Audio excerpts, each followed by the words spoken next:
I acknowledge the Ngunnawal and Ngambri peoples who are the traditional custodians of the Canberra area and pay respect to the elders, past and present, of all Australia's Indigenous peoples. Almighty God, we humbly beseech Thee to vouchsafe Thy blessing upon this Parliament.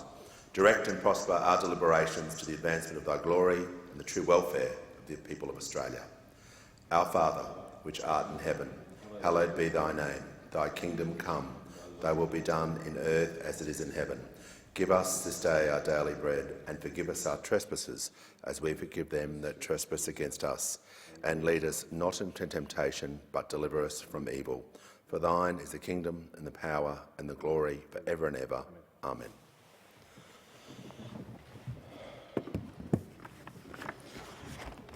And I call the Leader of the House. Thanks, Speaker. I declare that, unless otherwise ordered, the following bills stand referred to the Federation Chamber for further consideration. The Migration Amendment, Australia's Engagement in the Pacific and Other Measures Bill 2023, and the Migration Visa Pre-Application Process Charge Bill 2023 at the adjournment of the debate on the motion for the second reading of the Migration Amendment, Australia's Engagement in the Pacific and Other Measures Bill 2023. And 2. The Australia Council Amendment Creative Australia Bill 2023, the Royal Commission's Amendment Enhancing Engagement Bill 2023 and the Treasury Laws Amendment 2023 Measures No. 1 Bill 2023 at the adjournment of the debate on the motion for the second reading of each bill. And I give the call to the honourable member for Moreton. Thank you, Speaker. On behalf of the Parliamentary Standing Committee on Public Works, I present the committee's report numbered 1 of 2023, Department of Employment and Workplace Relations and the Australian Electoral Commission, proposed fit-out of new premises at London Quarter, Block 40, Section 100, Canberra City, ACT and other works. One of the most romantic names ever. And I ask leave of the House to make a short statement in connection with the report. Is leave granted? The member for Moncrieff. Granted. Leave is granted. The member for Moreton may proceed. Thank you, Speaker. On behalf of the Parliamentary Standing Committee on Public Works, I present our first report for 2023. This report considers 2 proposals referred to the committee in October and November last year, with a combined value of just under $230 million. The first proposal is a joint work from the Department of Employment and Workplace Relations and the Australian Electoral Commission for a proposed fit-out of new premises on London Circuit here in Canberra. The second proposal from the Department of Defence is for Phase 2 of the redevelopment of the Kultana training area in South Australia. The proposed fit-out of new premises in Canberra will consolidate both the Department of Employment and the Electoral Commission with a combined workforce of 5,500 into a single location. Currently, the departments are spread across 11 leased buildings that have deficiencies and inadequacies caused by ageing infrastructure. The new fit-out will be in a newly constructed building and will give both departments an opportunity to have a more flexible approach to their workspaces.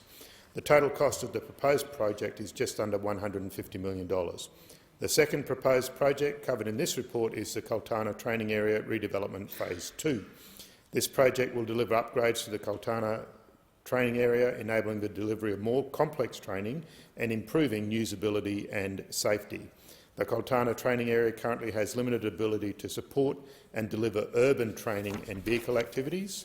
So this project will include road upgrades and infrastructure to support training, including a permanent live fire training facility, ammunition transfer points and the enhancement of the current Tier 1 urban operations training facility to a Tier 2 facility. The total proposed cost for the project is $79.8 million. At the hearing, the committee heard about Defence's engagement with the 4 traditional owner groups that have links to the Kultana land and notes the Indigenous Land Use Agreement. The committee encourages Defence to ensure there are opportunities for Indigenous businesses in this project. The committee would like to extend its thanks to all those who provided written and oral evidence in support of these inquiries. We'd also like to thank personnel of the Department of Employment and Workplace Relations, the Australian Electoral Commission and the Department of Defence for their presentations on these 2 projects, very professional presentations. For both projects, the committee recommends that as expedience the proposed works are carried out. Speaker, I commend the report to the House.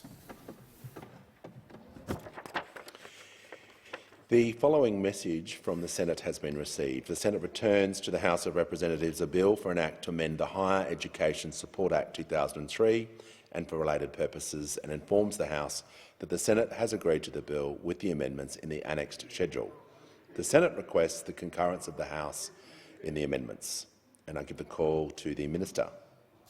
I move that the amendments be considered immediately. I'll put the question. All of those opinions say aye. Against no. I think the ayes have it. I understand that it is the wish of the House to consider the amendments together. And I call the Minister. I move that the amendments be agreed to. I'll put the question.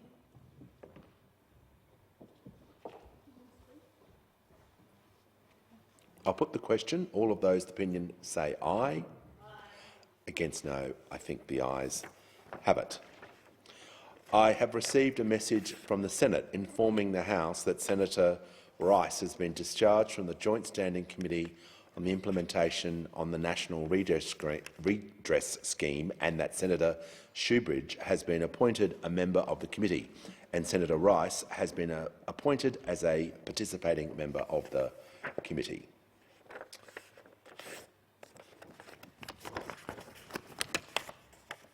The question is, I call the clerk. Government business. Order of the day number 1. Australia Council Amendment, Creative Australia Bill 2023, resumption of debate on the second reading.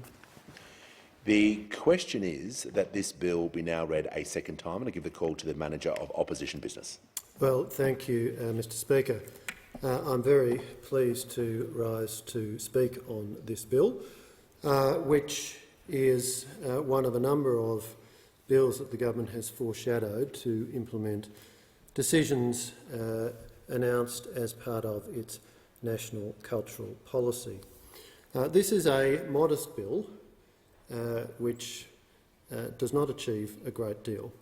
The two substantive things it does are to rename the Australia Council as Creative Australia and to merge Creative Partnerships Australia with the Australia Council. Labor launched its national cultural policy in January, but it is an underwhelming policy and is not backed by serious new money. Much of what is in the document is simply a re-announcement of things that we knew were already happening. According to the Minister, this policy would provide $286 million in additional funding for the arts over 4 years. However, it's clear from media reports that $45 million of this comes from cancelling the former coalition government's temporary interruption fund. This means that the total new money being provided is around $240 million, and that is over 4 years, which means that the amount being provided each year is around $60 million. This is conspicuously lower, Mr Speaker, than the 1994 Creative Nation package, which the Arts Minister has repeatedly referenced. That package committed $252 million in new money. Adjusted for inflation, that would be $525 million in today's dollars. In fact, what we've seen from the current minister has been, in a number of areas, the cutting of funding to the arts. The previous Morrison government, as part of the March 2022 budget, committed an additional $20 million towards our highly successful RISE program. That money, which could have been put to use within months, indeed within weeks of the current government coming to power, was not spent. And we then saw a mystifying announcement by the minister in September that there would be a COVID-19 live performance support fund, which was going to provide grants to events such as plays, concerts and festivals over the 2022-23 summer. The announcement itself was not necessarily mystifying, but what happened subsequent to the announcement was entirely mystifying, because that money never materialised. Recently, under questioning from the opposition, in Senate estimates, officials of the department confirmed that the funding set aside for the COVID-19 Live Performance Support Fund, announced with great fanfare by the minister in September, has now been reallocated because, to quote the words of the relevant official, quotes, none of that money rolled out, close quotes.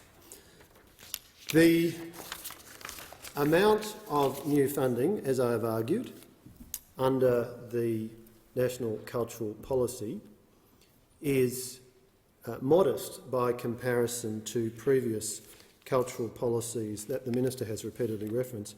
It is also extremely modest by comparison to the funding which the Morrison government, the coalition, delivered for the arts. Over 2021-22, over that year, our Liberal National Government delivered record arts funding of over $1 billion. No other government, Labor or Liberal, has ever matched this level of funding for the arts, and that has not changed after the announcement of Labor's National Cultural Policy. It remains the case that the highest level of funding ever delivered in 1 year by a Commonwealth Government for the arts is the funding delivered by our Liberal National Government in 2021-22. I also highlight the point, Mr Speaker, that we announced a series of new funding commitments for the arts during the 2019-2022 term. And let me just mention some of those. We announced the $50 million Temporary Interruption Fund, which allowed Australian screen producers to keep on with productions throughout the COVID period, notwithstanding the fact that private insurers were not willing to provide key person insurance against the risk of a director or a key cast member coming down with COVID, and in turn that meant that that screen financing was not flowing. We solved that problem with the $50 million Temporary Interruption Fund. We invested over that period more than $370 million for local content, Australian content, through the Australian Children's Television Foundation, through Screen Australia, through the production offset, through the post-digital and visual effects offset, and the Temporary Interruption Fund. Of course, we invested more than $47 million to digitise and preserve collection materials held by the National Film and Sound Archive and by 7 other national collecting institutions, and included within that announcement was funding to continue the operations of the very successful and much-loved Trove digital service provided by the National Library of Australia. Now, it's been troubling, Mr Speaker, over recent months to see concerns being raised by many stakeholders that this government has not committed to additional funding to maintain the Trove service beyond 30 June 2023. Our government made the announcement in December 2021 that provided funding certainty through to 30 June 2023.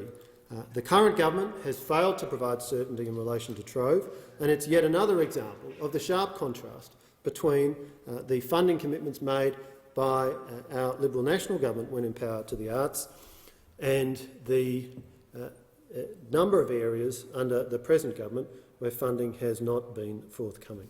Of course, Mr Speaker, we also provided extensive funding across every aspect of the arts sector to support that sector through the pandemic and in turn to recover from the pandemic, including, as I've mentioned, $220 million for RISE, Restart Investment to Sustain and Expand, the $90 million Show Starter Loan Scheme, $50 million, as I mentioned, for the Temporary Interruption Fund, a $53.5 million COVID-19 Arts Sustainability Fund, which supported many of our largest systemically significant arts companies to survive through the pandemic. We were very conscious that if any of those companies had collapsed, that would have had an impact across the arts ecosystem. We provided $40 million to the Charity Support Act for crisis relief to artists, to crew and music and live performance workers across the country, $20 million for the Screen program to provide business continuity support to independent cinemas, $21.4 million for regional arts, $12 million of extra funding for Indigenous arts centres, and of course, Mr Speaker, the very successful Location Incentive Program, $540 million allocated over the 7 years to 26-27 to attract global screen productions to Australia. An extremely successful program, and again, the current government has failed to give any clarity as to whether it intends to continue that program. Mr Speaker, I simply make the point that despite all of the hype around the cultural policy released by the Minister for the Arts, when you look at the dollars, it's clear that our Liberal national government provided materially greater funding for the arts than the current minister has been able to secure from his cabinet colleagues. And the impacts of that on the ground across our arts sector have been very significant. The RISE program funded some 541 projects, created over 213,000 job opportunities across Australia, and in turn offered opportunities for some 55 million instances of Australians going to see a performance or a production or visit an exhibition or otherwise interact with productions and events that were supported under RISE. I want to comment specifically, Mr Speaker, on one particular element of the bill before us, noting that it's substantively what this bill does is pretty modest. Perhaps the most substantive thing that it does is to merge Creative Partnerships Australia with the Australia Council. Creative Partnerships Australia was established over 10 years ago with the aim of attracting more private sector funding to come into the arts sector. It was established in response to a recommendation of the last cultural policy, one again that we heard a lot about from the minister. That was the cultural policy that was released by then Arts Minister Simon Crean in the midst of the dying agonies of the Gillard Labor government.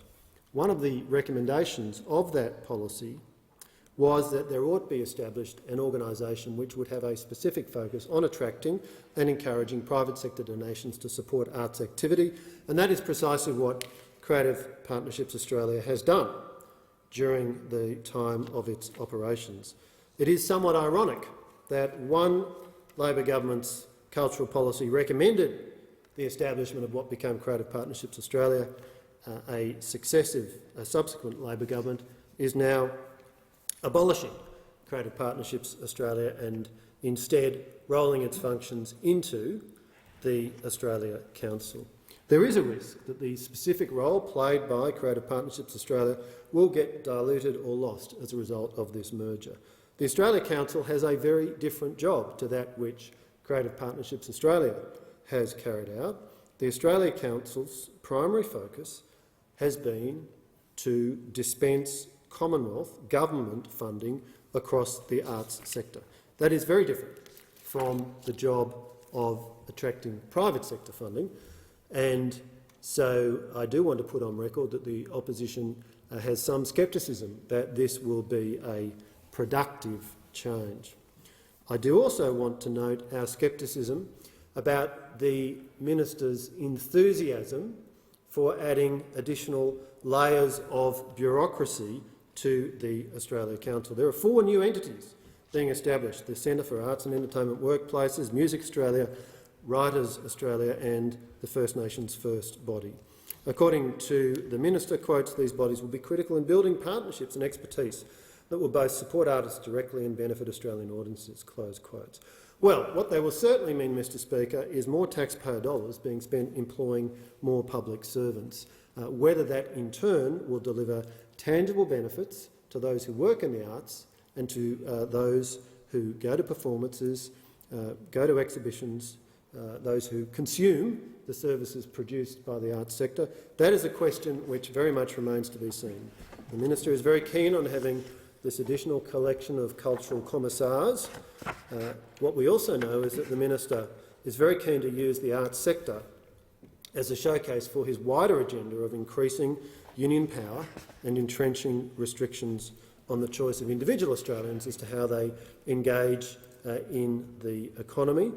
I have no doubt that a number of these cultural commissars who will be employed as a result of the minister expanding this additional layer of bureaucracy, adding this additional layer of bureaucracy to the Australia Council, a number of those cultural commissars, I have no doubt, will be involved in pursuing the minister's industrial relations agenda and using the arts sector as an exemplar for other Australians to take careful note of.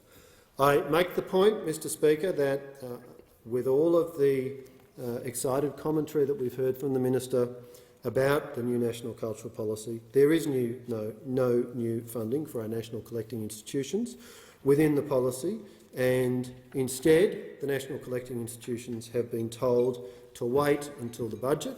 We'll wait and see what happens in the budget. But again, I do reiterate the point I made earlier, that our government, the Liberal National Government, provided funding certainty, amongst other things, for Trove through to 30 June 2023, and it's very clear there is great concern across the community amongst the many people who use that service as to whether there will be continuing funding. I conclude, therefore, Mr Speaker, by indicating that the Coalition will be supporting this bill, but we do note that, first of all, it's a very modest set of measures, very modest indeed.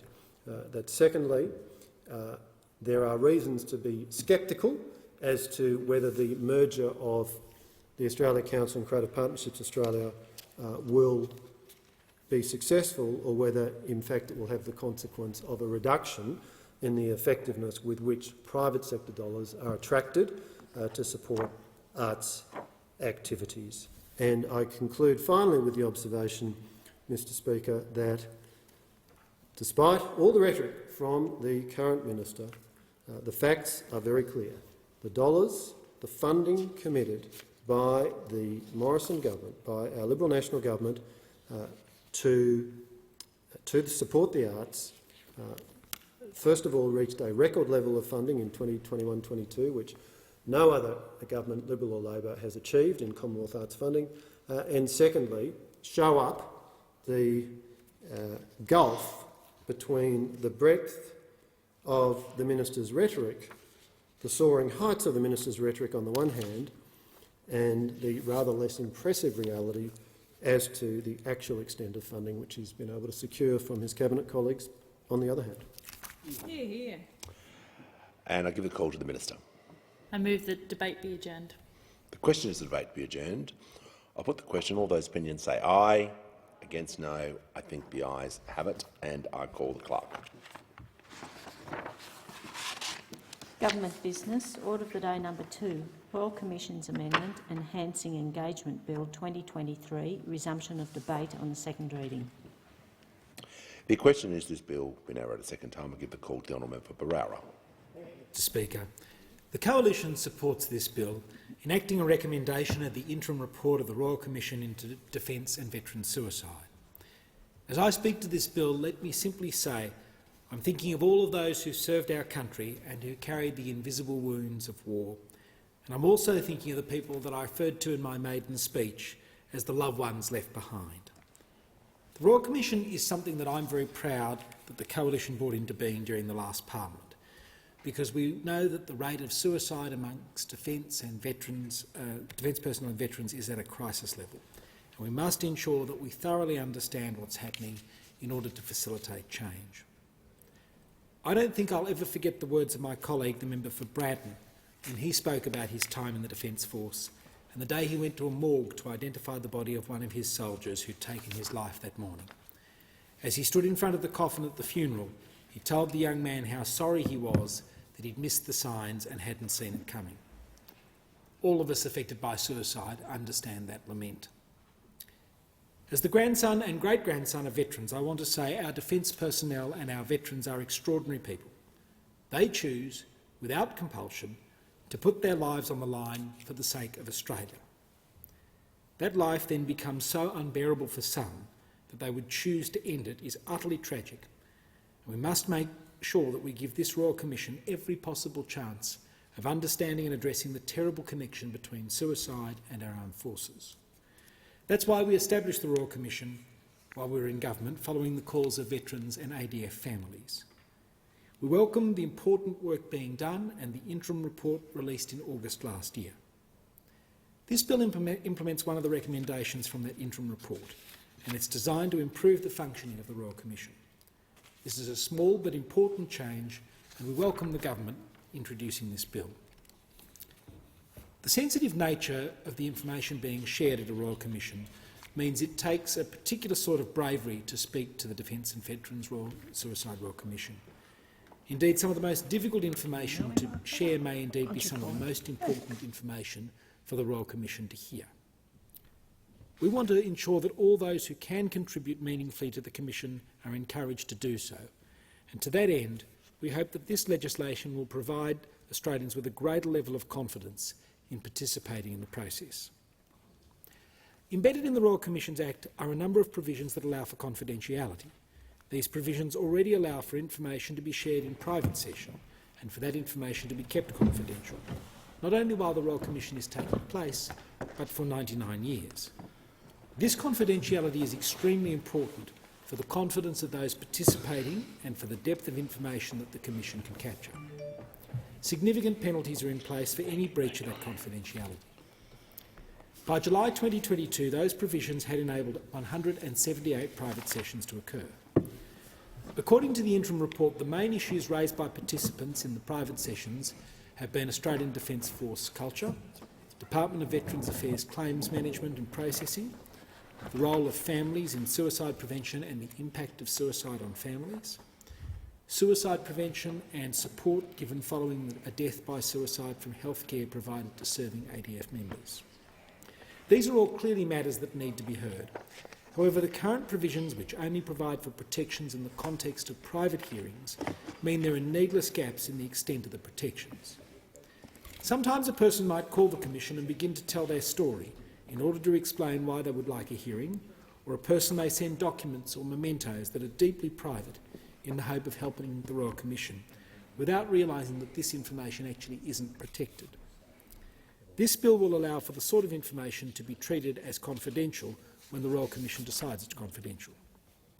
That means that the raw personal stories a person might share can be treated with an appropriate level of privacy and respect and cannot be subjected to an FOI application or admitted as evidence in court. Uncertainty around the privacy provisions can also scare people, particularly serving ADF personnel, or into not participating in the process.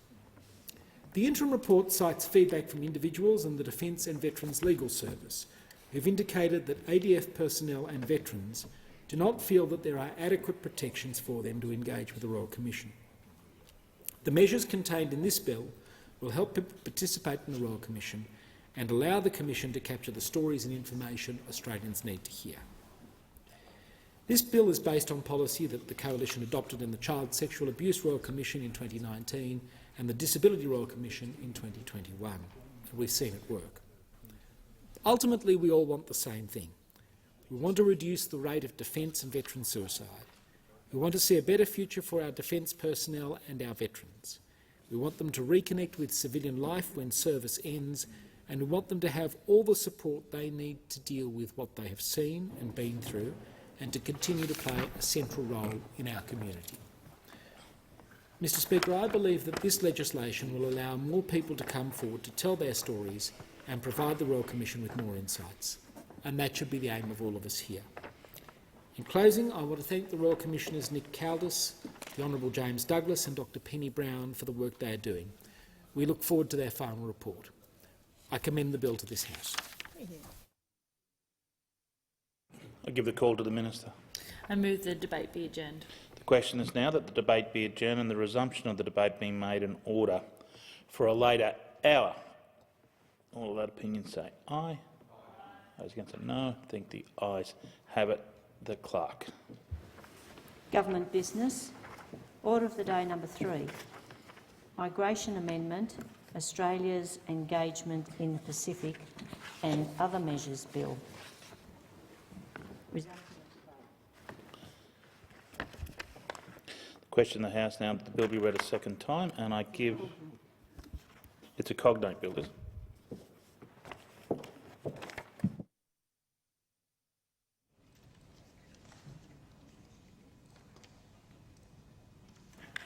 I thank the Clerk. I understand it's the wish of the House to debate this order for the day concurrently with the Migration Visa Pre-Application Process Charge Bill. Are there any objections? There being no objections, the Chair now allow the course to be followed, and I give the call to the honourable member for Wannon. Thanks, Deputy Speaker. And I move a second reading amendment to this bill, that all words after that be omitted with a view to substituting the following words.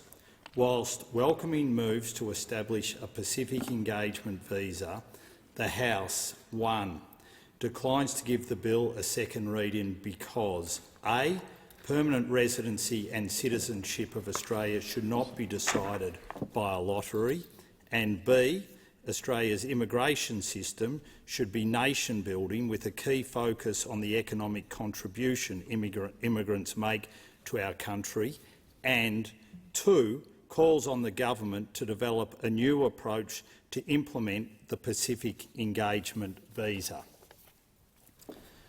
Mr Deputy Speaker, the Coalition supports efforts to engage more with our Pacific neighbours.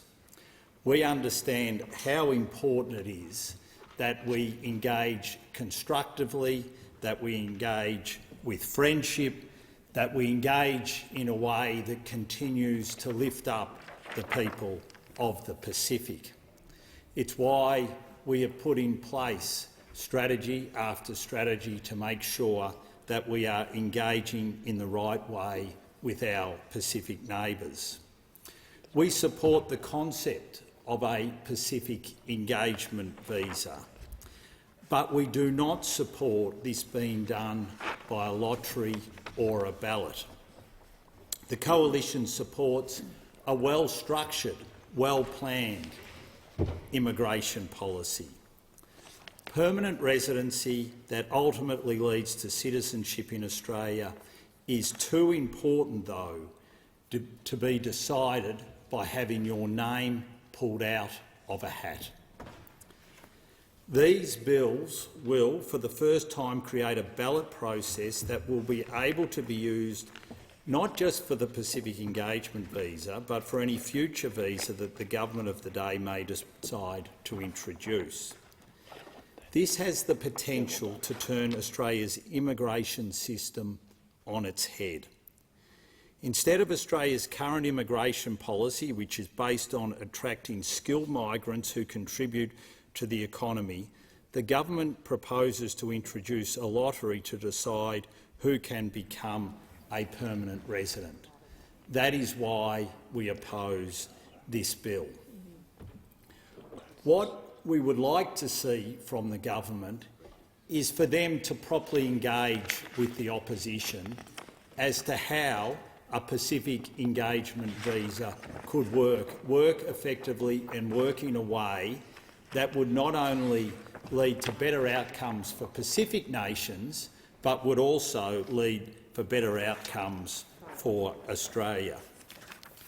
We are worried that the government's approach will drain workers, skilled workers from Pacific nations at a time when those workers are needed in the Pacific.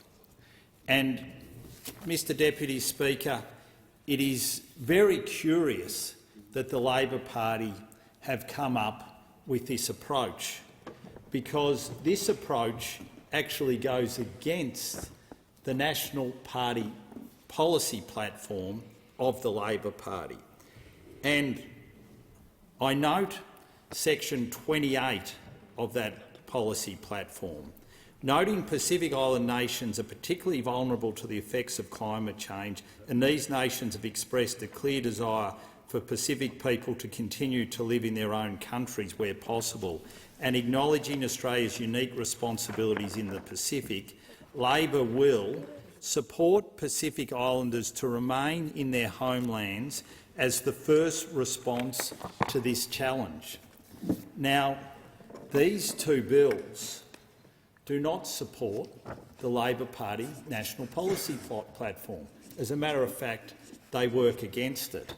And that is just one of many reasons why we think that these two bills cannot be supported, and we will not be supporting them. We do not want to stand by and allow a lottery scheme to take the best and the brightest from the Pacific nations in a way which many of those Pacific countries are very concerned about, and that is why we are opposing these two bills. And just to be clear what these two bills are about, the first sets up the lottery scheme and the second sets up the way by which you enter the lottery scheme. And you do that by paying a dollar amount to enable you to go into the lottery. Yeah, I'll just repeat it because it is quite extraordinary what is being setting up here. A lottery scheme, so this will set up a lottery scheme, a tax lotto, and the way that you enter the lottery scheme is that you pay to enter it. Fundamentally changes everything about our immigration system. And I can't quite understand that we're here even debating these two bills, because there is a much better way we could have done this, a much better way we could have done this. The other concern that we have, amongst many others, is that it also will break with the idea of remittances. Now, one of the great things about the PALM scheme and why it's supported both in the Pacific and here in Australia is that it enables workers to come from the Pacific Islands, to come here and work and to send those remittances back to their families in in the Pacific Island. And it also enables them to get the skills that they need here in Australia, knowing full well that those skills can be taken back and utilised in those Pacific countries.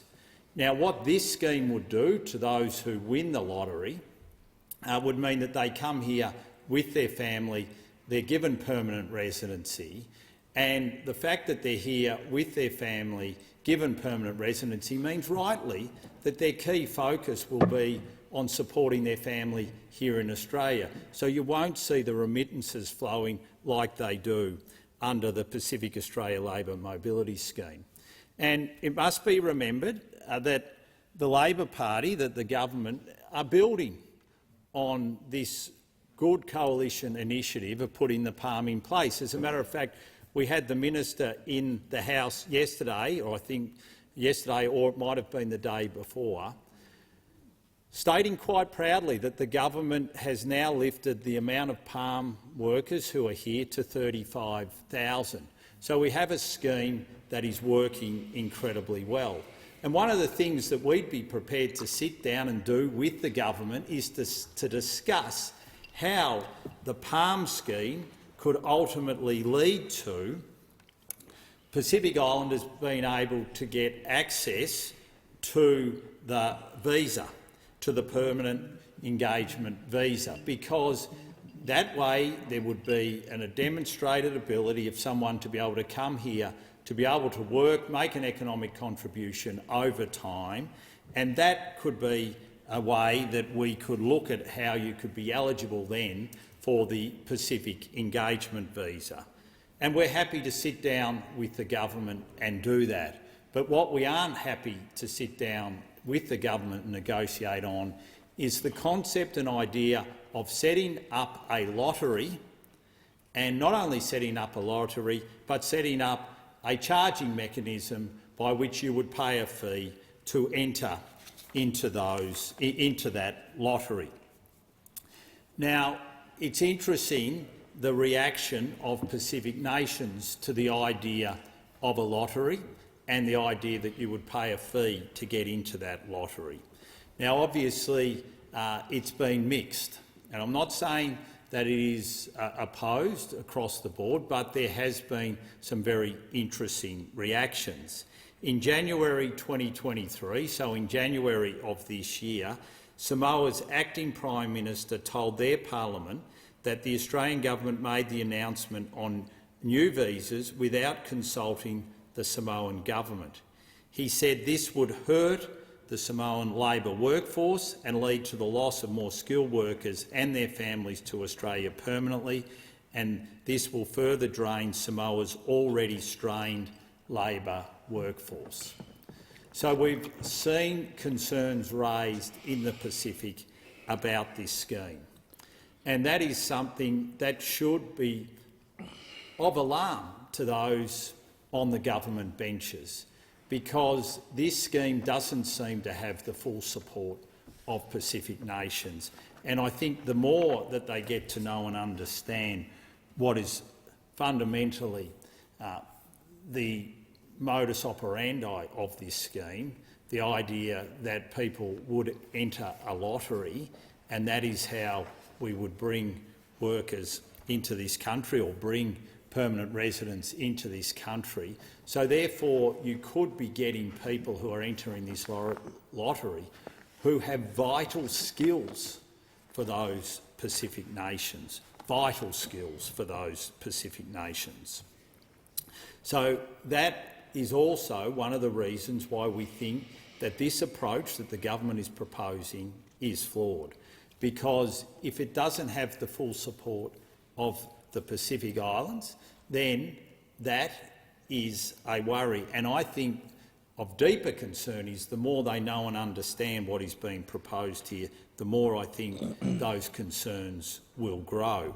So that is something that needs to be taken on board. The other aspect of it is that we once again begin to confuse the very skilled approach that we take to bringing skilled migrants into this country, or we look to do to fill those workforce shortages, especially in regional and rural areas, using our migration process. And what this scheme does is that it mixes the two and mixes them in a way which isn't going to lead to the right types of outcomes that we need from our immigration system here in Australia. For instance, under this lottery scheme, what would happen if someone wins the lottery, is able to find a job, comes to Australia and loses that job after 2 weeks? The government has not been able to say what will happen, and our assumption is that what it will mean is that that person who has won the lottery, come here as a permanent resident, would get eligibility to welfare, eligibility to Medicare. So the incentive to come here and work and continue to work would not be there if after a week you didn't like the job that you'd come to, that you would be able to go on to full access to welfare and to Medicare. And this is of a concern, because if you think about those who have come under the PALM scheme, for instance, who over 3 or 4 years have worked hard, made an economic contribution in many instances, play rugby union, members of the local church, really make a contribution from their work, their effort, their community involvement. What you're saying is under this lottery scheme that people can come, they could work as little as 1 day or 1 week, and then they would get the full benefits that accrues to a permanent resident in this nation. Now that to us doesn't seem to be the right type of incentive that we should be providing to those who we want to come here, who we want to make an economic contribution to this nation. And that is why we think this Pacific Engagement Visa has serious flaws in it. Now, once again, I make this offer to those opposite. We want to work constructively with you. We think the idea of a Pacific Engagement Visa is something that has merit, but it has to be done the right way. And it's rather alarming that those opposite are so, have such cynicism, because this is something that if there was true bipartisanship, we could work through on. Now, I hear a member over there saying rubbish. I mean, we are here saying quite clearly, and in the amendment that we are putting forward, stating quite clearly that calls on the government to develop a new approach to implement the Pacific Engagement Visa. And I state here for the record, that we will work constructively with the government to do this, but do it in the proper way, because that is what we need to be doing. No, we're happy to sit down and we're happy to work through it, but we don't think that a lottery is the way to do it.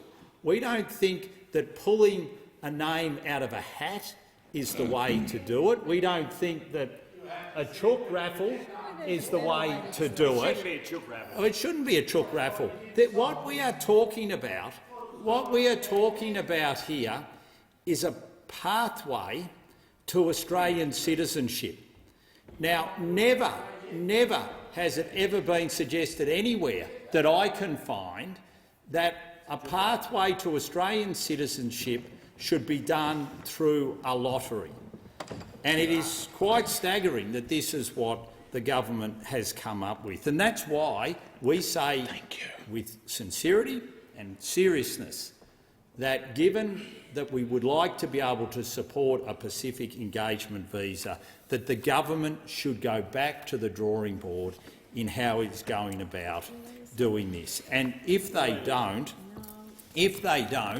then it shows that they aren't prepared to listen, that they aren't prepared to act in a bipartisan way for the benefit of this nation, because we can't see how these two bills will in any way, over the longer term, benefit Australia or benefit the Pacific nations. And that should be of serious concern for the government. It is of serious concern for us. So, Deputy Speaker, I call on the government to support the second reading amendment that I have put forward on behalf of the Coalition, and I will just read it again, especially for the interests of those government members who have been whinging and whining from the corner over there. Whilst welcoming moves to establish a Pacific Engagement Visa, the House declines to give the bill a second reading because permanent residency and citizenship of Australia should not be decided by a lottery, and Australia's immigration system should be nation-building with a key focus on the economic contribution immigrants make to our country, and calls on the government to develop a new approach to implement the Pacific Engagement Visa. I hope that the government will see fit to sit down with the Coalition and work through this issue. If they don't, then sadly they are putting in place a principle which will completely change the way our immigration system is enacted in this country.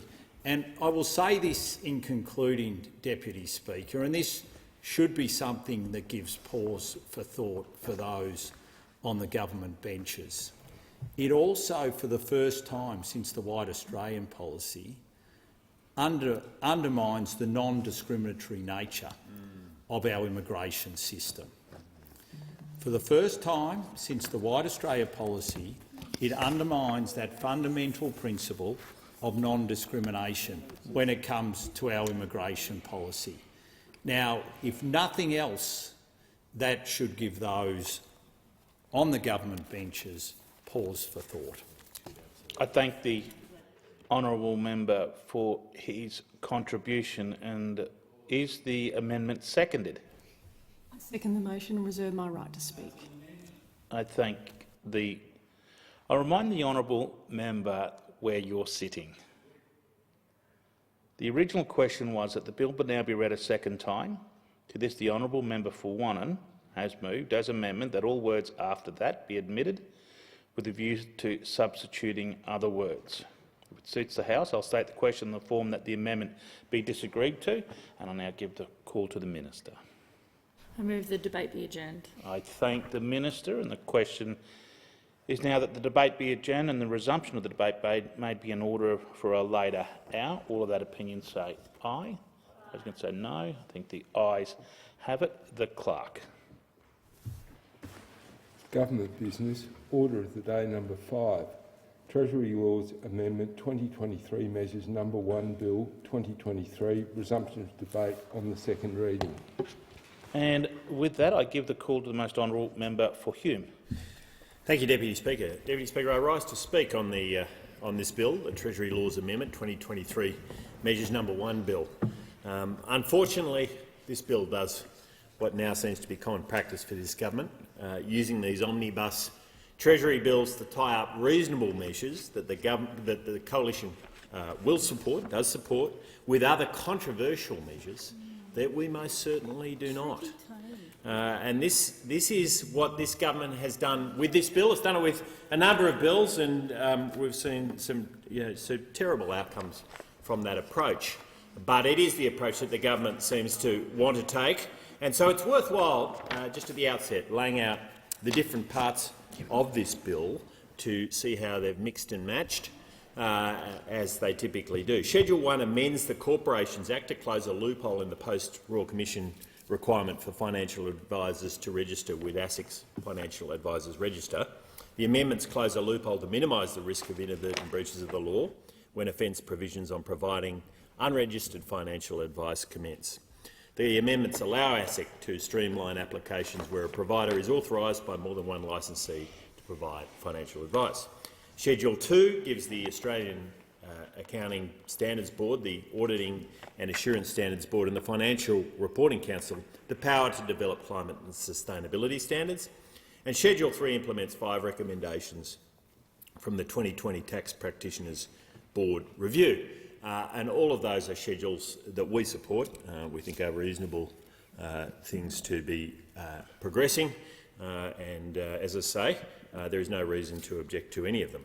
But Schedules 4 and 5 make 2 sneaky changes to the franking credits regime. Schedule 4 amends the Income Tax Assessment Act to limit the ability of listed companies to offer franking credits in off-market share buybacks. And Schedule 5 amends the Income Tax Assessment Act to limit the ability of listed companies to offer franking credits on capital raisings. Now, this is despite the fact that the Prime Minister and the Treasurer both ruled out changes to franking credits before the election. They both ruled out changes to franking credits before the election, and they've snuck those 2 schedules into this Treasury Laws Amendment Bill. Make no mistake, this is another broken promise from the Albanese government. The Coalition will move amendments to strike out these broken promises from the bill. But if the government doesn't accept these amendments, we won't be supporting this bill because it is just another broken promise. Not even a year into this government and the broken promises are piling up, Deputy Speaker. They're piling up. Before the election, the Prime Minister and Treasurer made a whole series of these promises. Remember the promise to cut electricity bills by $275? Broken. Broken. Remember the promise of cheaper mortgages? Broken. Not happening. Broken. Remember the promise of lower inflation, lower cost of living? Broken. And now the promise of no changes to super? Broken. The promise of higher real wages? Broken. One after another, their core election commitments are falling to pieces. And by the time we get to the next election, the one thing the Australian people will know is that you cannot trust this Prime Minister and you cannot trust this government. In a cost of living crisis, Labor's priority seems to be coming after Australians' money, because we know the reality is with Labor is that when it runs out of its money, it comes after Australians' money. This is yet another broken promise, both the Prime Minister and the Treasurer, and I'll document this a little more in a moment, said that they wouldn't touch franking credits, and yet 6 months in, here we are. We've had introduced into the House a little while back 2 tax grabs on unsuspecting Australian shareholders. Now, it is worth going through the commitments that this government made before the election. On the 1st of January 2021, the West Australian reported that the Prime Minister said, "We will not be taking any changes to franking credits to the next election." No changes to franking credits. Well, he was right about that. He didn't take them to the election. He just broke his election promise after the election. And that seems to be the format for this government. 30th of March, a couple of months later, the Prime Minister on ABC Radio said, "We won't have any changes to the franking credits regime which is there." We won't have any changes to the franking credits regime. Now, as far as this government is concerned, a promise is worth nothing. The Prime Minister said his word is his bond. Well, that bond is not worth much to the Australian people. It goes on. I'm only just getting started.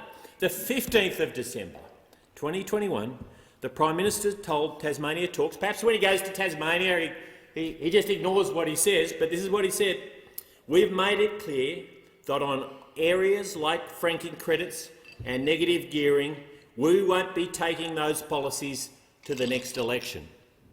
Well, here it is in front of the House today. That's on franking credits. Negative gearing is still to go, no doubt. That's on the way. That's on the way. It was part of the Treasurer's hit list that he put out last week of all the taxes that he wants to impose on Australians, because there's a long queue of ministers asking for money. That's the truth. A long queue of ministers all asking for money, and he's got to feed them what they want, but the Australian taxpayers always pay. But let's keep going. We're only up to December 2021. We've got a bit of time to go yet. On the 4th of March, the Prime Minister said in relation to franking credits, this one was short and simple, short and clear: "We're not touching them." The 4th of March 2022, we're not touching them. There's a sunset date on these promises, obviously. That must be about a year. It must be about a year, and he decides that he doesn't have to take any notice of them at all. A little earlier, actually, on the 17th of January 2022, the Treasurer, in this case, he said, "We won't be doing franking credits. We won't be doing franking credits." I'm sure he's going to get into the semantics of doing, but I would interpret that as they're not going to make any changes to franking credits, and I suspect the vast majority of Australians would interpret it the same way.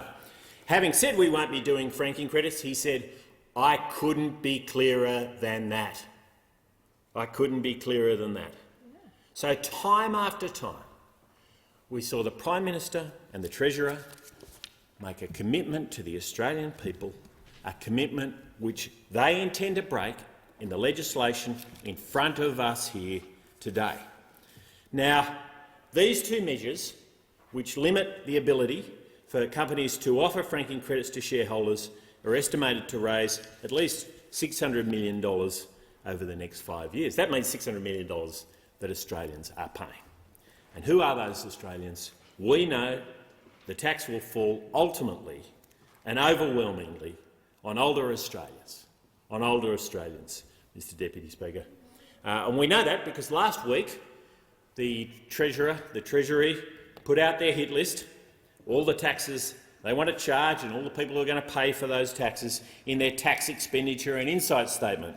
And it's a long list. It's a very long list. It includes GST taxes on health and education, on food, of course, taxing the family home, negative gearing.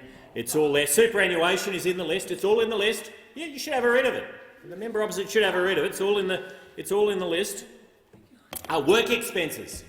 Work expenses. $9.9 billion in work expenses. They're coming after it. They're coming after the work expenses. We'll see what they say in the coming weeks and months about this. They don't think Australians should be able to claim work expenses. They don't think Australians should be able to claim work expenses. So there we are, released last week. It found that the biggest beneficiaries of franking credits are Australians over 75. What have those opposite got against Australians over the age of 75? But that's who they're going after.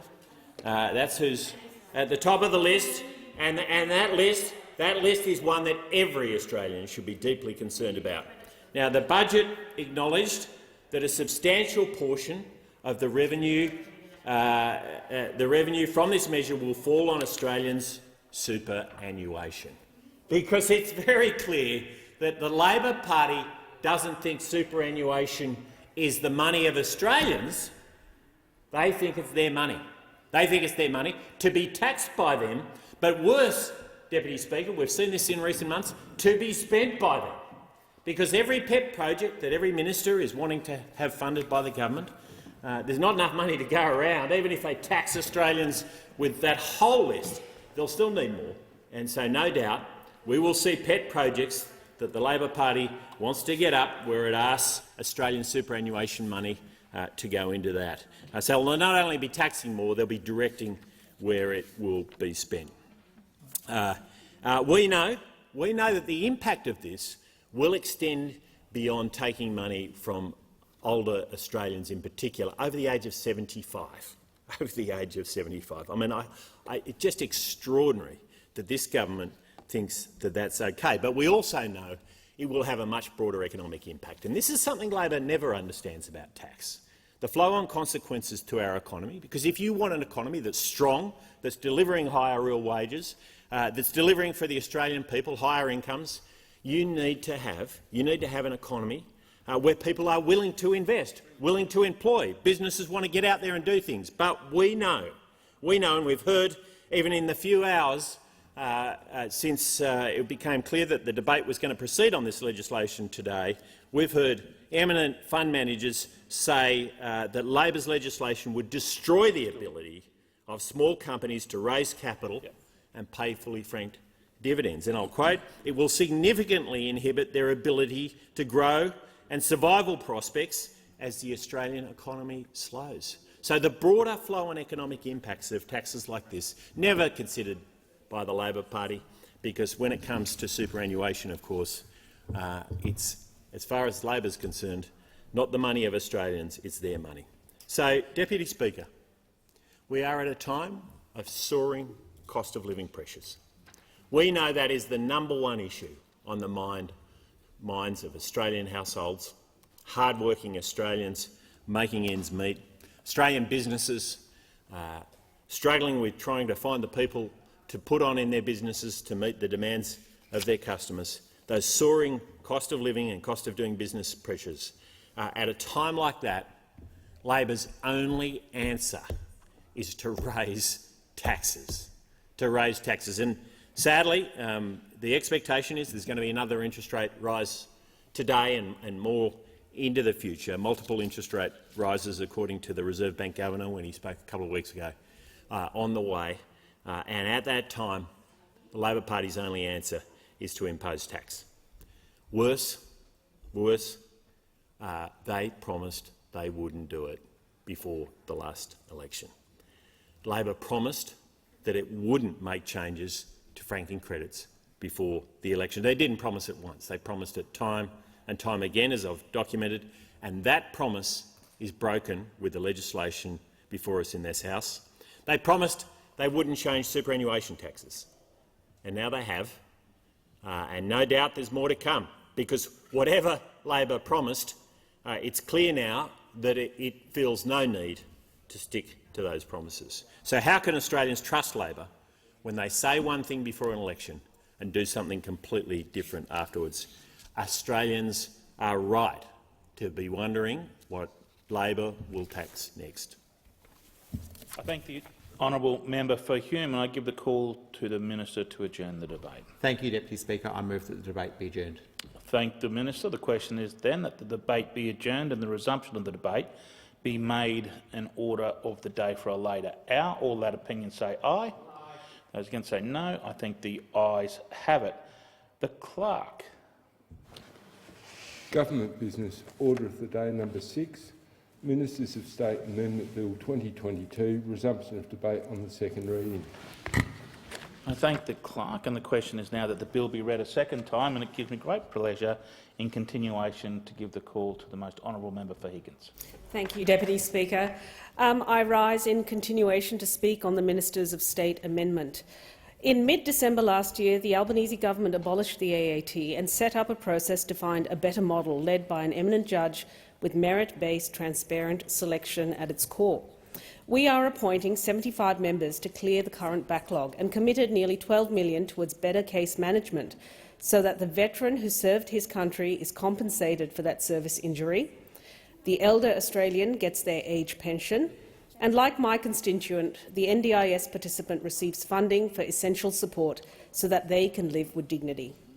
In bringing back integrity, we must apply a higher standard of scrutiny, not only to people but to policy.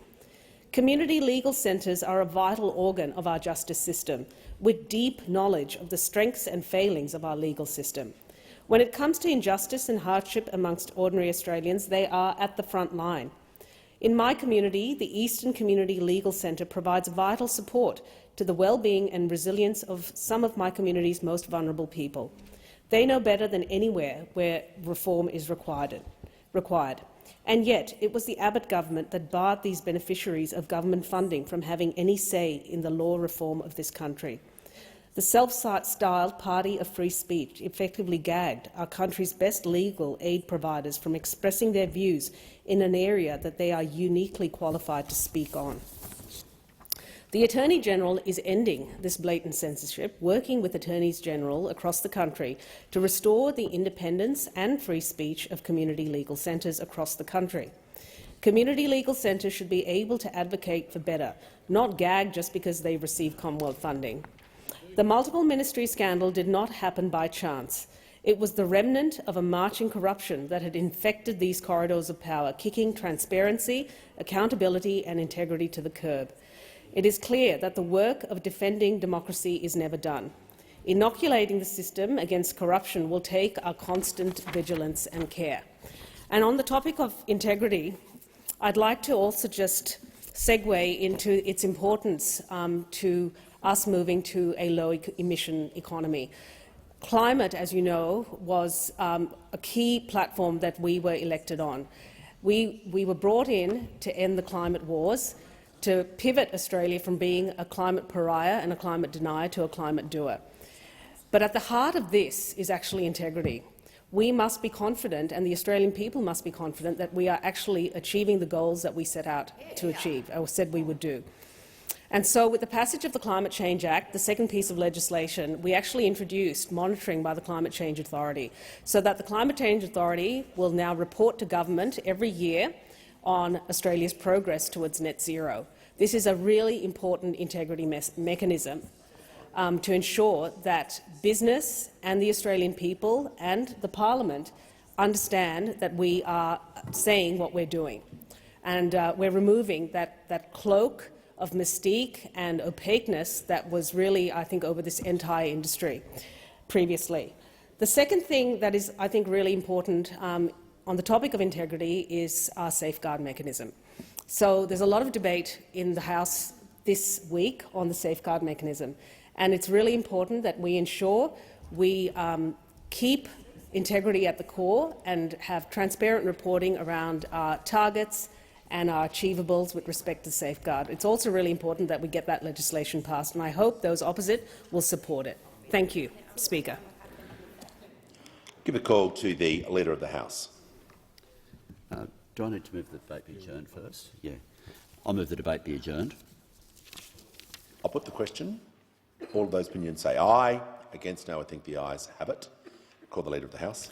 I move that business intervening before order of the day number 8, government business, be postponed until a later hour this day. I'll put the question. All of those opinions say aye. Against no, I think the ayes have it, and I call the clerk. Government business, order of the day number 8, National Reconstruction Fund Corporation Bill 2022, resumption of debate on the second reading. The question is that this bill now be read a second time, and I give the call to the Honourable Prime Minister. Thanks very much, Mr Speaker. And today every member of this House has the opportunity to vote for Australian jobs, has the opportunity to vote for Australian manufacturing, has the opportunity to vote for Australian skills, and has an opportunity to back up Australian regions. We have an opportunity through the National Reconstruction Fund to once again be a country that makes things here again.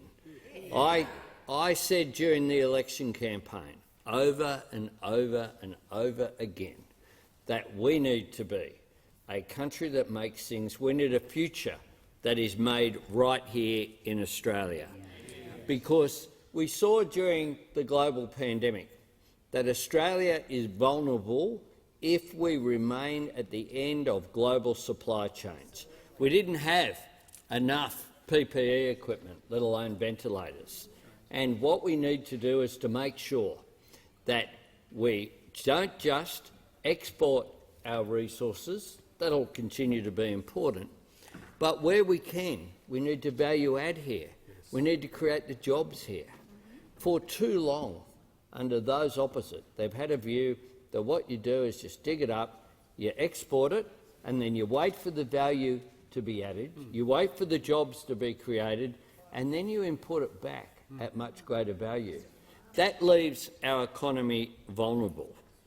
Those opposite, for reasons beyond my comprehension, are once again saying no, once again turning the coalition into the no-alition, saying no to repairing our supply chains, no to strengthening our economic sovereignty, no to new jobs in our regions and suburbs, no to a future made in Australia.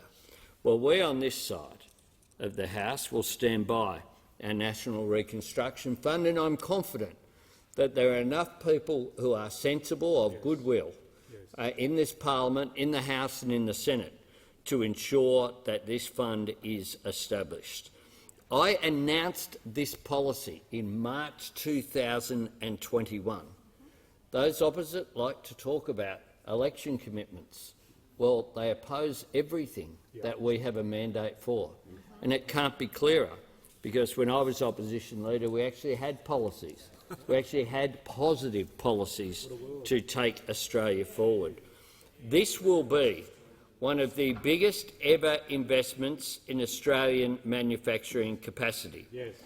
And can I say this, Mr Speaker, investment is the key word, because the National Reconstruction Fund is modelled on the success of the Clean Energy Finance Corporation, a proven vehicle for driving an enhancement of private sector capital, a proven vehicle which those opposite tried to abolish not once, not twice, but at least on 3 occasions.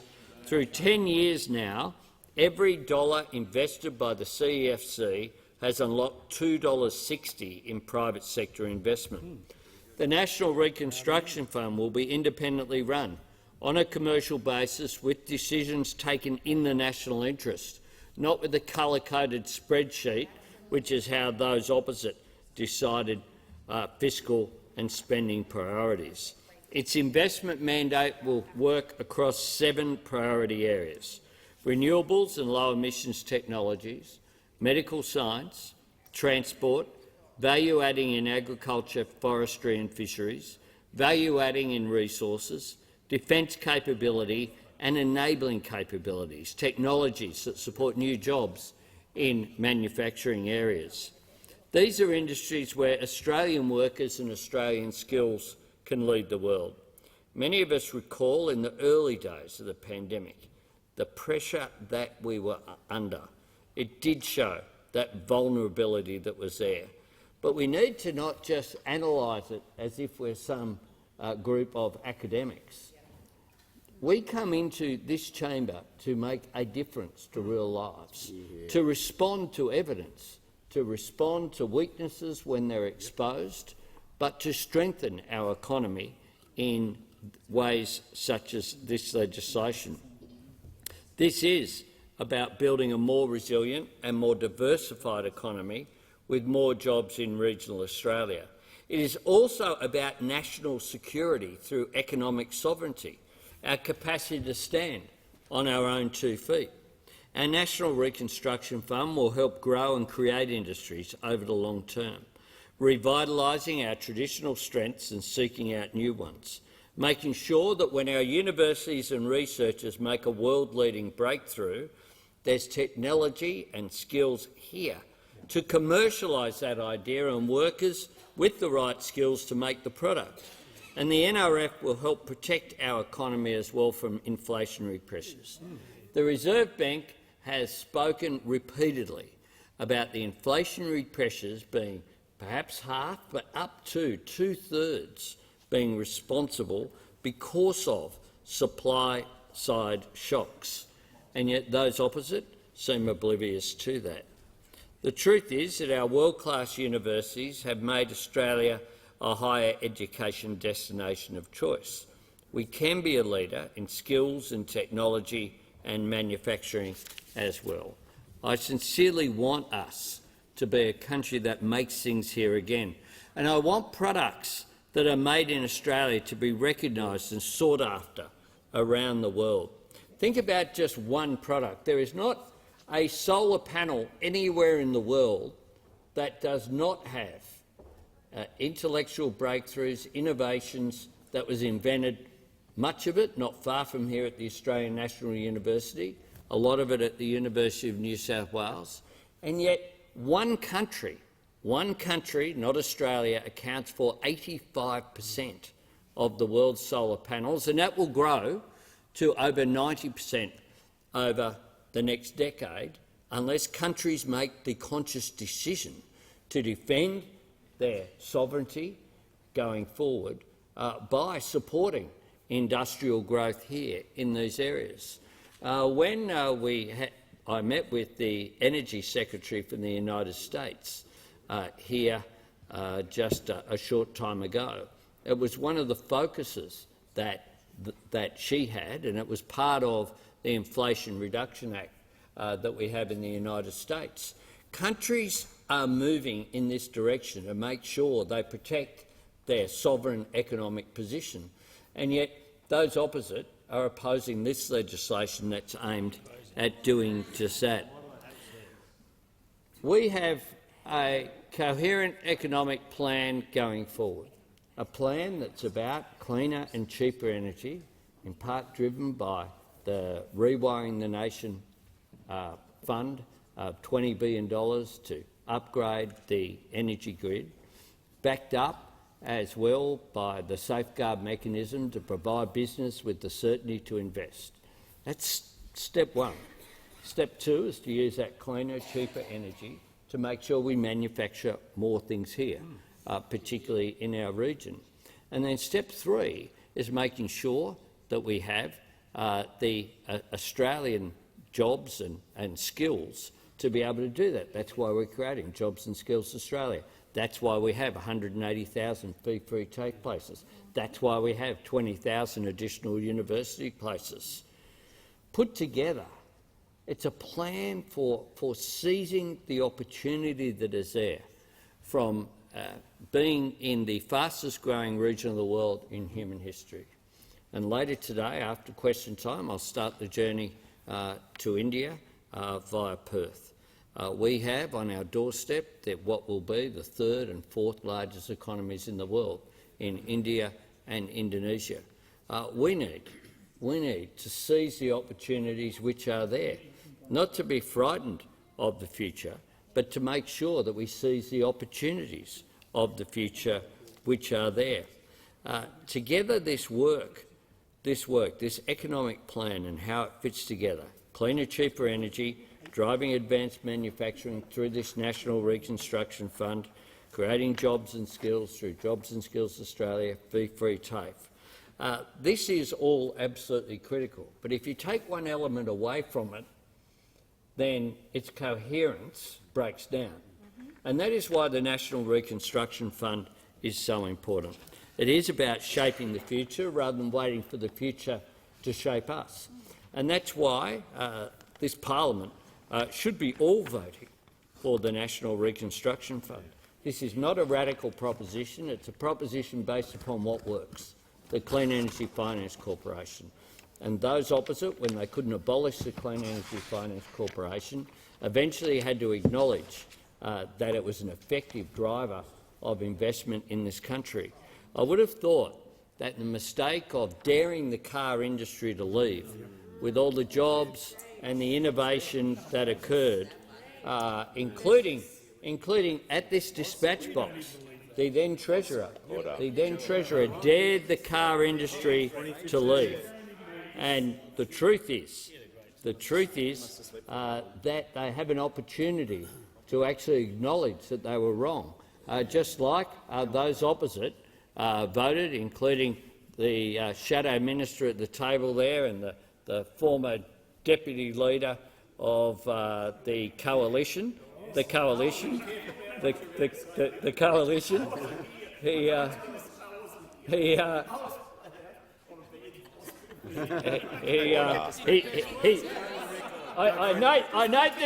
note the Deputy Prime Minister is dissociating himself from the former Deputy Prime Minister is dissociating himself from the actions of the coalition, and that shows good sense.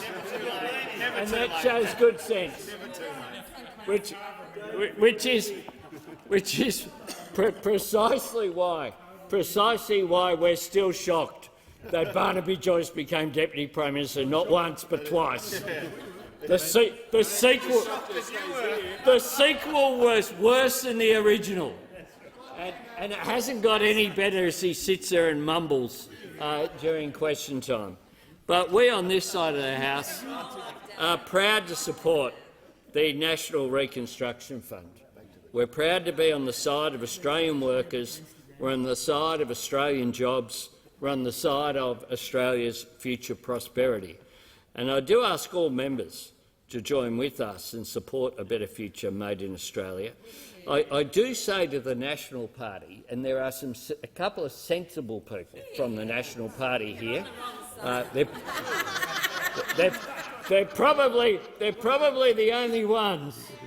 But I say to them that this is about regional jobs more so than anything else. The National Reconstruction Fund is not going to support new industries in the CBDs of Sydney and Melbourne. It's going to support jobs in regional Australia and in the outer suburbs of our cities. That is what this program is about, and that is why it is so important. Because one of the things about manufacturing jobs is that they have such a significant multiplier. And that's why the industries that we've identified, including the defence industry, where there will be some significant announcements down the track this month, is so important. That's why the demise of the car industry was so devastating, not just for people who worked in automotive, but because what it did, it gutted innovation and it had a multiplier impact in a loss of economic activity. So I say to those opposite, now's a chance to redeem yourself. Now's the chance to redeem yourself. Get on board. This is very sensible reform. It's based upon evidence of what works. It's supported by industry, both existing industries who want to transform and take advantage of the energy opportunities that are there for cleaner energy, which will be cheaper, but it's also important for the growth of new industries, particularly in manufacturing. We need to be a country that makes things here again. This legislation is the most significant step that will be made in that during this term and indeed for a long period of time. This is perhaps the most significant support for manufacturing that we have seen, certainly in this parliament this century, but for a long period of time, and I commend the bill to the House. The question is the bill now be read a second time, and I give the call to the honourable member for Riverina. You should. It's always good to follow the Prime Minister, always good to have quite an audience to hear my contribution. And for the Prime Minister to mention regional Australia, I do say thank you, because all too often in this place from this government we don't hear much mention of regional Australia and regional Australians unless we're taxing them, unless we're hitting them hard with further imposts, unless we're making life more difficult for those who choose to live in rural, regional and particularly remote Australia. And I know the member for Gippsland and I share a common view that we want to see regional Australia be its best self. We want to see those people who live way beyond the bright city lights, beyond the bright metropolitan areas, be able to continue their agricultural pursuits, to continue manufacturing, to continue to grow the food and fibre and all the other associated endeavours that they do for and on behalf of this nation. And yet those people who live in the regions are facing some of the highest, if not the highest, energy costs ever imposed upon them by the reckless policies by those opposite. And indeed, when it comes to heavy industry, when it comes to manufacturing, when it comes to those industries who employ people who proudly wear the high vis for a living, they are going to be impacted upon by the reckless energy policies of those opposite, because their power prices, their gas prices are just going to go up and up and up. And this is a concern to those people in those industries. This is a concern to those people who run those industries, who take that risk, who take that investment risk, not just now, but indeed into the future. And the trouble, Mr Speaker, with those opposite is that not a lot of them have actually run small businesses. Not a lot of them have run even large businesses. Oh, they've run a lot of picket lines out the front of those businesses. The definition once of a small business was what was a large business or a medium-sized business under a coalition government, and then the government changed and they all of a sudden become a small business because of the reckless policies of those opposite. And indeed, we on this side are the people, are the parties behind business. We want to see business be its best self. And the National Reconstruction Fund, I'm afraid, Mr Speaker, could also be called payback to the unions. It could, because the trouble with those opposite is that whilst their bills, whilst their motions often come with these flowery terms, and I'll give credit to whoever's creating them in the publicity department of those opposite, who writes the titles for these bills. They all sound great, and then of course they all go out on their social media and say, "Can't understand why those in opposition constantly say no." Well, the trouble is it's the devil in the detail. It's the devil in the detail. It's the fact that the bills come laced with union favours, with payback to the people who pay their way, who give them the orders. He who, or she who pays the piper calls the tune. And for those opposite, those who are calling the tune are the unions. And so whether it's the National Reconstruction Fund, whether it's indeed the higher wages, more secure jobs bill, or whatever they come to this place to promote, to push, to pass, to ram through the House of Representatives, it's always got that payback to the unions. It's always laced with that let's pay the unions back for the fact that they back us at each and every election, the fact that they get the nurses and other associated endeavours and sectors out to back their causes. And look, we all want to see higher wages. That's why we made sure that we had jobs for people. We actually created many jobs for people, and there was record numbers of women in employment when we were in government because of the sensible, practical policies that we put in place, not just for workers, mind you, but also for those paying the workers, the bosses, the employers. And you can't always forget them. I mean, those opposite, they once came to this place and they talked about the biggest polluters. And they got a little bit smarter because they thought, well, we shouldn't probably call them polluters because they're actually employing people. So now they call them the biggest emitters. But it's the same difference. It's the same deal. Those people who are running those businesses, running those heavy manufacturers, running those industries, are creating jobs. Moreover, they're creating things. They're creating goods. They're creating hope and employment and opportunity for Australians. And whether that's in regional Australia, whether that's in peri-urban areas, or whether that's indeed metropolitan Australia, the fact remains that they are people who we should genuinely value, and not just bring policies into this place which are, might sound all good at the outset, but what they really are, the devil is in the detail, is they are just an excuse to back unions, to back union activities, to back those people who put Labor back in power. And order. The debate is interrupted in accordance with Standing Order 43, and the debate may be resumed at a later date. Are there any statements by honourable members? And I'll give the call to the honourable member for Newcastle.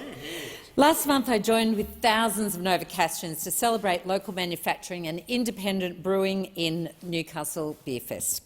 This is the first time that the Beer Fest was able to return following COVID, and it was a fabulous day of sunshine, music, food and, of course, beer. Independent, Australian-owned and made beer.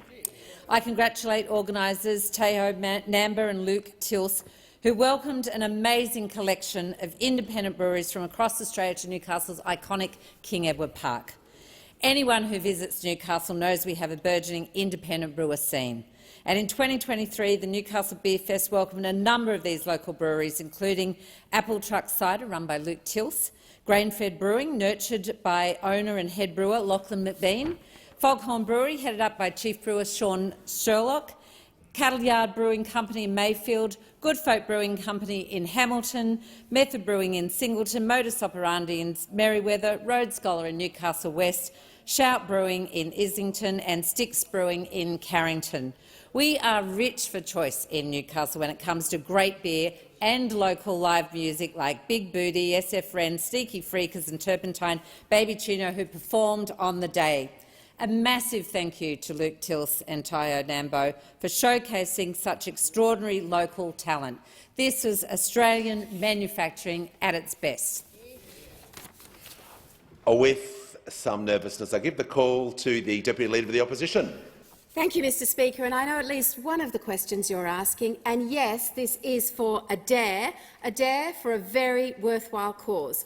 First, let me introduce my alter ego, Tina Lena Turner, and this is worth a fair bit of cash. At a cancer support fundraiser held in Griffith last Friday, my song partner, Glenn Starr from the local Triple M Breakfast, challenged the 700-strong crowd to reach a $100,000 target. But only if I took Tina to Parliament House. As any country MP will tell you, cancer can be a tougher curse in the country through the tyranny of distance. 2 years ago, I announced around $5 million from the Coalition Government for a new cancer centre in Griffith. Now, that money gets you the bricks and mortar, but there's always more needed for patient care, medical costs and equipment. No doubt inspired by the spirit of the occasion, the $100,000 was doubled to $200,000 by Chair of Cancer Care Foundation, Dr Tony Noon and his family.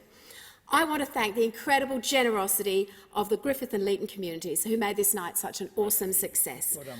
When things need doing out in the Riverina, we just get it done. Yeah. A special thanks also to you, Mr Speaker, for allowing me to use Parliament to support this worthwhile cause and for your generosity in also supporting the cause. I thank the House. I give the call to the member for Cunningham. Thank you, Mr Speaker. I rise today to offer my condolences and pay my respects to Venerable Master Sing Yun, founder of Fo Guangshan, who passed away peacefully on the 5th of February at the age of 97. Master Sing Yun was the founder of our beautiful Nanteen Temple in the Illawarra. In February, the member for Whitlam, Stephen Jones, State Member Paul Scully and I joined Reverend Mao Yu at Nanteen to pay our respects and reflect on a truly formidable life. Master Sing Yun's work was a force of harmony and unity and had a positive impact on the lives of Buddhists around the world. The Venerable Master's life was a shining example of the teachings of Buddha. Throughout his lifetime, he dedicated himself to serving countless individuals, providing guidance and hope to everyone around him. This can be seen no more clearly than in the Temple's International Women's Day event, where Venerables and community members sought to make Illawarra history for the largest regional mass Tai Chi meditation event. The event saw $4,000 raised and dedicated to support the work of another pillar of our community, SASSI. This event exemplifies the role that harmony, equality and compassion played in the life of Master Sing Yun and the impression he sought to leave on the Illawarra community. Our thoughts are with Nantine and the wider Buddhist community during this time. Thank you. Member for New England.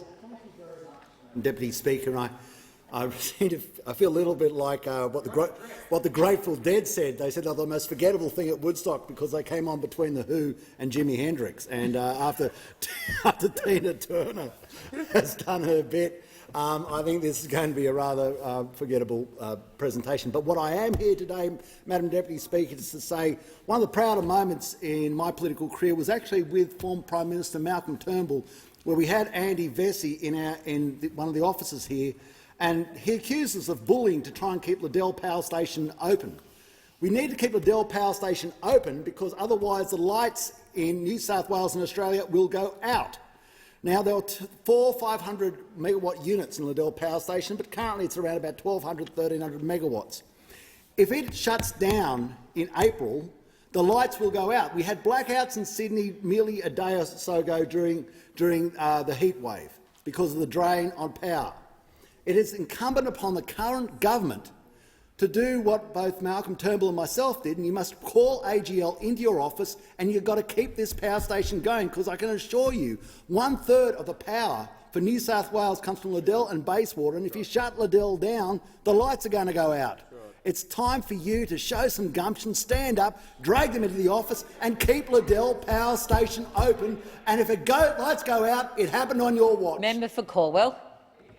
Deputy Speaker, on Sunday night I attended a fundraising event organised by the Australian Syrian Arab Association to raise much-needed funds for those affected by the earthquakes in Syria. Deputy Speaker, hundreds of members of the community attended to show their support and their concern, and to also raise money for those affected. And most of the money that will be raised will be given to the purposes of providing shelter and medical equipment, as well as other life-saving assistance. Deputy Speaker, the people of Syria have had a tremendous amount of turmoil and devastation over a decade. So to have this very tragic earthquake take place further compounds their already hardship and dislocation, their loss and their anguish, and it makes the situation for them even far more difficult. Deputy Speaker, the community expressed its gratitude to the Australian Government for our contribution of $3.5 million to the people of Syria, provided through the United Nations Population Fund to deliver maternal and child health services and to protect women and girls who don't have any safe housing. This, of course, Deputy Speaker, is in addition to the $3 million that Australia has committed to the United Nations Children's Fund in support of the Syrian people. And on behalf of the Syrian community, my local community, I thank the Australian Government, and I also know on behalf of this chamber I offer them our solidarity and our support. Yeah. Thank you. And Member for Mackellar. Thank you, Deputy Speaker. Just this week we've seen yet another example of people power in Mackellar. With nearly 50 hectares of beautiful bushland at Lizard Rock in Belrose under threat from an unsustainable housing development, the tireless efforts of several community groups, including local Indigenous people, have been rewarded. The New South Wales Government has backflipped and promised to protect this precious bushland. At the 2022 federal election, the community told me that protecting Lizard Rock was a huge priority. Since then, I've worked hard to support these community groups in their fight to protect this beautiful bushland. Now, local community independent candidates in the New South Wales election have continued that work and made protection of Lizard Rock an election issue in New South Wales. However, we need a real solution to the protection of this precious bushland, not just an election commitment. My community in Mackellar wants to see an outcome where this land is protected from all future planning proposals, and the owners of the land, the Metropolitan Local Aboriginal Land Council, are fairly recompensed. People power and the power of community-backed independence have forced the New South Wales Government to come to the table. It's now crucial that both sides of politics in New South Wales go one step further and commit to turning the land at Lizard Rock into an Aboriginal-owned national park, just like the MLA LC proposed in 2013. Thank you. Member for Fremantle. Deputy Speaker, it's welcome that the Australian community is seriously focused on the risks and impacts of climate change, but perhaps the specific impacts on human health are not yet a large enough part of the conversation. Last week I was glad to meet in my electorate with 8 members of Doctors for the Environment Australia, who emphasised to me the real and significant health challenges that come with global warming. I heard from Dr Sally Forrest, who came with her baby daughter Nina. Both Sally and Nina have epidermolysis bullosa, a condition that causes fragile, easily blistered skin, which is exacerbated by higher temperatures. I also heard from Gráinne McCabe, who lives with multiple sclerosis, and like 90% of Australians with MS, Gráinne's symptoms are made significantly worse by heat. The group also pointed to the inequitable burden of climate change effects, noting that those on low and fixed incomes, those in rental housing and those in outer metro, rural and regional Australia will be less able to mitigate against rising temperatures and in fact already experience both poorer health and poorer access to health services. For all these reasons, Deputy Speaker, it is vital that we take timely, measured action to reduce emissions in Australia, as this Albanese Labor government is doing, and to show leadership in the global effort to act on climate change.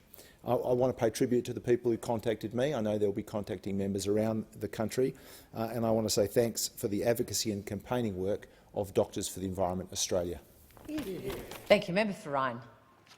Deputy Speaker, I want to speak on behalf of the 562 people in Ryan who signed my petition to the government to restore the 20 Medicare-funded psychology sessions, and I speak on behalf of the many thousands more affected by the cruel decision of the government to cut sessions to 10 at the end of last year. People who have been relying on regular specialist appointments will no longer be able to afford it. This is going to have devastating impacts on some of the most vulnerable people in our community, people who are already under increased stress due to the cost of living and housing crises. Now's the time to be expanding support, not cutting it. We know that there is huge demand for our existing mental health services. Believe it or not, simply cutting the number of subsidised sessions does not actually reduce this demand. The government could be investing in preventative mental health care and working towards free, unlimited health sessions for all. Instead, the government's chosen to cruelly cut these sessions to save a quick buck, meanwhile keeping their $254 billion tax cuts that overwhelmingly benefit the already wealthy, and $12 billion annually to subsidise the fossil fuel industry. Thank you. Member for Gilmore. Last week, early on a cloudy Tuesday morning, I had the absolute joy of my very first surf on a surfboard at beautiful 7 Mile Beach, Juroa. Joyous not just from the thrill of surfing, but because I was enjoying the surf with the absolutely inspiring members of the Veterans Surf Project. Local Rusty Moran, a former professional big wave surfer, started this project with the Keith Payne VC Veterans Group to support local veterans suffering from PTSD. Since then, Rusty has taken the project from strength to strength, with veterans travelling for hours from around the state to enjoy the surf together. Now, Rusty is studying a PhD so that the Department of Veterans Affairs can officially include surf therapy in its schedule of services. Their story is simply amazing. I have met with members of this group on many occasions, but I was humbled to enjoy my very first surf with them and Assistant Minister for Defence and Veterans Affairs, Matt Thistlethwaite. It certainly wasn't Matt's first surf, but it really doesn't matter. Whatever stage or skill level you have, Rusty and his team are there to guide you through and help those in need reap the benefits of this unique and incredible therapy. As their motto says, surf, recover, thrive. Thank you to Rusty and every veteran who took the time to share your stories. You really are a true inspiration. Thank you. Member for Marinara. Well, thank you, Deputy Speaker. Rome is renowned for the mighty Big Rig, the largest cattle sale yards in Australia, and rugby league legends Artie Beetson and Darren Lockyer. But Roma has another claim to fame. Over the Easter weekend, this community will explode with life as it hosts the Easter in the Country Festival, which celebrates everything unique that outback Queensland has to offer.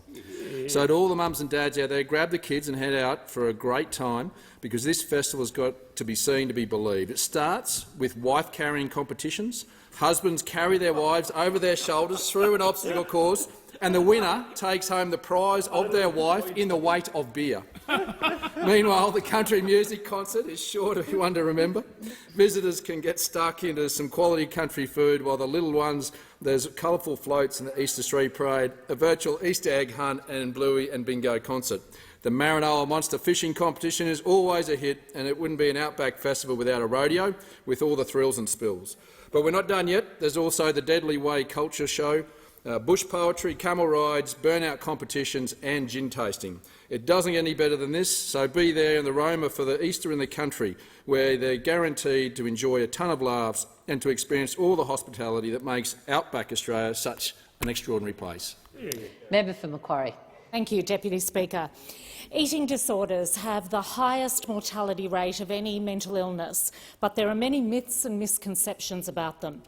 Whether it's anorexia nervosa, bulimia, binge eating disorder, pica or avoidant or restrictive eating disorders or any other range of conditions, they're a serious health issue affecting people of all ages and genders.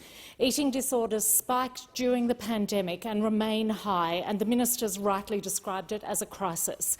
As our new Parliamentary Friends of Eating Disorder Awareness launches this week, co-chaired with my parliamentary colleagues, the member for Goldstein and member for Fisher, I acknowledge the work by the previous government in this space. I urge the states to create the extra hospital beds they've been funded to do, and I welcome the recent $13 million federal funding for the Inside Out Institute at Sydney University to increase understanding and translate research findings into practice. But we all know that that's a start and there's more to do. Amy Cubitt from the Banksia practice, the only specialist eating disorder practice in the Blue Mountains, sees clients from as far as Penrith, Richmond and Bathurst and says demand outstrips availability. These are the pressures that practitioners are under. Along with organisations like the Butterfly Foundation, the Friends Group will support sufferers, their families and medical practitioners in reducing stigma, raising awareness and airing the challenges government and doctors face in addressing this crushing illness. Thank you, Member for Barawa. Thanks, Deputy Speaker. I recently spoke at the centenary of Pennant Hills Golf Club, and I raised the centenary flag and dedicated the centenary clock tower. The golf club is something extraordinary. The clubhouse was opened in 1939 with socials and dances, and then war hit and part of the clubhouse was requisitioned by the military. The club's endured wars and droughts, developments and changes in the community. It's a club that's produced Australia's best ever amateur golfer in Tony Gresham.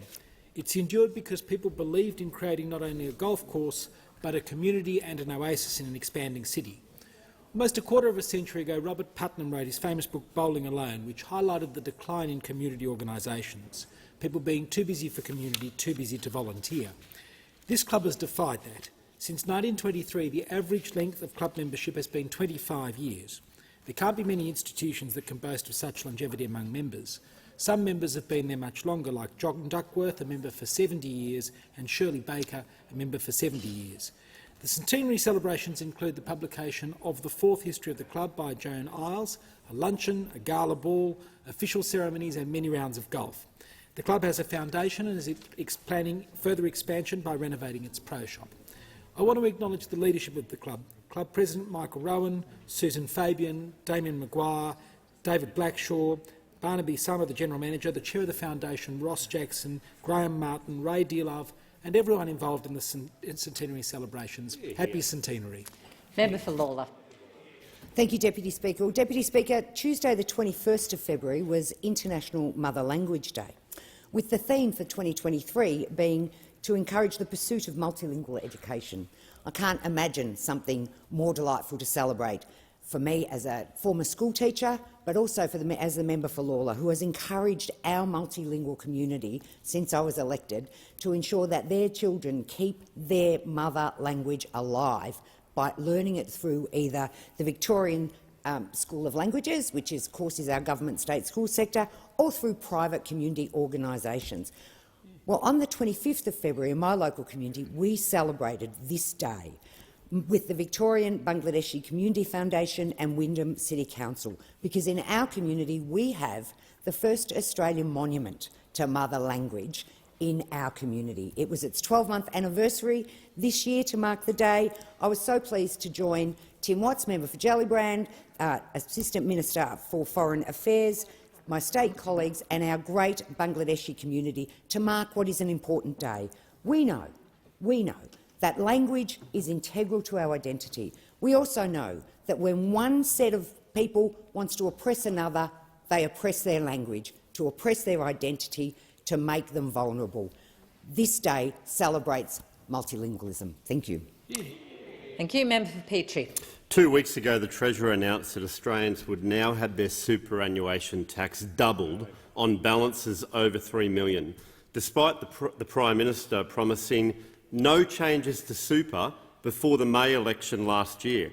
The tax rate on super at 15% is the tax rate on super. It's law. It's not a concession. Labor ministers can keep trying to cover up this debacle by minimising the impact of these changes, but the Australian people aren't silly.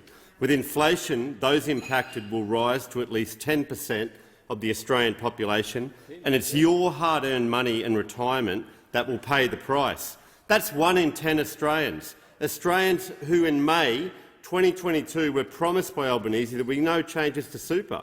These changes are nothing more than another broken election promise and bad policy, and I won't support bad policy. The proposed tax on unrealised capital gains has never been a system of the Australian Taxation Office. This means Labor are coming after money you haven't even earned yet. Unrealised capital gains could be applied to other assets like investment properties or cryptocurrency. It's like taxing your poker chips before they have even been cashed in. Never been done before in Australia. Broken his word on mortgages, lower interest rates, lower electricity prices and super. This Prime Minister Albanese can't be trusted. Member for Spence. Thank you, Deputy Speaker. The Albanese Labor government was elected with a mandate to both enact a positive policy agenda but also fix the mess of the Abbott-Turnbull-Morrison government.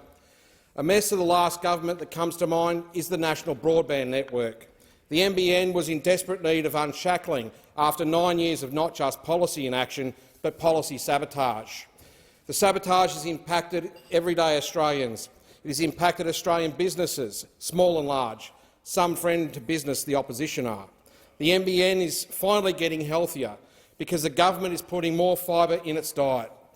In my electorate of Spence, the NBN fibre upgrade will benefit households and businesses alike in Williston, Smithfield Plains, Salisbury, Gawler South, Evanston Park, Elizabeth South, Elizabeth North, Davron Park, Craigmore and Blakeview. They will be able to upgrade to a full fibre connection, bringing it closer to what Labor first envisaged when we created the NBN. And these benefits can even be felt across Spence's borders in Barker. I hope folk out in Tanunda, Renmark and Mount Gambier remember who told them the ancient copper network was good enough. It's a shame for his constituents that the member for Barker has spent the last 9 years playing with his floppy disk rather than helping to keep the regions connected. Thankfully, the adults are now in charge. Member for Capricornia. Thank you, Deputy Speaker. Last week I spent a number of days visiting the regional and rural towns of Clark Creek, Moranbah, Lotus Creek, Nebo and Clermont. There was the same message from each visit I made to the small businesses, locals and community groups in these towns. Regional and rural Australia is being forgotten.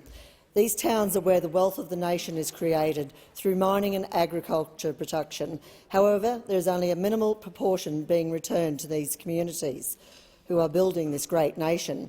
$7 billion is being splashed around for the Brisbane Olympic Games, $1 billion to upgrade the M1 on the Gold Coast.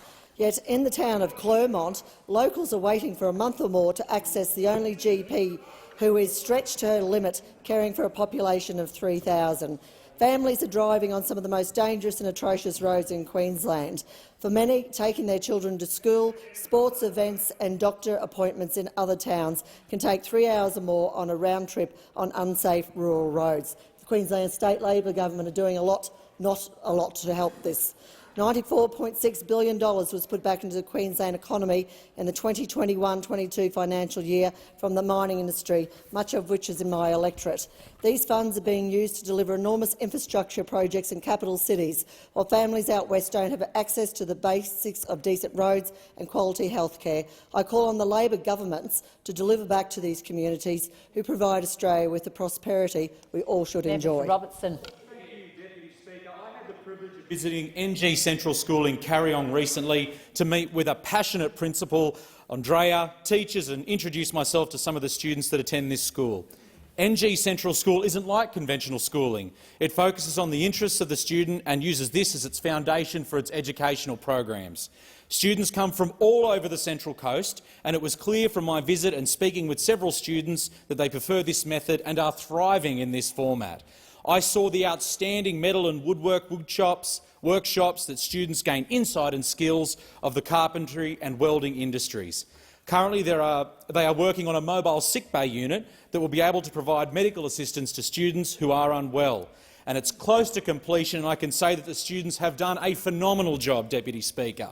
I saw the school's brilliant hidden salon and its exceptional kitchen facilities, and I was told that the students understandably love cooking classes and enjoy the opportunity of cooking with ingredients fresh from the school garden.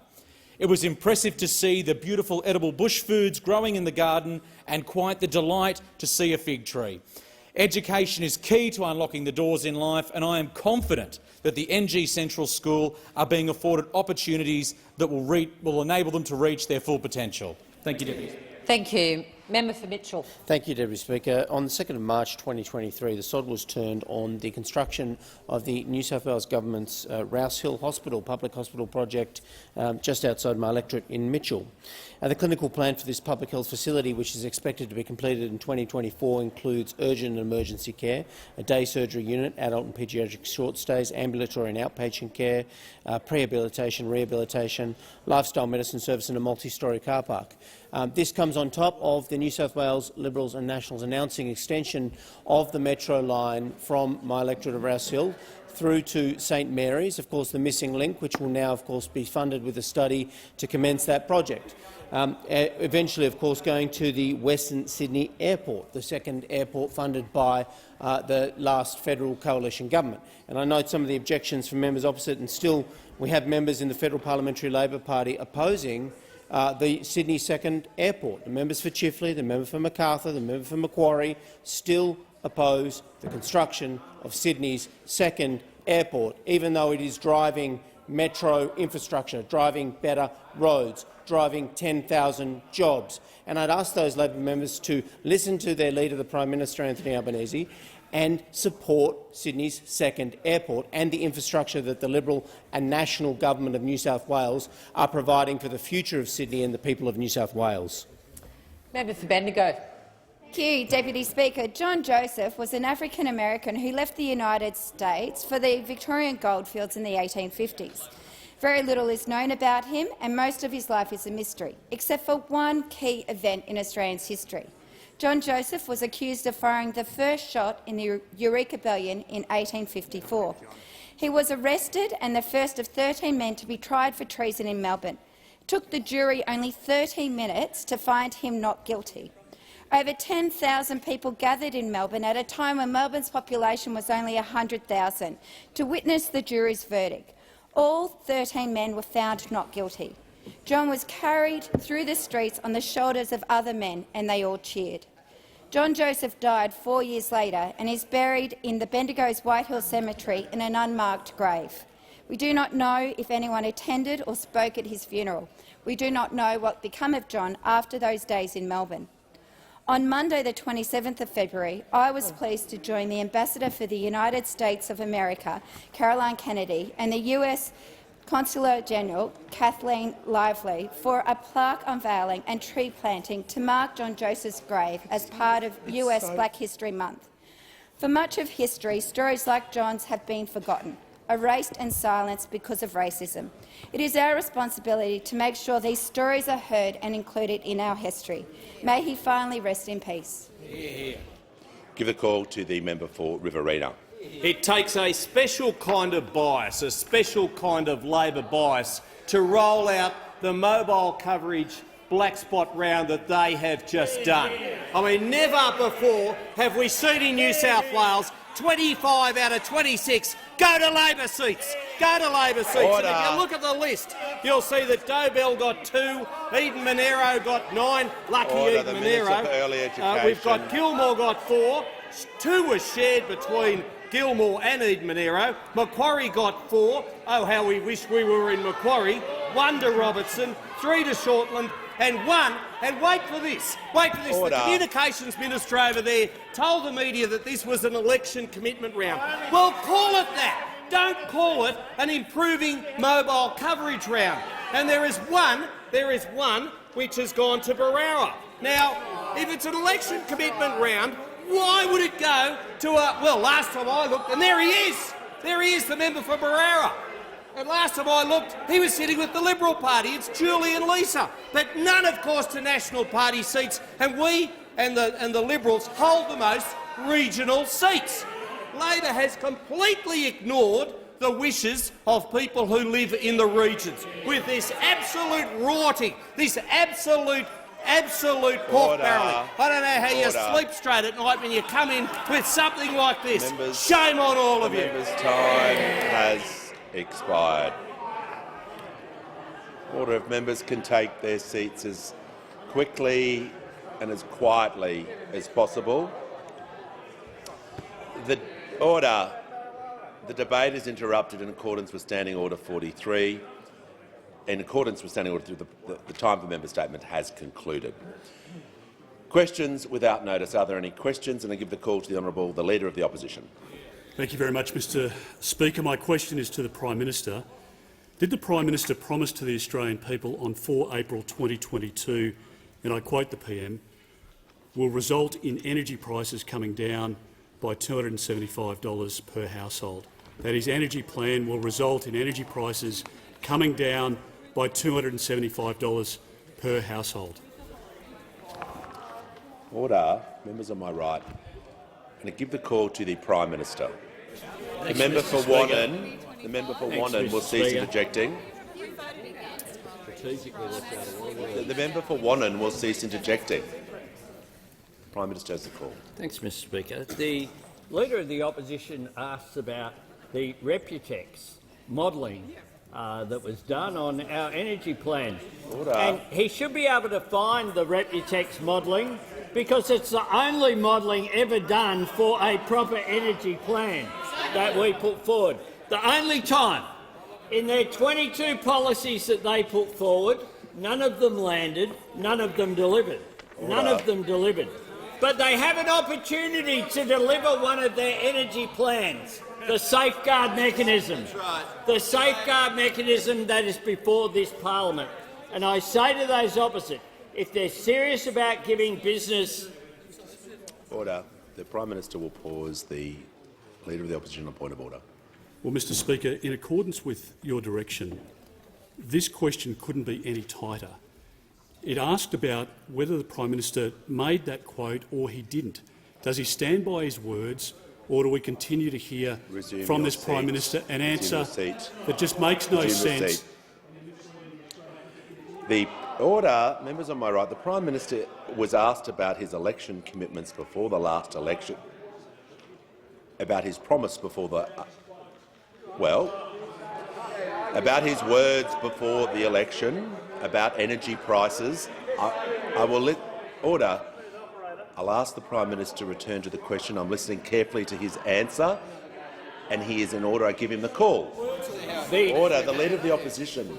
The more pathetic the question, the louder the interjections. The Prime Minister will the continue. more pathetic and weak they come in here. They spent all last week talking about super. Where is it? The sounds of silence. The sounds of silence. Art Garfunkel had nothing on this mob over there. The sounds of silence is what we hear from those opposite when it comes to their big issue that they were going to make.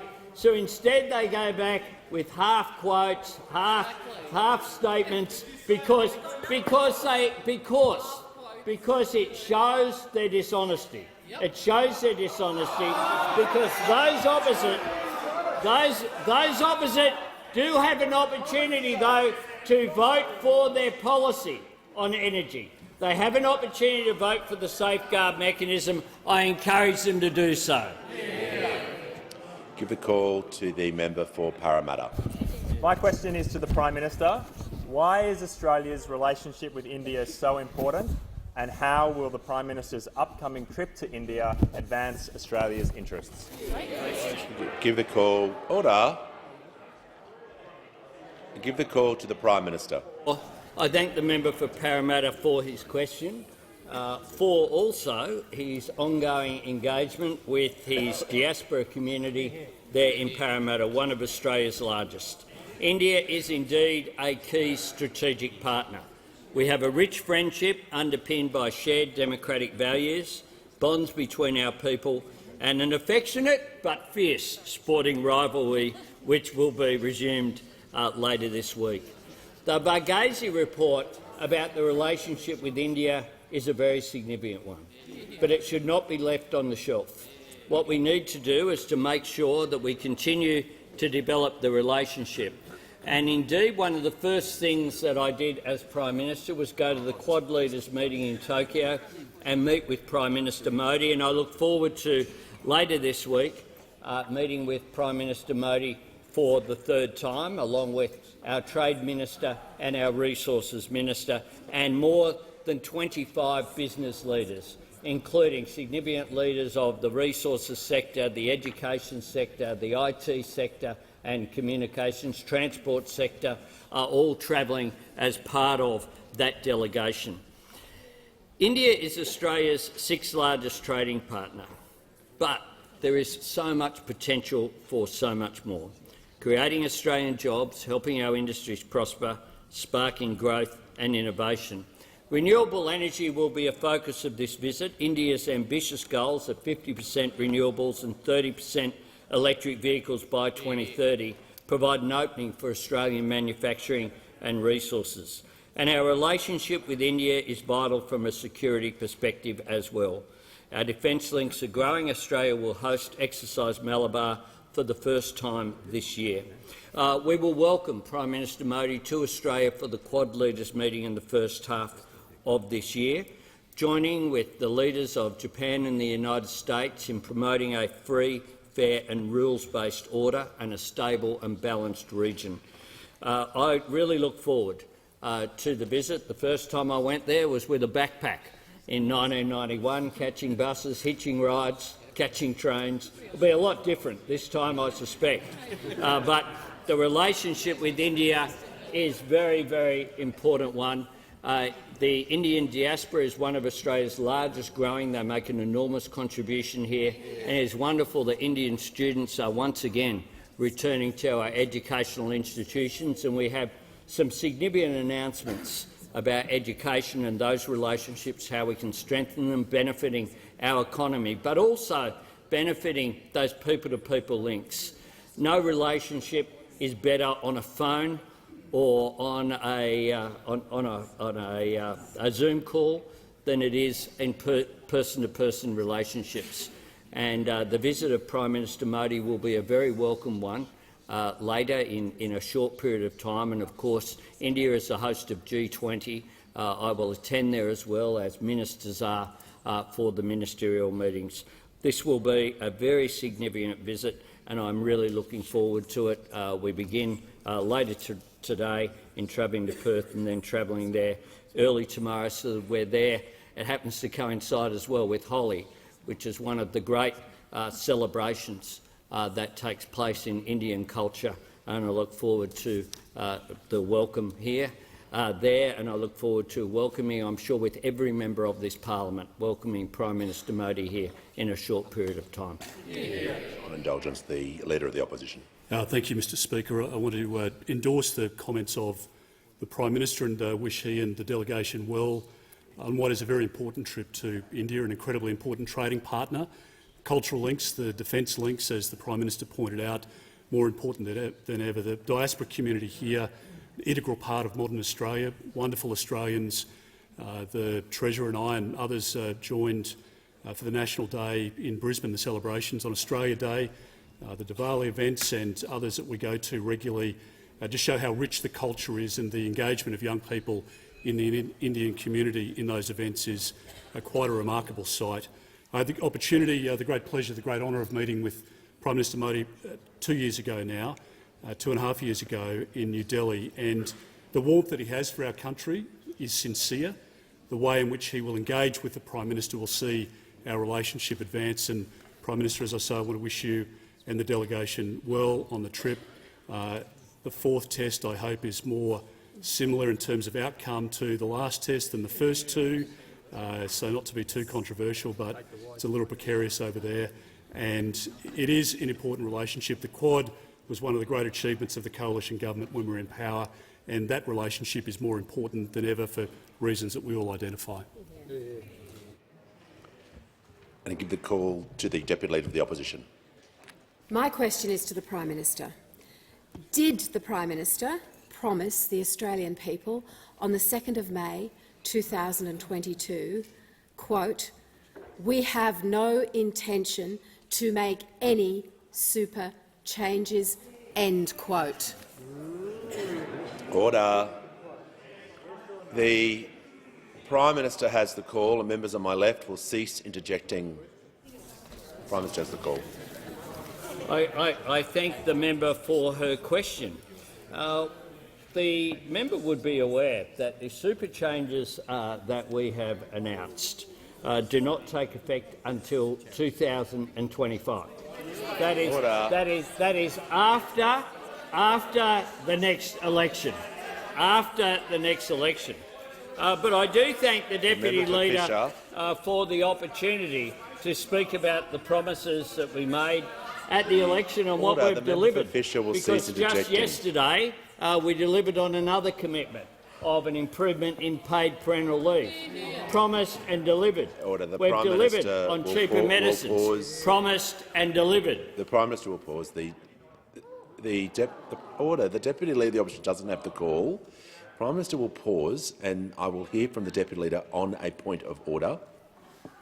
Thank you, Mr Speaker. On relevance, the question just could not have been any tighter. There was no scope for preamble. Did the Prime Minister say those words or not? And we seek your guidance, Mr Speaker, on bringing the Prime Minister back to the question. The Prime Minister has been going for less than a minute. He's entitled to a preamble. The question was about a quote that he made. I'll bring him back to that question and ask him to return. Thanks, Mr Speaker. We've made our priority clear on superannuation, which is what the question is about. Did you make the statement? Our priority. Order. And once again, you have more angry ranting. From what happened to the smile? You were going to smile more, Peter. You were going to smile more. What happened to Happy Peter? Order. Where's it gone? So much anger. Order. So the much House vitriol. will come to order. The Leader of the Opposition, Prime Minister, will return to the question. Order. There's far too much noise on my left. I'm responding to the interjections, Mr Speaker. It's hard to respond when someone's just yelling non-stop from go to woe. I tell you what we won't do. We've said what we will do on super, something that will impact 1/2 of 1%. 1/2 of 1%. That's supported not just by those opposite. Order. The Prime Minister will pause. The Prime Minister will pause. The member for Fairfax will withdraw that comment.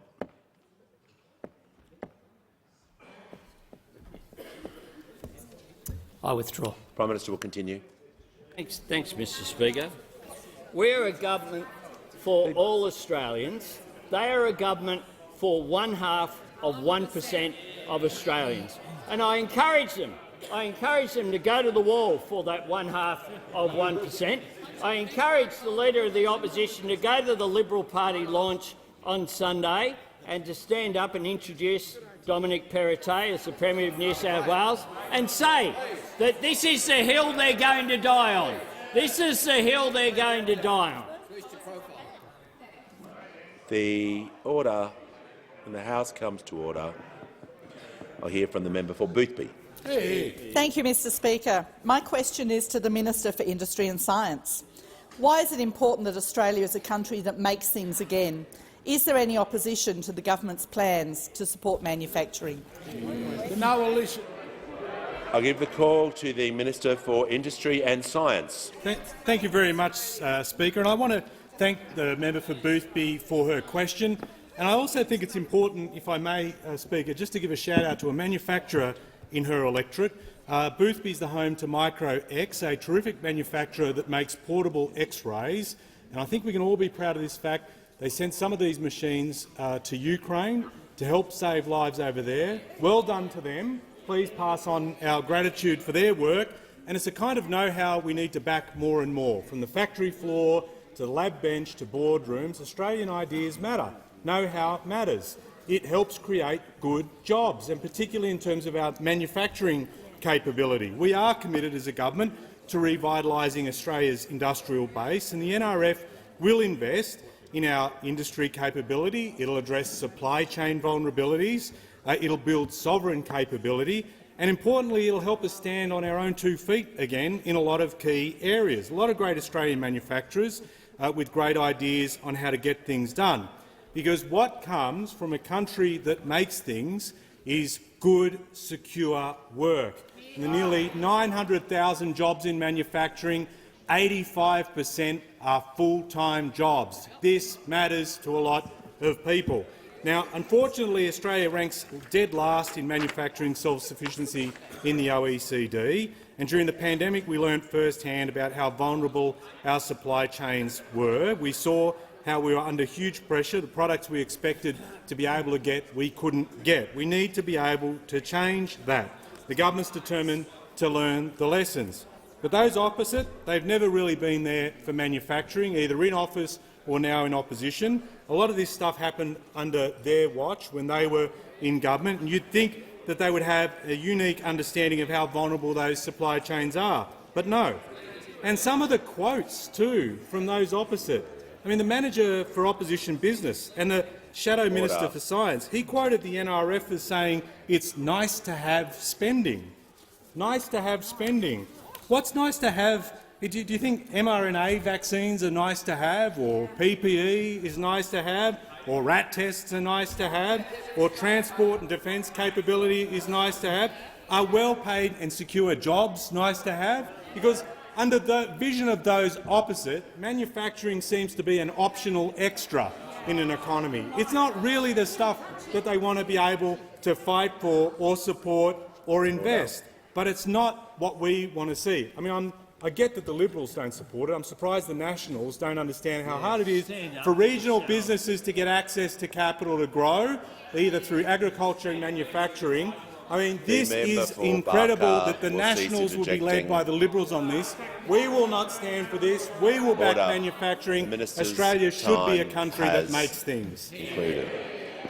Before I call the member for Goldstein, I'm very pleased to inform the House that present in the gallery today are family members of former Prime Minister the Honourable Sir Joseph Lyons and former member of the House, the Honourable Dame Enid Lyons, including grandchildren and great-grandchildren, who generously gifted the Lyons family Bible to the Australian Parliament today. A very warm welcome to you all. And I give the call to the member for Goldstein. To the Minister for Communications, AFL fans and several players have declared they want gambling ads banned from screens. Ex-Collingwood great Nathan Buckley has challenged the government to lead, comparing today's gambling industry to the tobacco industry of old. With teenagers gambling online, knowing more about multis than the sport they're watching, will you read the play and ban gambling ads on TV and online? I give the call to the Minister for Communications. The Deputy Leader of the Opposition. I thank the member for her question and I acknowledge her continuing advocacy on this important issue. Mr Speaker, the government recognises the importance of gambling promotions being presented in a responsible manner. Whilst the Commonwealth responsibility in this sector is shared between myself and the Minister for Social Services, it is the communications portfolio which regulates the types of online gambling services that can be provided to Australians and for overseeing the gambling advertising rules for the broadcasting sector. For the benefit of members, Mr Speaker, the current rules relating to the scheduling and content of advertisements on TV are contained in the co-regulatory broadcasting codes of practice. These codes are developed under the Broadcasting Services Act by industry groups in consultation with the Australian Communications and Media Authority. Generally, the codes prohibit gambling advertising during programs that are principally directed at children, and they limit when advertisements can be shown during live sporting events. The content of gambling advertisements is further governed by the self-regulatory codes of practice developed by the Australian Association of National Advertisers, and that includes its wagering code. Mr Speaker, this government is committed to ensuring harm minimisation operates within a robust legislative framework with strong consumer protections, including through the continued implementation of the National Consumer Protection Framework. A key part of the framework is consistent gambling messaging, which requires stronger messaging about the risks and potential harm of gambling in all advertisements. These new taglines will actually be implemented across all platforms by the 30th of March. Mr Speaker, the government recognises there is ongoing community concern about the harms associated with online gambling. It is timely that this parliament should consider what more can be done to address this issue. And that's why we have established an inquiry into online gambling and its impacts on those experiencing gambling harm, which has been conducted by the House of Representatives Standing Committee on Social Policy and Legal Affairs. The committee is considering, amongst other things, the effectiveness of the current gambling advertising restrictions on children's exposure to gambling products and services, amongst a range of other issues. And I can assure the House that the government will fully consider the committee's recommendations when it releases its final report. Give the call to the honourable member for Moreton. Thank you, Speaker. My question is to the Minister for Housing and Homelessness. How are the Albanese Labor government's housing reforms improving the supply of affordable rentals for Australians, and what are the risks of these reforms not passing the parliament? Give the call to the Minister for Housing, Minister for Homelessness and the Minister for Small Business.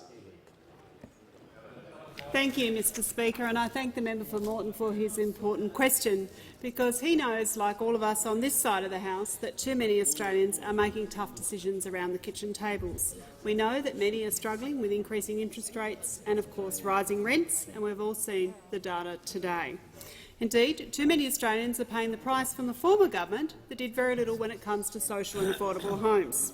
The former government that didn't believe the Commonwealth had any role to play in addressing the housing needs of Australians that need it most.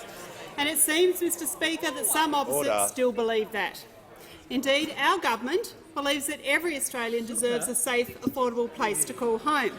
And we're elected with a plan to tackle the housing challenges, including those experiencing rental stress. The establishment of the $10 billion Housing Australia Future Fund will build 30,000 homes in the first 5 years. We're talking about 20,000 social homes and, importantly, 10,000 affordable rentals for key workers. Add to this the 20,000 affordable homes that will be delivered under the National Accord in partnership with the states, territories and local government. That's 10,000 affordable homes from the federal government and another 10,000 matched by the states and territories. And I'm talking about homes like the ones we announced in Westmead last year. For key workers, we heard there importantly from Alyssa Ting, a midwife, who's already in an affordable rental being managed. And she said, and I want to quote, "The original market value rent is $450 and I'm paying $322 a week. So it's a huge difference. I honestly thought it was fake at first because I was like, no way, it can't be that cheap." We know that there are thousands of people currently struggling with increasing rents, and we know that our reforms and the Housing Australia Future Fund will make a real difference to thousands of people around the country today. Indeed, I'm pleased our legislation has received such strong support from many in this place, on the crossbench and, of course, the member for Bass, and they know it's providing national leadership on affordable housing. Or as National Shelter has said, it provides, and I quote, "a strategic approach to housing policy that's been lacking for some time." Indeed, I'm astounded that those opposite continue to be opposed, that they continue to say no to building more homes for rentals for people like Alyssa. They're saying no to building more homes for women and children fleeing family violence. They're saying no to building more homes for older women at the risk of homelessness. And they're saying no to building more homes to veterans at risk of homelessness, Mr Speaker. They continue to say no on a reform that we made to the people prior to the last election. Our ambitious housing reform will deliver on our policy to the Australian people. Give a call to the honourable member for Petrie. Thanks, Deputy. Thank you, Mr Speaker. My question is to the Prime Minister. Did the Prime Minister promise the Australian people on the 1st of May 2022 in Perth, and I quote, "Labor has real, lasting plans for cheaper mortgages"? Give a call to the Prime Minister.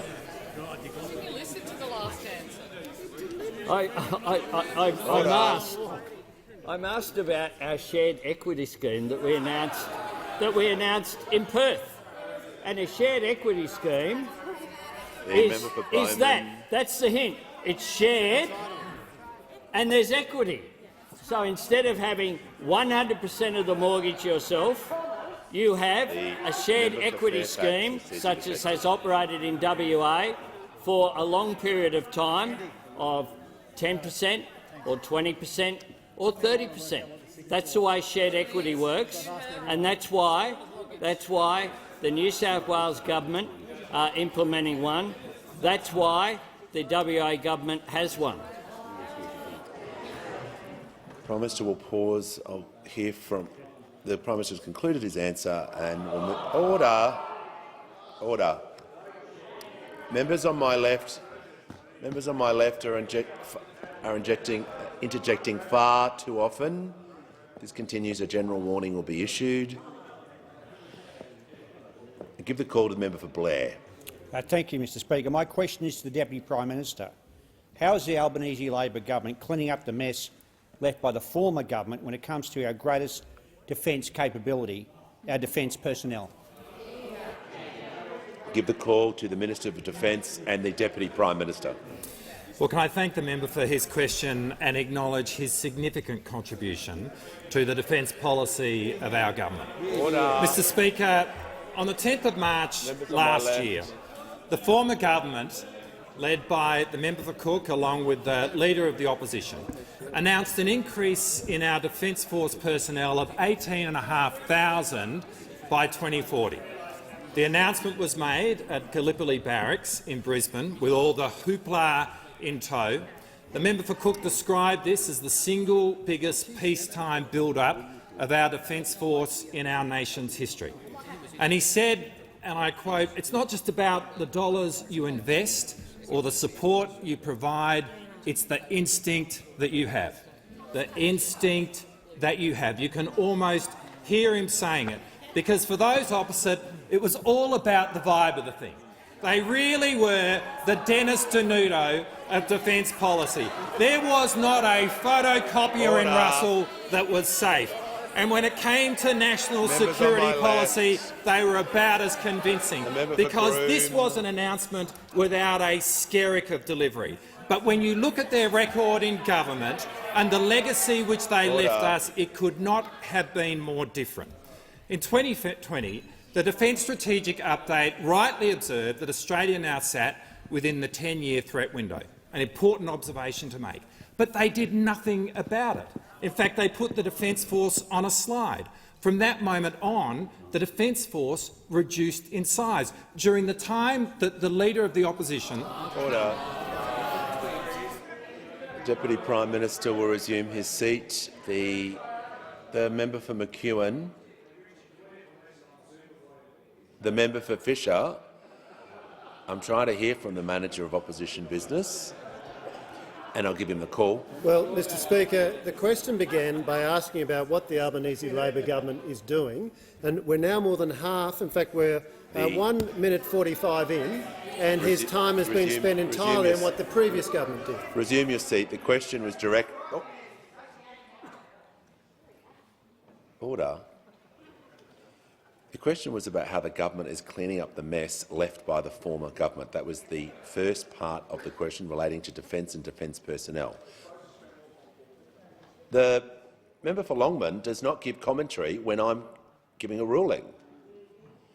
The Deputy Prime Minister is in order and asks to continue with his answer. When the Leader of the Opposition was the Minister for Defence, the Defence Force shrunk by 1,400 people. That was his vibe. And it's a challenge for this country, but it's a challenge this government is going to fix. I give the call to the Leader of the Nationals. Thank you, Mr Speaker. My question is to the Minister for Infrastructure, Transport, Regional Development and Local Government. Will the minister rule out a proposed 10% annual increase to the heavy vehicle road user charge, which would drive up the cost of living for all Australians? Give the call to the Minister for Infrastructure, Transport, Regional Development and Local Government. Thanks very much to the member for the question. As the member knows, the heavy vehicle charges are set a collective decision by all states and territories, including the last time I looked, the Liberal-held states of New South Wales and Tasmania. Now, of course, the heavy vehicle charges are to actually fund the share that heavy vehicles take of the amount of damage that is done to our regional roads in particular. So on the one hand, we've got all of you out there screaming, saying, I've got roads, I need funding, I want all this money, I want you to fund it. But at the same time, we've got you guys out there again saying somehow or other, on the one hand, we're going to cut fuel tax credits, apparently. They were the only people who actually did do that. But on the one hand doing that, and that we're going to do this other heavy vehicle charges.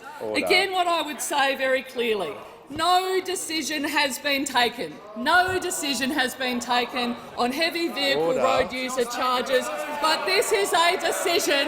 It is a decision that is taken collectively by every state and territory government, including those held by the Liberal Party.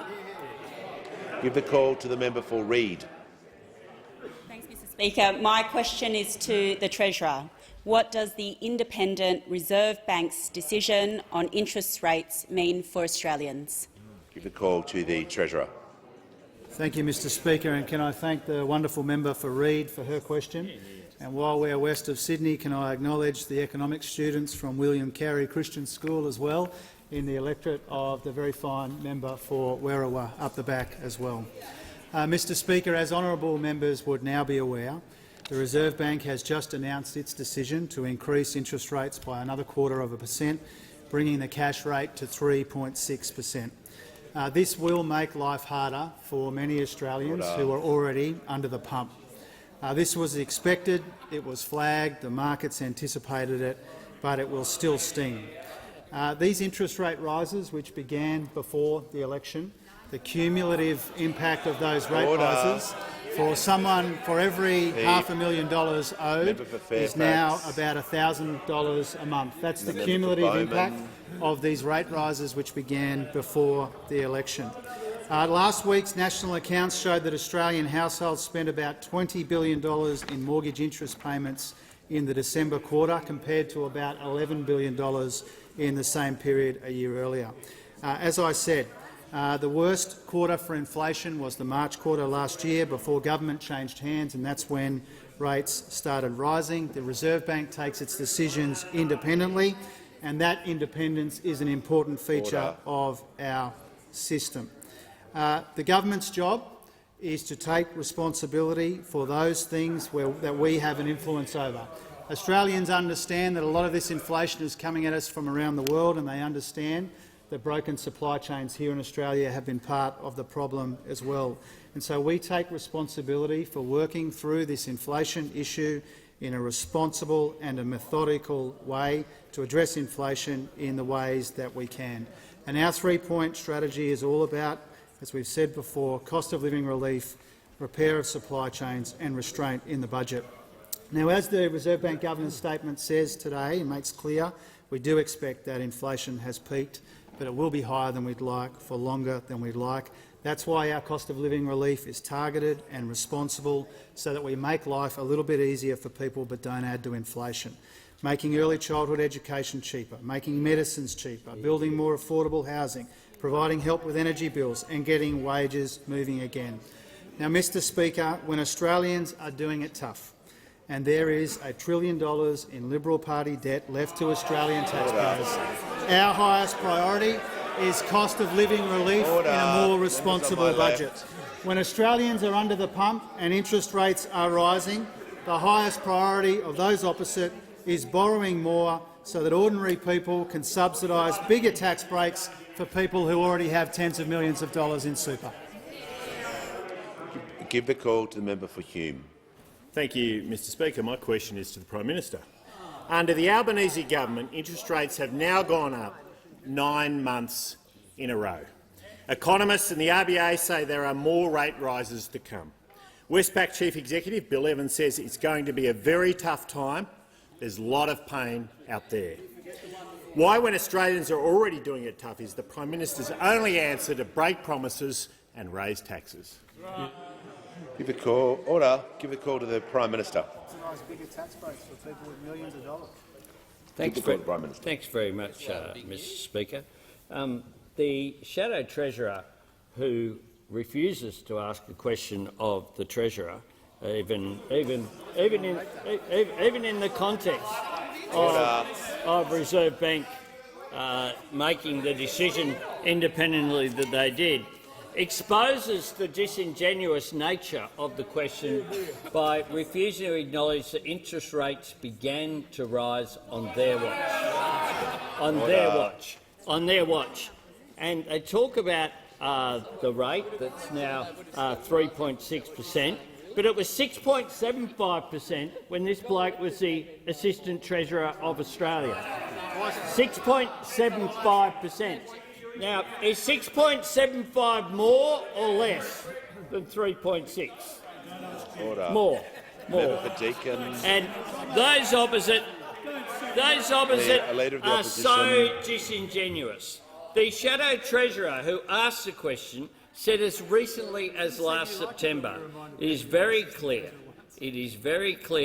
the world has changed dramatically. Even in the past few months, we've seen a rapid shift to an inflationary environment. Interest rates are bucking decades of downward trends.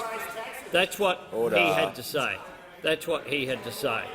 And then before we even get in, the change in 2025 that we've envisaged on super, that the Shadow Treasurer was asked repeatedly by David Spears on Insiders to say that it was a bad policy and he couldn't bring himself to do one because it's precisely the policy that he backed. When the changes went through in 2016-17. They know frauds when they see one. Those opposite help create problems with supply chains that have fed into inflation. The Reserve Bank Governor has said that half and up to two-thirds of the inflationary pressures in our economy are about supply chains. Those opposite are coming in here and voting against the National Reconstruction Fund, which will assist with the supply chain issues that we're confronting. They also came in here and voted against the relief that was provided for in December, that $1.5 billion of energy price relief. They opposed the measures that we put in place for pharmaceuticals that came into place on January 1. They're against the childcare reform that we put in place on July 1. But what they did the last time they had an opportunity to have a budget, what they did was pour massive amounts of money into the system that all ended once people— The Prime Minister's time has concluded. Order! Give the call to the member for Robertson. Thank you, Mr Speaker. My question is to the Minister for Health. Why is it important to make medicines cheaper for Australians? Give the call to the Minister for Health and Aged Care. Speaker, and I thank the member for Robertson for his question and also for hosting me and the member for Dobell last week, along with Dr Ian Charlton, a great GP in the Central Coast, to announce the expressions of interest opening for the 14 urgent care centres that we've promised to deliver this year in New South Wales. I also know, Mr Speaker, just how hard the member for Robertson campaigned on a promise to deliver the people of the Central Coast cheaper medicines at the election last year. And, Mr Speaker, we have delivered on that promise. In July, we slashed the safety net threshold for millions of pensioners and concession card holders by 25%, so that now across a year, on average, pensioners and concession card holders will pay no more than $5 per week for all of their medicines needs, no matter how many medicines they take. In September, we cut the price of more than 2,000 brands of medicine, delivering $130 million back into the pockets of hard-working Australians. And in November, the Minister for Social Services delivered on our promise to give more self-funded retirees access to a seniors health card that would give them access to cheaper PBS medicines and bulk billed GP visits. And the Member for Social Services has reported that already more than 10,000 self-funded retirees now have a seniors health card in their wallet who didn't have that before November. But, Mr Speaker, the centrepiece of our cheaper medicines policy was delivered on the 1st of January, when we delivered the biggest cut to the price of PBS medicines in the history, the 75-year history of the pharmaceutical benefit scheme, slashing the price of general patient scripts from $42.50 to just $30. And, Mr Speaker, I'm delighted to report that in just the first 2 months of our cheaper medicines policy, just the first 2 months, we've delivered even greater savings than we predicted. The price of more than 3.2 million scripts have already come down, delivering more than $36 million into the pockets of hard-working Australians. And, Mr Speaker, this isn't just good for their hip pocket. As the member for Robertson well knows, this is good for their health, because every year almost 1 million Australians defer or go without a script their doctor has said is important for their health because they can't afford it. It's already making a big difference, Mr Speaker. Quote Morgan, or Megan, who's in her early 30s. I should have brought my reading glasses, Mr Speaker. She wrote to us saying, as a chronic pain sufferer, it's great to be able to get some savings on prescription medications. It's making a real difference to my household budget. Mr Speaker, just one example of the millions of Australians who are benefiting from the Albanese government's cheaper medicines policy. I give the call to the member for Curtin. This is a question for the Prime Minister. The US Inflation Reduction Act is a global game-changer, attracting capital, technology and people to the US as it leads the way towards a net-zero world. The rest of the world is following suit. Despite our natural advantages, this makes it hard for Australia to compete as a green energy superpower without our own transition incentives. To ensure we don't miss the boat on massive future export opportunities like green hydrogen, will the government respond boldly to the Inflation Reduction Act? Give the call to the Prime Minister. I thank the member for Curtin for her question and for her ongoing commitment to action on climate change.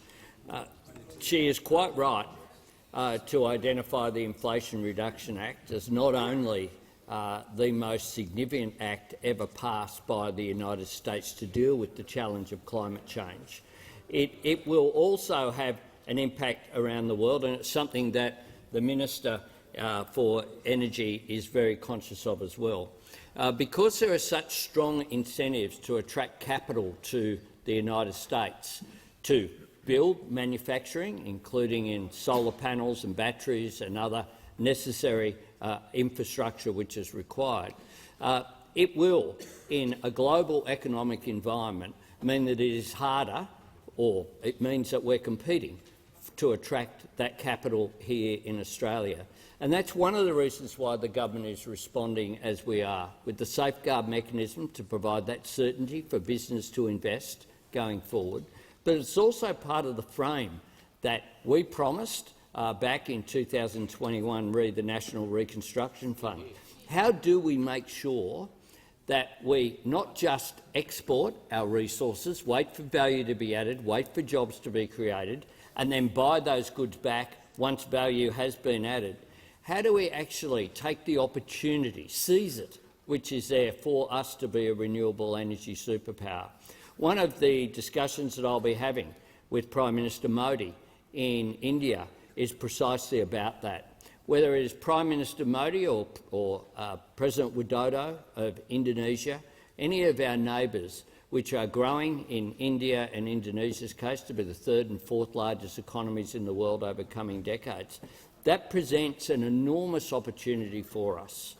We should be value-adding here wherever possible. We need to provide support for our industries here through the National Reconstruction Fund, which is modelled on the Clean Energy Finance Corporation, essentially funding projects that will produce a return on capital, but ones that mightn't be able to provide gain that capital in the market system, which is why post-Inflation Reduction Act it is even more important that we have the National Reconstruction Fund. It is even more important that we provide the certainty through the safeguard mechanism going forward. I look forward to working with the member for Curtin. WA in particular has lithium, has nickel, has these resources that are so important, which is one of the reasons why I took the entire cabinet to Port Hedland to have discussions with the business community about how we can take advantage of our position going forward. Concluded. Give the call to the honourable member for Hasluck. Thank you, Speaker. My question is to the Minister for Resources. How will the National Reconstruction Fund create jobs in the critical minerals sector? Good. Give a call to the Minister for Northern Australia and the Minister for Resources. Thank you. Thanks, Mr Speaker. And I want to thank the member for Hasluck for her great question, and I thank her for the work she's doing here in this place. Mr Speaker, as you know and as we all know, Australia is rich with valuable, critical resources, and they represent an incredible opportunity, not just for our nation, but for indeed the whole world. Our critical minerals and rare earth elements are essential for net zero technology, including electric vehicles, wind turbines, battery storage and solar panels. The road to global net zero passes through Australia's resources industry, and in particular our emerging critical minerals and rare earth elements sector. The demand for critical minerals will only increase, with world demand for lithium forecast to rise by over 40% over the following 2 years, reaching over 1 million tonnes by 2024 and 3 million tonnes by 2030. Critical minerals is transforming and renewing communities across the country. Take Greenbushes in Western Australia, for example, the largest lithium mine in the world. Also, Western Australia's oldest and longest operating mine. It used to mine for tin. It's seen its ups and downs in the economy and the use of tin, but now lithium mining is supporting that community once again as the world demand for lithium creates more jobs. Critical minerals presents an unmissable opportunity for our nation, one that this government will not let pass by. Mining creates jobs. We know that. There are over 270,000 jobs in the resources sector across the country. Minerals processing and adding value to what we mine creates jobs. The NRF and the Value Adding and Resources Fund will create jobs. Taking our critical minerals and rare earth elements along the value chain will create jobs that are high in value, in high-tech industries and are well-paid, and they will help the world decarbonise. And what do those opposites say? Well, they say no. This government, through the $1 billion Value Adding and Resources Fund as part of the $15 million National Reconstruction Fund, will ensure a greater share of our raw materials are processed here. We seek to support businesses that will secure capital that will allow them to expand their workforce, create jobs. That's what we want to do in this country, bringing manufacturing capability back and ensuring we process more minerals here. This government was elected on a mandate to secure the National Reconstruction Fund and the Value Adding and Resources Fund. Those opposite say no. Mr Speaker, it is absolutely inconceivable that those opposite oppose a job-creating, nation-building legislation. They used to support the critical minerals facility, they used to support the critical minerals industry, but now they just say no. Well, it's not good enough. We will create a critical minerals industry. Has concluded. I give the call to the member for Moncrieff.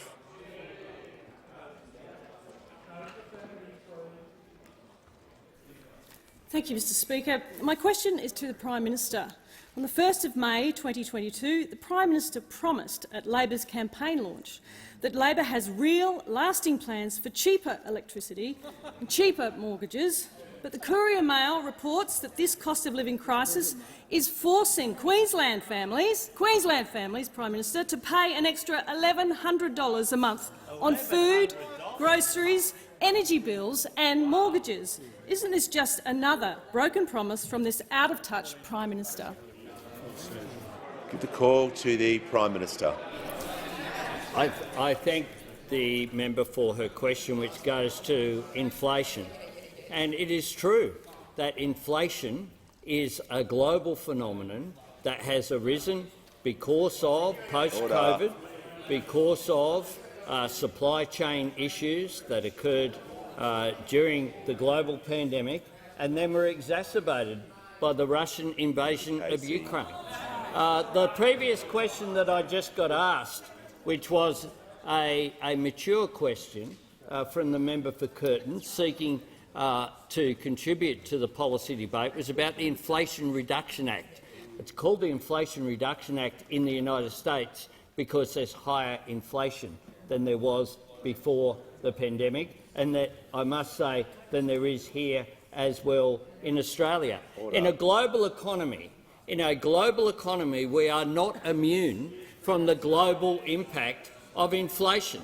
Now, for those opposite who like to profess themselves as free market capitalists, to not understand that is quite extraordinary. Perhaps they're arguing that we should have a completely closed economy, Soviet-style, that doesn't link up with global markets and global economic trends, because that is essentially the assumption behind the direction of the questions in which they are going. Fortunately, in Australia we have some structures, thanks in part to the reforms of the Hawke and Keating government, that do ensure that we're connected with the global economy. And the RBA governor had this to say just last week. Most advanced economies are in a similar position to Australia and have responded with higher interest rates, in some cases to a level substantially higher than that in Australia. Our assessment is that inflation is likely to have peaked around the end of 2022 and will now start declining. And you don't have to even believe the Reserve Bank governor if we're against him, apparently those opposite these days, but they perhaps can listen to the Leader of the Opposition, who had to say this in May 2022. Nobody wants to see interest rates go up, but it's a reality of a world where there's inflation. You know that term? A world where there's inflation. Australia lives in that world. Apparently you live in a different one. Call to the member for Hawke. Thank you, Mr Speaker. My question is to the Minister for Social Services. How will the Albanese Labor government's historic changes to paid parental leave, which passed the parliament yesterday, provide more support to parents in those crucial early years?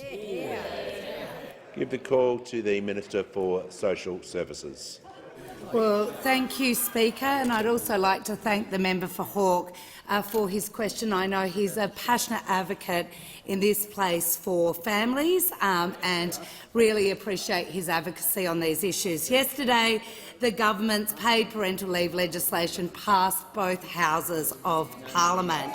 Now, this is a win for working families because paid parental leave is, of course, a proud legacy of previous Labor governments. Of course, the Albanese government is building on that legacy with the reforms that passed the parliament. Of course, Labor's original introduction of paid parental leave, recent reports have suggested, have boosted female workforce participation, particularly for women with children aged 0 to 5, because it keeps that connection between a woman and, of course, the workplace and the labour force. But, of course, with these changes, over 180,000 families each year will benefit from a stronger, more generous paid parental leave scheme that's right for the times and right for the future. We, of course, know that raising children and managing work is a juggle for many Australian families. We also know it is a time where there's lots of bills to pay and families need all the help they can get. That's why our changes mean from the 1st of July this year, not only will more parents have access to the government payment, but they'll now have more flexibility in how they transition back to work and how they share care between parents. Of course, the 1st of July will move to a single payment that allows all parents to receive government-paid leave at the same time as their employer-paid leave. Currently, this option is available to mums but not dads. We are removing this unfair, outdated rule to help families maintain their income while caring for their newborn. Our changes will also make it easier for parents to share the 20-week entitlement between them in a way that works for them. We know that dads and partners want more time at home with their baby. We also know that when parents share care, it's good for gender equality, it's good for kids and it is good for the economy. Of course, with this bill passing the parliament, we will now be able to take claims from late March so that parents can pre-claim so they can get the payment with no fuss from the 1st of July. Now, of course, this is our first start to expanding paid parental leave because we intend from July 2024 to expand the scheme by 2 weeks each year until we reach 6 months in 2026. This is a key reform that is good for the economy, it's good for families and it is Labor that is delivering. Give a call to the member for Griffith. Thanks, Mr Speaker. My question is to the Treasurer. Recent analysis shows renters will pay an extra $10 billion to their landlords this year in rent hikes, while reports today show the proportion of rental properties below $400 a week has more than halved in the last year. Given the government was willing to work with the states to cap energy prices, will the government finally agree to do the same for rents and put a freeze on rent increases on the National Cabinet agenda, as well as doubling rent assistance in the upcoming budget to help stop this mounting crisis? The call to the Treasurer. Thanks very much, Mr Speaker, and thanks to the member for his question. I don't think it's any secret to anyone in this place, Mr Speaker, that we don't have enough rental properties in this country. Vacancy rates are incredibly low, rents are far too high, and the best response to that combination of challenges is to do what we can to build more stock. And I pay tribute to the Housing Minister for all of her work trying to make sure that we can build more housing stock in this country. There's an important opportunity for this parliament to vote for more social and affordable housing, which is part of the solution here. Now, we recognise when there are labour shortages, when there are pressures on costs of building materials and other pressures, that it is a difficult time to be building more properties, but that doesn't mean we shouldn't be putting in place the kinds of funds that are before the parliament, the kinds of arrangements that I've been talking about, and the Minister for Housing has been talking about when it comes to housing supply and the Housing Accord. We recognise that Australians are under the pump. We recognise that Australian renters are particularly doing it tough in the context of low vacancy rates and unacceptably high rents. The best way to deal with that is to build more properties, and that's what we intend to do. Give a call to the honourable member for Jagga Jagga. Thank you, Speaker. My question is to the Minister for Government Services.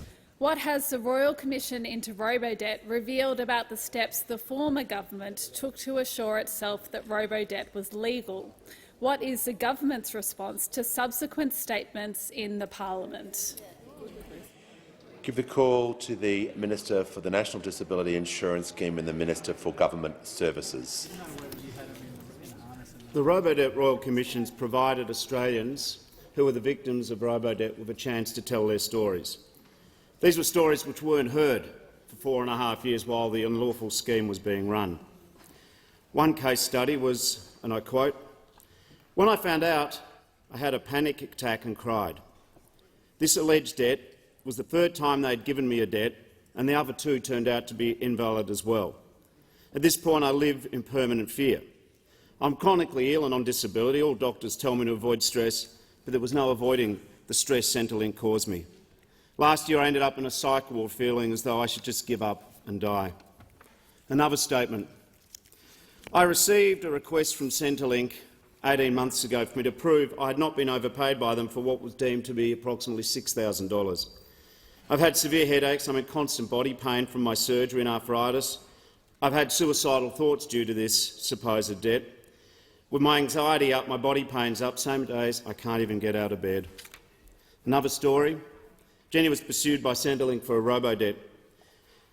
It had been alleged she'd been overpaid approximately $3,000 over a period of time over 7 years ago. Jenny was employed during the overpayment period, but she could not prove her earnings to Centrelink as the former employer paid her in cash and did not issue her pay slips. During the claimed overpayment period, Jenny's daughter took her own life. Jenny found it hard to provide instructions during that period of time. She has a diagnosis of PTSD. We've heard from the workers who were working at Centrelink. One worker said, "I wanted to kill myself with a letter to tell the public what is happening. I still cry every day. I feel responsible for the deaths of others. I cannot get some phone calls out of my head." Another worker said, "The impact on my personal life was enormous. I took 3 months-long service leave. I ended up in the outpatient services of a psychiatric unit." A third worker said, "I remember talking to a client whose debt was $5,000. He was telling me the best thing he'd do would go onto the train tracks and lay down. It was very distressing to hear him and all the other customers on the brink of suicide." This is why the Royal Commission's occurring. But at the end of question time yesterday, the member for Fadden gave a personal explanation to the House. He said he stopped robo-debt.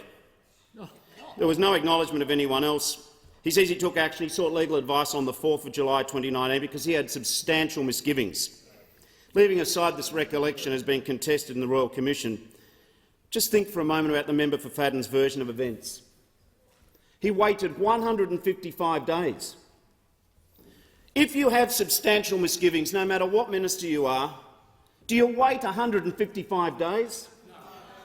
I wonder how many thousands of debts were issued in the period of substantial misgivings. I remind the member for Fadden and Coalition, you are not the victims here. The minister's time has concluded. I give the call to the member for Hughes. My question is to the Prime Minister. Before the election, the Prime Minister promised a $275 drop in power bills. That didn't work, so he passed laws that, on 12 December 2022, he promised will actually be deflationary by reducing people's power bills next year. Where are the Australians who have had a reduction in their power bills? Doesn't this show just how out of touch the Prime Minister is with ordinary Australians? Give the call to the Prime Minister. Thanks. Give the call to the Prime Thanks Minister. very much, Mr Speaker. I'm asked about the promises that we made before the election. And can I say this, that we did promise to create more fee-free TAFE places and we delivered. We promised a National Anti-Corruption Commission and we delivered. Order. We promised 10 days paid to family and domestic violence leave and we delivered. We promised to legislate for net zero and we delivered. We promised to establish a robo-debt Royal Commission. And we just heard from the Minister a powerful reading into Hansard of the very real evidence of people who were the victims of robo-debt. The victims of robo-debt. Now, I acknowledge that people are doing it tough. Global inflation means that it has an impact on people, particularly more impact the less income and funds that you have. And so that's why the government has put in place measures, including cheaper medicines, cheaper childcare, fee-free TAFE. That's why we've put in energy price relief. That's why we're taking the action that we are. That's why we have a responsible budget policy of relief, repair and restraint, because we want to take pressure off inflation. But those opposite stand in the way of all of the measures that we are putting in place. Order. The Prime Minister has concluded his answer. I'll give the call to the member for Bruce. Thank you, Mr Speaker. My question is to the Minister for Infrastructure. The previous government allocated 83% of its urban congestion fund to Liberal and National-held electorates. Is congestion only an issue in seats that vote for the Liberals? How is the Albanese government doing things differently? Order. I give the call. Order. Order. The members on my left will cease interjecting before a minister even gives an answer. Give the call to the Minister for Infrastructure, Transport, Regional Development and Local Government. Thank you very much, Mr Speaker, and I thank the member for Bruce for his question and commend him on the great work that he's doing in this space. Well, last week we saw hearings into the previous government's Urban Congestion Fund. And when it comes to mismanagement of infrastructure investment, the Urban Congestion Fund, including the now infamous Commuter Car Parks Fund, are up there with the worst of the worst. This was a $48 billion fund that allocated 83% of its funding to Liberal-held seats. Now, I know those opposite like to say they should get all the regional funding because they try and claim they've got all the regional seats. Now they're saying they've got all the city seats as well, all the city seats they hold. It was meant to be, of course, a fund that targeted congestion across cities across the whole of the country, but 136 of the projects, of the announced projects, were all in Liberal-held seats, with only 26 in Labor-held seats. And if you looked at those figures, you'd think that Australia's most congested roads are only located in those that vote for the Liberal Party. Well, really, there's no congestion in the west of Melbourne. Ipswich and Logan are a haven for traffic-free roads. We've got Parramatta and Blacktown and Punchbowl and Cabramatta, a 10-minute commute from there, apparently. As if, really. No matter where Australians live or who Australians vote for, they deserve to have their projects assessed on merit. This fund, frankly, was nothing short of a mammoth slush fund ready to be pulled out to prop up the election prospects of the Liberal Party. That is not what infrastructure investment is for. It's why our government has been working its way through, trying to clean up the mess left by those opposite. Now, we've seen this particularly. Not only did they actually politically target this investment, we've also seen that it has been massively underfunded, and we've seen that particularly in the seat of Aston. 3 projects, $50 million to upgrade Napoleon Road, 50 to Dorset Road, 110 to Wellington Road. But the problem was to actually deliver those projects, $1.3 billion to actually build those projects. Now, I see the Leader of the Opposition's going around saying, oh, well, that was just the way it's profiled, it's always done like that, that the money's somehow there, as though there's this magical ATM in the sky. You've left a $1 billion hole because of underfunding of these 3 projects alone. So not only have you left us with $1 trillion of Liberal Party debt, you've left us with project after project after project, including in the seat of Aston, that you never intended to deliver, that simply cannot be funded because the money is not there unless you pull it from the magical ATM in the sky that the former Assistant Treasurer somehow thinks is there available for us all. Order. Give the call to the honourable member for Sturt. Thank you, Mr Speaker. My question is to the Prime Minister. On the 1st of May last year, the Prime Minister promised that, quote, Labor has real lasting plans for cheaper electricity and cheaper mortgages. But according to the Resolve Political Monitor, 2/3 of Australians say higher prices and interest rates are having a serious impact on their households. Isn't this just another broken promise from this out-of-touch Prime Minister? Give the call. Order. Give the call to the Prime Minister. I thank the member for Sturt for his question, and I certainly understand that people are under pressure from the impact of inflation. The Reserve Bank understands that. The global impact of every advanced economy in the world understands that. Whether it's the United Kingdom, the United States, Europe, we're suffering from higher inflation than had occurred previously, pre the pandemic, and that's being exacerbated by the higher energy prices that are coming as a direct result of the Russian invasion of Ukraine. That is having an impact. But I say to the member for Sturt that his constituents would be very grateful if he had voted for the energy price relief plan of $1.5 billion. $1.5 billion. Because our responsibility, of course, is not just to identify problems. More importantly than that, it's to identify solutions. Identify solutions and developing practical problems. And that's why our energy price relief plan, our fee-free TAFE places, our expansion of paid parental leave, our more affordable housing, our cheaper childcare, our cheaper medicine, all of these issues are aimed at taking pressure off families.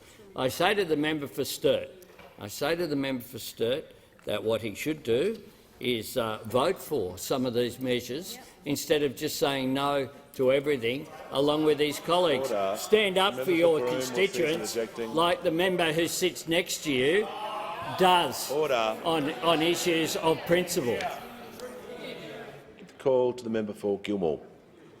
My question is to the Minister for Communications. What progress has been made in delivering the Albanese Labor government's investments in regional communications, including for improvements in mobile coverage? Why is it important for the government to deliver on its commitments, and what approaches have been rejected by the government?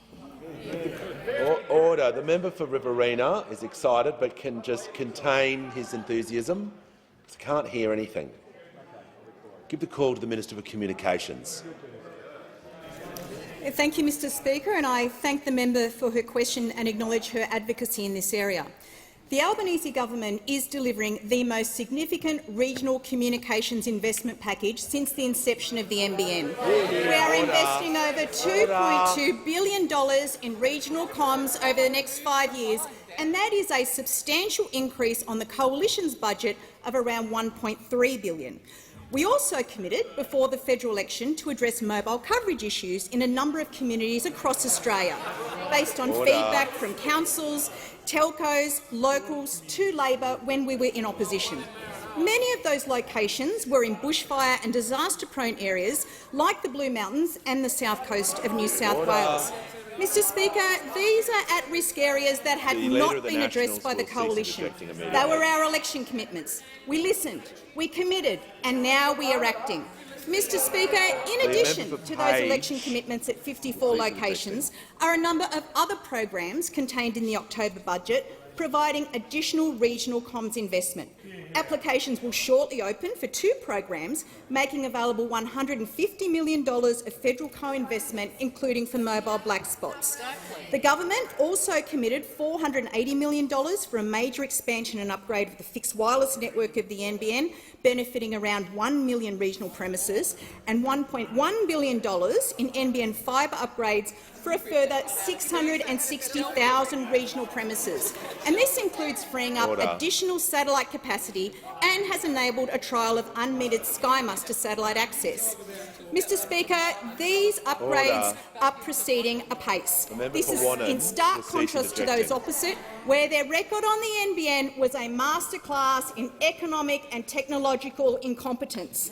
But, Mr Speaker, what is most amazing is to hear those opposite complain about Labor's election commitments with a total lack of self-awareness about their own approach. Mr Speaker, in the priority round of the mobile black spot program under the Coalition, you might wonder, out of 125 priority locations, 125, how many were located in Liberal and National seats? Out of 125. 124. 99.2% of the funding driven to Coalition seats. We will not be lectured to by this rabble, these mates of John Barilaro. They take inspo from error. That is all they do, Mr Speaker. They neglect regional Australia, and they have the hide to complain about Labor meeting its election commitments and not fighting for their own constituents. Order.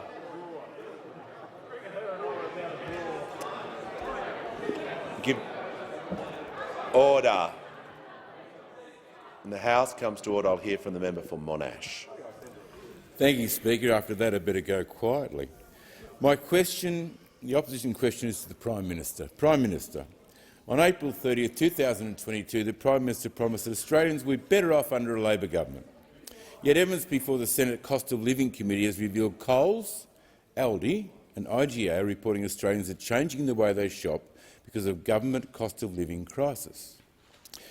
They're moving from normal brands to home brands and buying less beef, even moving from fresh food to canned food. Wasn't this just another broken promise from this out-of-touch government? The member for McEwen will cease interjecting. Give the call to the Prime Minister. Thank you. I thank the member for Monash for his question, and I also thank him for his support for our policy on super. I thank him for being genuine about understanding that people in his electorate, as is occurring around the country, are under real pressure. And that's why when you have $1 trillion of Liberal Party debt, you have to make real decisions about how you manage the economy. And that's why we've made the decision that we did to lower the concession, not remove them, just to make it less of a concession for the 0.5% who have funds in super above $3 million, including the 17 people who have over $100 million and the one person who has around about $500 million in their super. So I have respect for the fact that the member for Monash is prepared to acknowledge that governments have to make decisions to make a difference to people's lives. We on this side of the chamber will continue to stand up for the most vulnerable, which is why we stood up and established the Robo-Debt Royal Commission, which is having such devastating evidence before it.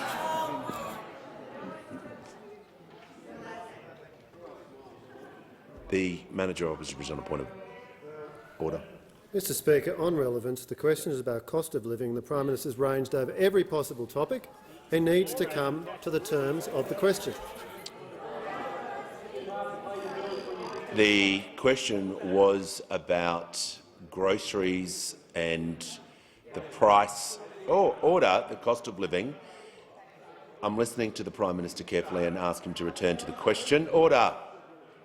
The Prime Minister has the call. And earlier today, I spoke about the cost of living for one of my constituents who was hit with a massive robo-debt bill, even though he, in his 20s, had contracted cancer.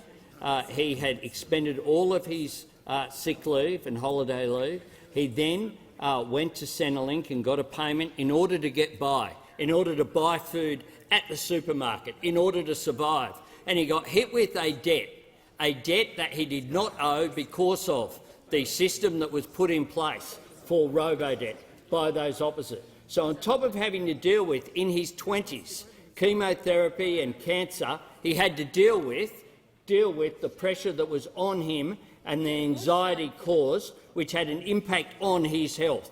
That is the real impact that people had. Order. We on this side of the House understand that people are doing it tough. We will put in place practical measures to make a difference to them, but we won't be lectured by those opposite about dealing with the most vulnerable in our community while they continue to defend their robo-debt system but continue to stand up as well for the 0.5% who aren't saving for their retirement but are using the system in order to gain a significant benefit through a concession that those opposite acknowledged was not sustainable. The Prime Minister's time has concluded. Give the call to the member for Higgins. Thank you, Mr Speaker. My question is to the Prime Minister. How is the Albanese government taking pressure off families and building a better future for all Australians? How is the government working with the states to assist this? Give the call to the Prime Minister. I thank the member for Higgins for her question and for her outstanding representation. The finest member for Higgins I've ever seen, I must say, Mr Speaker. When the government was elected, we did say we would build an economy that worked for people, not the other way around. and we are working on this. We are taking pressure off families through cheaper medicine, cheaper childcare, expanding paid parental leave, more affordable housing, energy price relief and our fee-free TAFE places. We're also working to make employment more secure, because secure jobs give people dignity. They give them purpose and stability and connection to their community. We've acted to get wages moving again. Remember the minimum wage? Perhaps that has an impact on people buying things in the supermarket. Perhaps that $1 an hour increase has an impact, but it was opposed by those opposite. They said it would all fall down, the sky would fall down.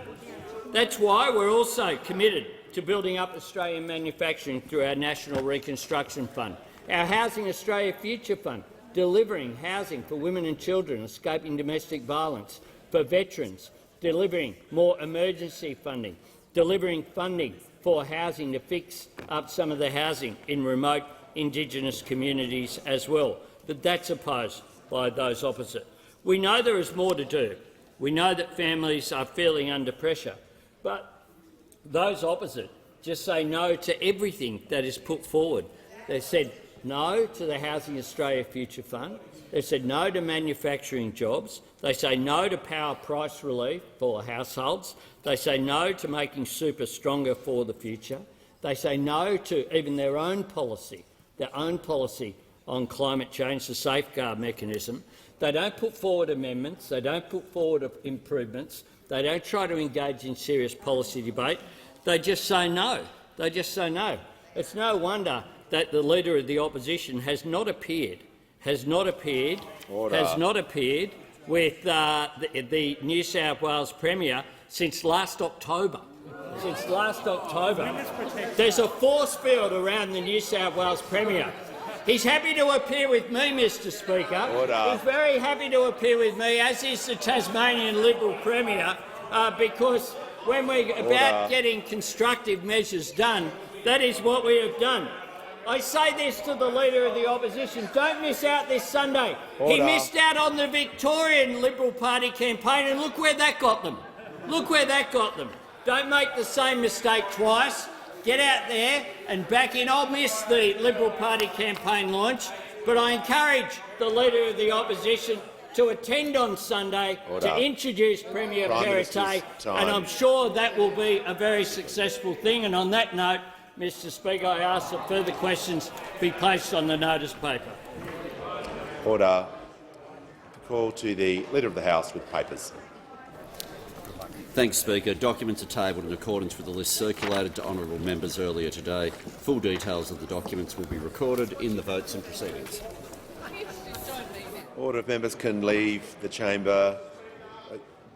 The member for Monash is seeking the call. Matter of misrepresentation, Speaker. Do you claim to be misrepresented? Most grievously. Well, you may proceed. During question time, the Prime Minister said that I supported their policy on superannuation. That is an inaccurate statement to the House. I did not support their policy. In fact, I have a number of changes I'd like to make to it. But more importantly, Mr Speaker, members of parliament are disliked for representing issues around an individual that are not correct. I was very interested to say that as a country we should be having a discussion about issues, and that was my point. Thank you. I've received a letter from the honourable member for Deakin proposing that a definite matter of public importance be submitted to the House for discussion, namely this Prime Minister's broken promise that Australians would be better off under a Labor government. I call upon those honourable members who approve of the proposed discussion to rise in their places, and I give the call to the honourable member for Deakin. Well, thanks very much, Mr Speaker. Mr Speaker, I have not seen a performance like that from a Prime Minister, lacking in any empathy for the struggles that Australians are feeling under his watch, and indeed refusing to accept the words that he said before the election. Now, there is one number that will not come out of this Prime Minister's mouth, and it certainly hasn't left his mouth since the election, and that's the number 275. But it was a number that was used a lot before the election by this Prime Minister in a succession of broken promises that we see from the Prime Minister. Now, Madam Deputy Speaker, it's an interesting political tactic, the Prime Minister just stonewalling time after time on promises and words that are in transcripts, that are recorded on televisions, on devices, but completely refusing to acknowledge words that he used before the election. Now, Madam Deputy Speaker, we're seeing a growing list of broken promises. Indeed, we saw yesterday from the Leader of the Opposition the top 10, the top 10 shameful promises that have not been met by this government. We've seen, of course, their promise to bring power bills down by $275. We even had members of the front bench confirm in interjections across the dispatch box, yes, we did promise to reduce power prices by $275, but by 2025. Well, I hate to break it to the government, but every single year of price rises of over $1,000, that task gets even harder. Does anybody seriously believe that the Prime Minister will be able to deliver $275 power and energy price reductions by 2025? They promised cheaper mortgages.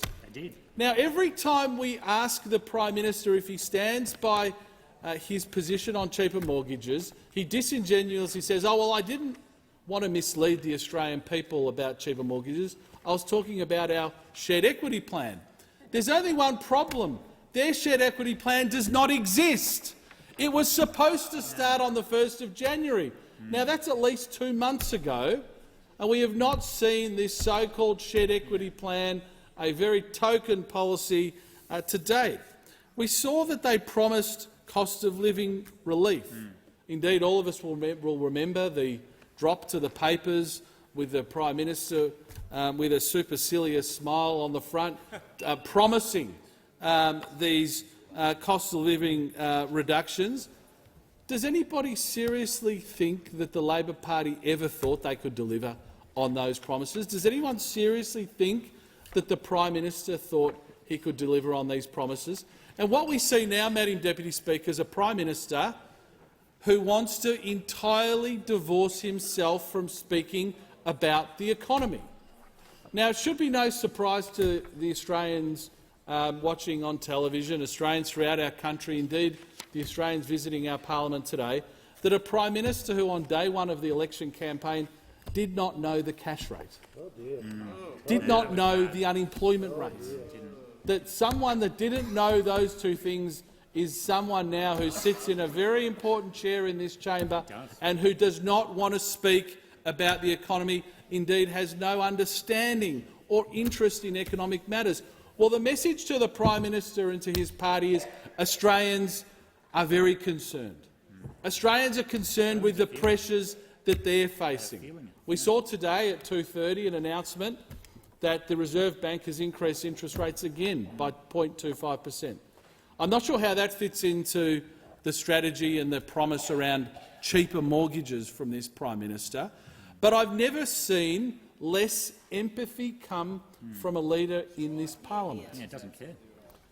And I'm not just confecting it. I have not seen a Prime Minister who refuses to empathise with the millions of Australians now who every single month, when they get the letter or the email from the bank saying your mortgage has gone up, that they then have to make very binary decisions. And those decisions are, do I send my child on a school camp? What do I buy from the supermarket? Do I fill up the car, or do I just not drive? I mean, these are the binary decisions that are being made by Australians, and yet we've got a Prime Minister that stands there refusing to even acknowledge that he made those promises. He refuses to acknowledge that those words came out of his mouth. That is an extraordinary insult to the Australian people. My advice for the Prime Minister is apologise. Australians are very understanding people. Provided you can prove that you didn't always know that you couldn't make that promise, and to be frank, I think there are a couple of promises here that fall into that category, but the least he should do is apologise, level with the Australian people. Say, I'm sorry, I cannot deliver that commitment of reducing power prices by $275. I'm sorry, Labor's inflationary budget and spending has now meant that we can't deliver cheaper mortgages. I'm sorry that we can't deliver cost of living relief as we promised before the election. But they're making it up as they go, and the Australian people are the ones who pay the price. We also see, throughout question time, a cavalcade of questions around their big borrowing and big spending funds. How many questions have we seen over the last few weeks in relation to their $15 billion reconstruction fund, their $10 billion Housing Australia Future Fund? Let me just turn to the Housing Australia Future Fund as the Shadow Minister for Housing as an example. It will add to borrowing of $10 billion a year. Now, if there's one message that the Reserve Bank has given the government is stop spending. Why? Because every single $1 billion that the government puts into the economy is $1 billion that the Reserve Bank has to try and take out in higher interest rates. And so when we hear question after question lauding the $25 billion of additional borrowing, all we are hearing from the Labor Party is that they are dedicated to pouring fuel on the inflation fire. That's why what we are suffering in Australia, yes, there are global inflationary impacts, but we are facing predominantly Labor inflation. That's what we are seeing. We've also seen from the government that the Labor Party, obviously ensuring they don't bite the hand that feeds them, are unleashing the unions onto small businesses throughout this country. Absolutely unleashing businesses and creating less of a competitive environment for our small businesses. What on earth does the government think that's going to do for inflation? Making it more difficult for small businesses to employ people, making it more difficult for small businesses who have unique circumstances, who now have to deal with the prospect of patent bargaining. All of that is going to make the job much more difficult for the Reserve Bank and will force them, thanks to the Labor Party, to continue jacking up rates. Now, we know the Prime Minister doesn't face these issues. The Prime Minister talks about in his latest broken promise on superannuation, decrying those individuals who have worked hard, have abided by the law and have followed the rules and provided for their retirement. Well, the Prime Minister's defined benefit superannuation, conservatively valued at anywhere from $5 to $10 million, I think highly shows that he is entirely devoid of understanding the pressures that those people face. Now, the Prime Minister and Treasurer studiously avoided dealing with defined benefit superannuation in their announcement, their broken promise. Again, the Prime Minister saying, well, the Prime Minister saying it's not really a broken promise because it only affects 0.5% of people. So if it only affects a small number of people, even though I said I would not touch superannuation before the election, it actually isn't a real promise. It's not a real promise because it's 0.5% of people, and it's those nasty people who've made a bit of money. And then we find out yesterday, by happenstance, in the Senate, that it's actually 10% of people. And who's it going to hit the most? It's going to hit people in their 20s and 30s. They're the people who are going to be hit. The Treasurer joked, oh, well, that's 30 years away. What does the genius think superannuation is? It's about investments for decades into the future. So, Madam Deputy Speaker, we see a succession of broken promises. We don't see this Prime Minister apologising. We see no empathy, and sadly it's the Australian people who are suffering under a Labor government who always get the big economic calls wrong. Minister for Regional Development, Local Government and Territories.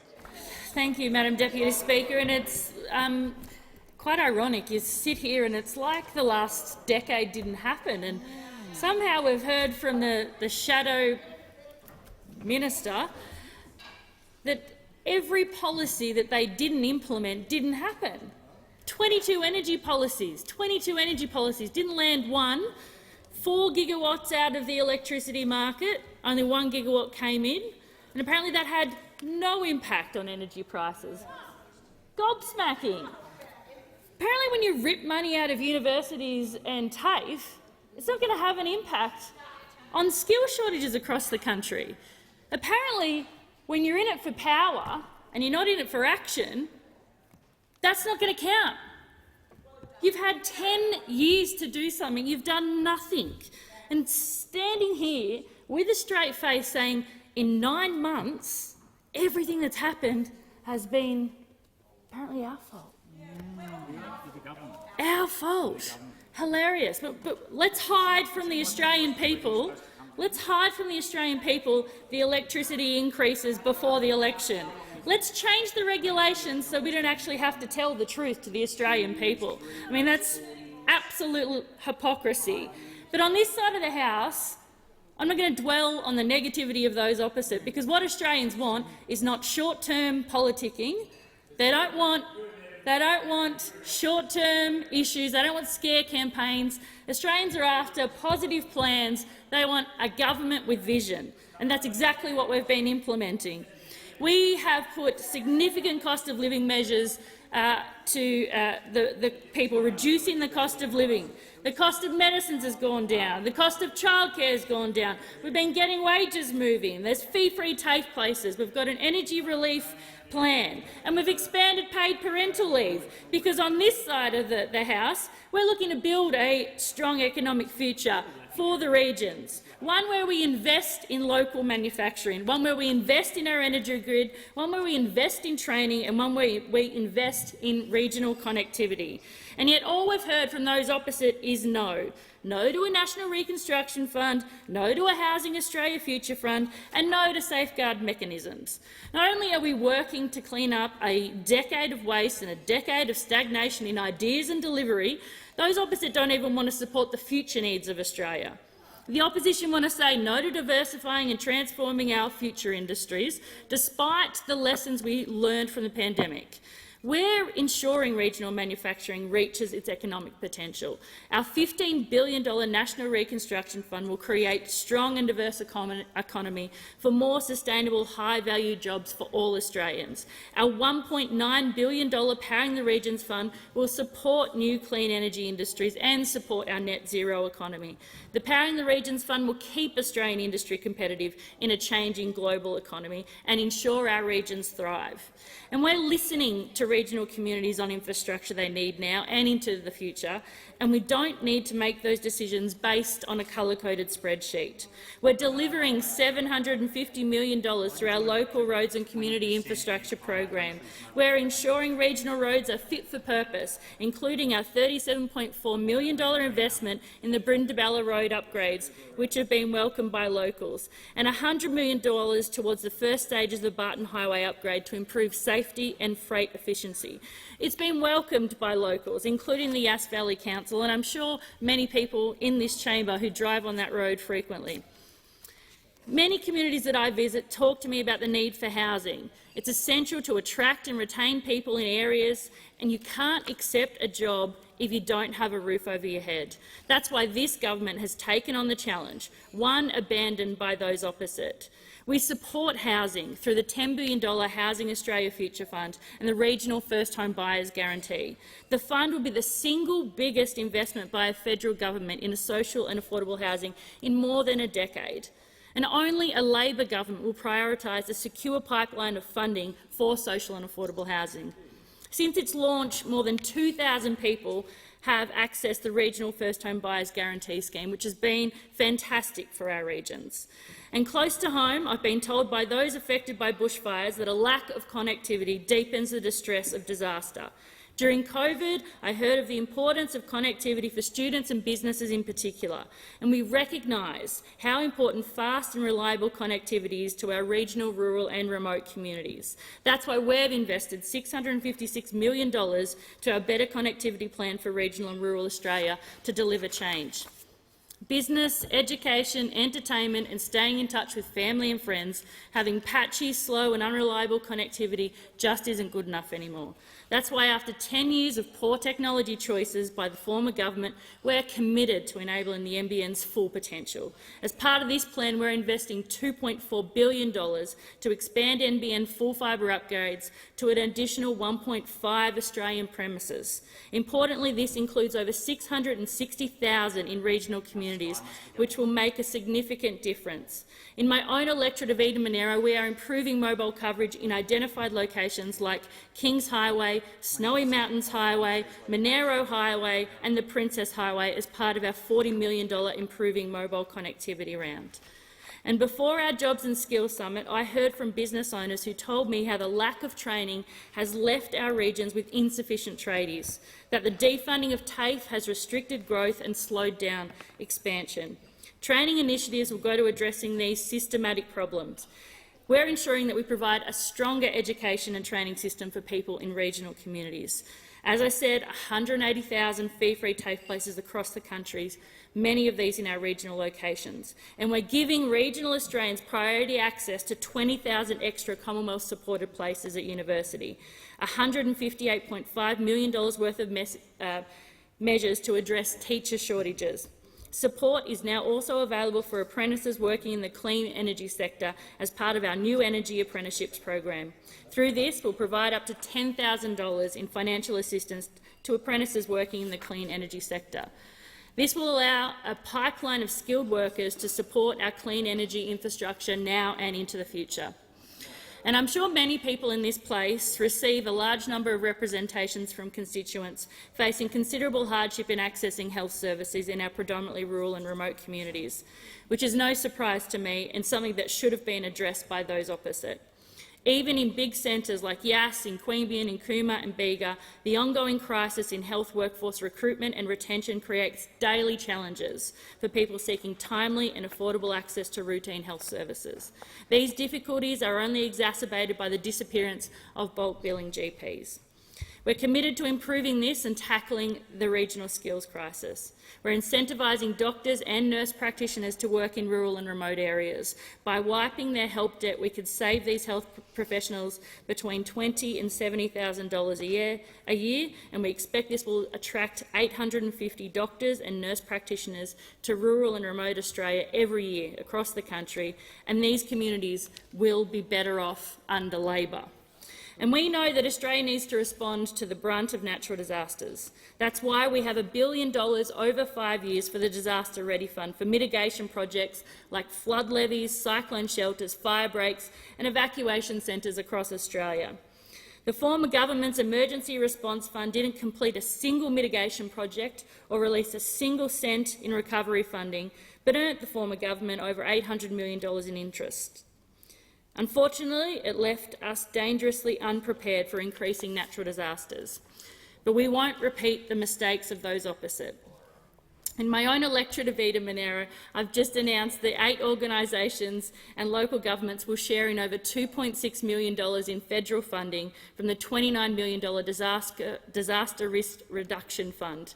This will support preparedness and prevention strategies and risk mitigation initiatives, something that community members who have been impacted by multiple floods and multiple bushfires have welcomed.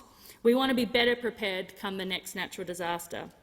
And our government will implement the Growing Regions program and the Precincts and Partnerships program to deliver real transformation our regions need. The Albanese government continues to clean up the mess left by those opposite. We have a strong vision for regional Australia. We will continue to deliver. We will stand with people when they need us most. We will deliver funding to those who need it when they need it. And only this side of the House is prepared with a positive plan for our future. Member for Riverina. Thank you, Deputy Speaker. Joe Wardner, Darryl Cullinan, Gary Kirsten all share the same highest test score. Now, I know the member for Banks here is a bit of a cricket tragic like me, and he would know that that highest score is a number that the Prime Minister won't ever talk about, because it's 275. And I say that because the Prime Minister is going to India. He's going to the 4th test. And so when he's with Narendra Modi, who happens to be a real cricket tragic, he might want to talk about cricket, and he might get onto that highest score by those 3 Test greats. And I remind the House and I remind the Prime Minister again, it's 275, a number that for some reason, for some odd reason, he just can't come out of his mouth, can't come out of his lips. I wonder why that would be, Member for Banks. I wonder why. Why has the Prime Minister suddenly turned away from 275? He used to say it a lot. He used to say it a lot. Yeah. And I'll make it really easy for him, because it's a number between 274 and 276. It's 275, because before the election he said it 97 times. He stood at press conferences, he said 275. He stood in front of high-vis workers, he said 275. He probably said it with pharmacists behind him. 275. Why did he say the number 275? Is it because he likes that Test high score by those 3 Test greats that I mentioned? Or is it because he was talking about the amount of money that Labor was going to cut from power bills across the country? And we all now know that 275 promise, the dollar promise, was a fib. A fib. A fib to get votes, a fib to convince people that somehow Labor cared about people's power prices, that somehow Labor cared about when businesses and families went to turn on the switch, that they were suddenly going to get a lower power bill. No, no, they broke that promise, because that's what Labor governments do. Prior to an election, they say something. After the election, they do something completely else. You can never, ever trust Labor. Don't ever trust Labor for what they say they are going to do. Remember always what Labor does. It's push prices up. I mean, today, unfortunately, we've got another rate rise. Another rate rise that's going to have such an impost on those mortgage home buyers, on those people who are paying off a house on, the greatest investment they'll ever make, has just become that much more difficult, that much more dearer. And that's the Labor way, because they never ever see a tax that they don't want to jack up.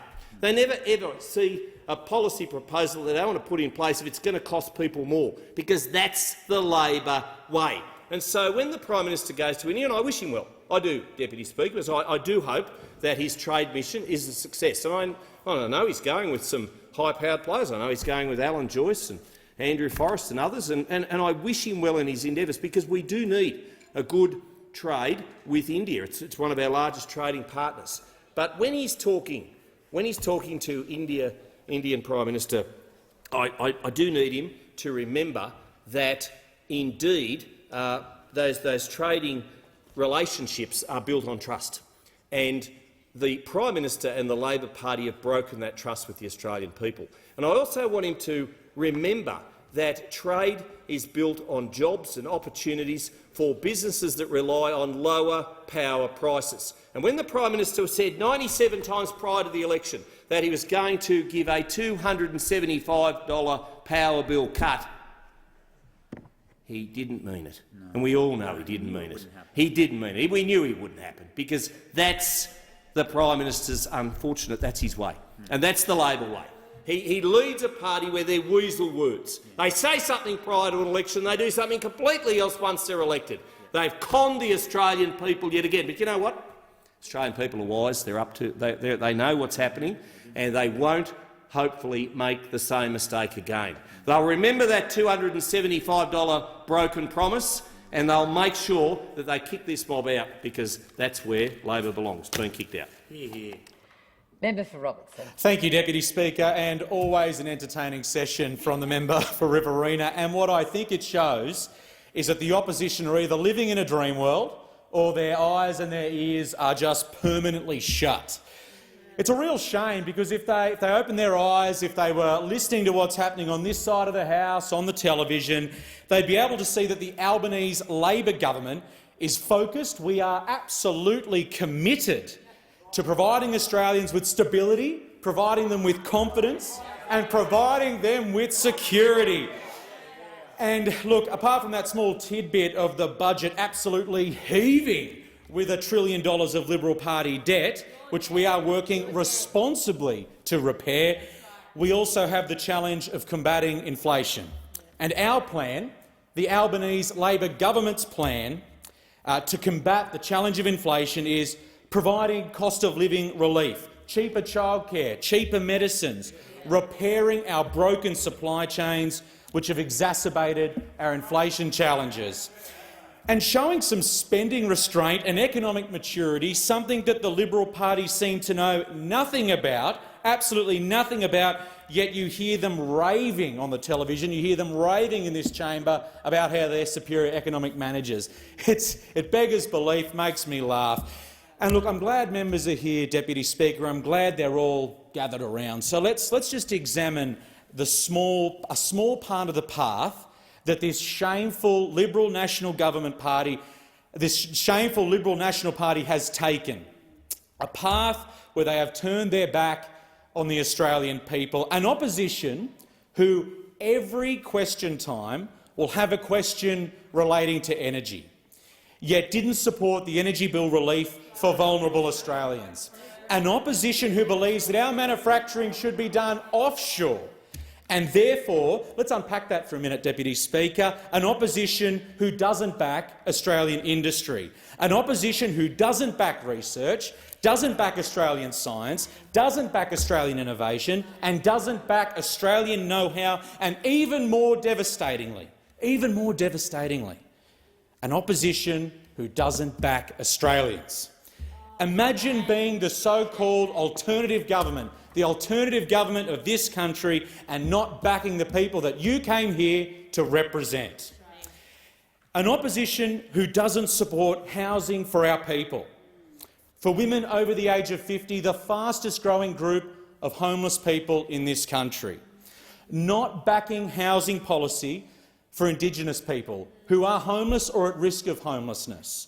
Not backing a housing policy for our veteran community, people who have put their lives on the line for this nation to preserve our sovereignty, and for those fleeing family and domestic violence.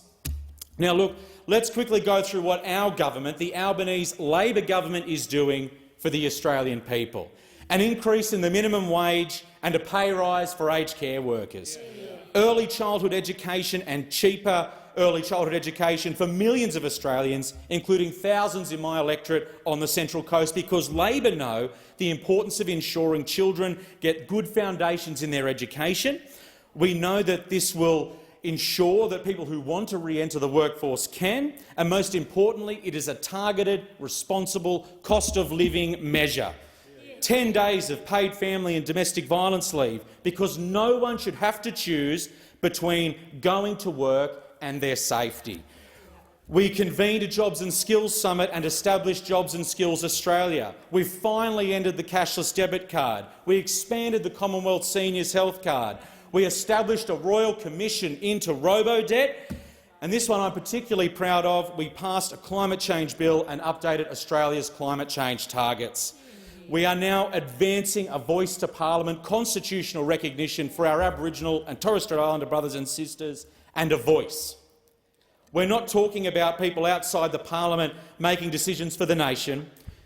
We are simply asking that people who actually live with the issues at hand, who actually truly represent the communities we are discussing, to help us understand their perspectives of the issues and how it affects them. We don't and shouldn't profess to know everything about everything, and the most powerful piece of knowledge is knowing when you are missing key information. And the idea that when we consult people with lived experience and therefore expert knowledge is what matters. Repairing international relations, establishing an anti-corruption commission, and that's what the Albanese Labor government is about. Member for Moncrieff. Thank you, Deputy Speaker. It's, can I say it's always a pleasure to go after the member for Riverina. He fires up, and everything that he said, everything that the member for Riverina said here in this chamber today is absolutely true, and I agree with every word. And at the last election, the Prime Minister promised that life would be better and cheaper under a Labor government. This was a promise he made to the country. 10 months and many, many broken promises later, and life has not been better. And life has not been cheaper. In fact, life is harder and life is more expensive under an Albanese Labor government. The first promise he made, as the member for Riverina pointed out, and many that come after him, was to reduce your electricity bill by $275. 97 times. Gobsmacking. 97 times on national TV, in print, on radio, the Prime Minister said that your electricity bill would go down by $275. And we've never heard it again from this Prime Minister. It's crickets. From those opposite, $275, it's crickets. It's crickets in India. The Prime Minister will be there, and it will be crickets from the Prime Minister to Prime Minister Modi when they talk about that number, $275. Labor promised they would keep mortgage costs and inflation low, but we continue to watch as interest rates go up, forcing families to struggle to keep a roof over their heads. And Labor promised they wouldn't touch franking credits. But they've been caught out adding two sneaky tax grabs on Australian shareholders. Tricky Tony's done it. Labor promised cheaper childcare, but centres are struggling to cover the increasing cost of rent, food and wages, and their fees are going up. In fact, childcare costs in December went up a whopping 4.5%. They say they're going down. 4.5% out-of-pocket costs have already gone up under this government, the largest quarterly increase outside the reversal of COVID measures since 2007. Why don't they say that? Instead of delivering support for Australian families who need it most, Labor continued to deliver nothing but broken promises. And just when you thought it couldn't get any worse today, it did. While you struggled to pay your electricity bill or take that second job to put food on the table, interest rates have gone up again. Labor have decided to break another promise and whack you again. Labor's trying to dip their greedy little hands, into your superannuation, and it's not theirs to put their hands into. No. It's yours.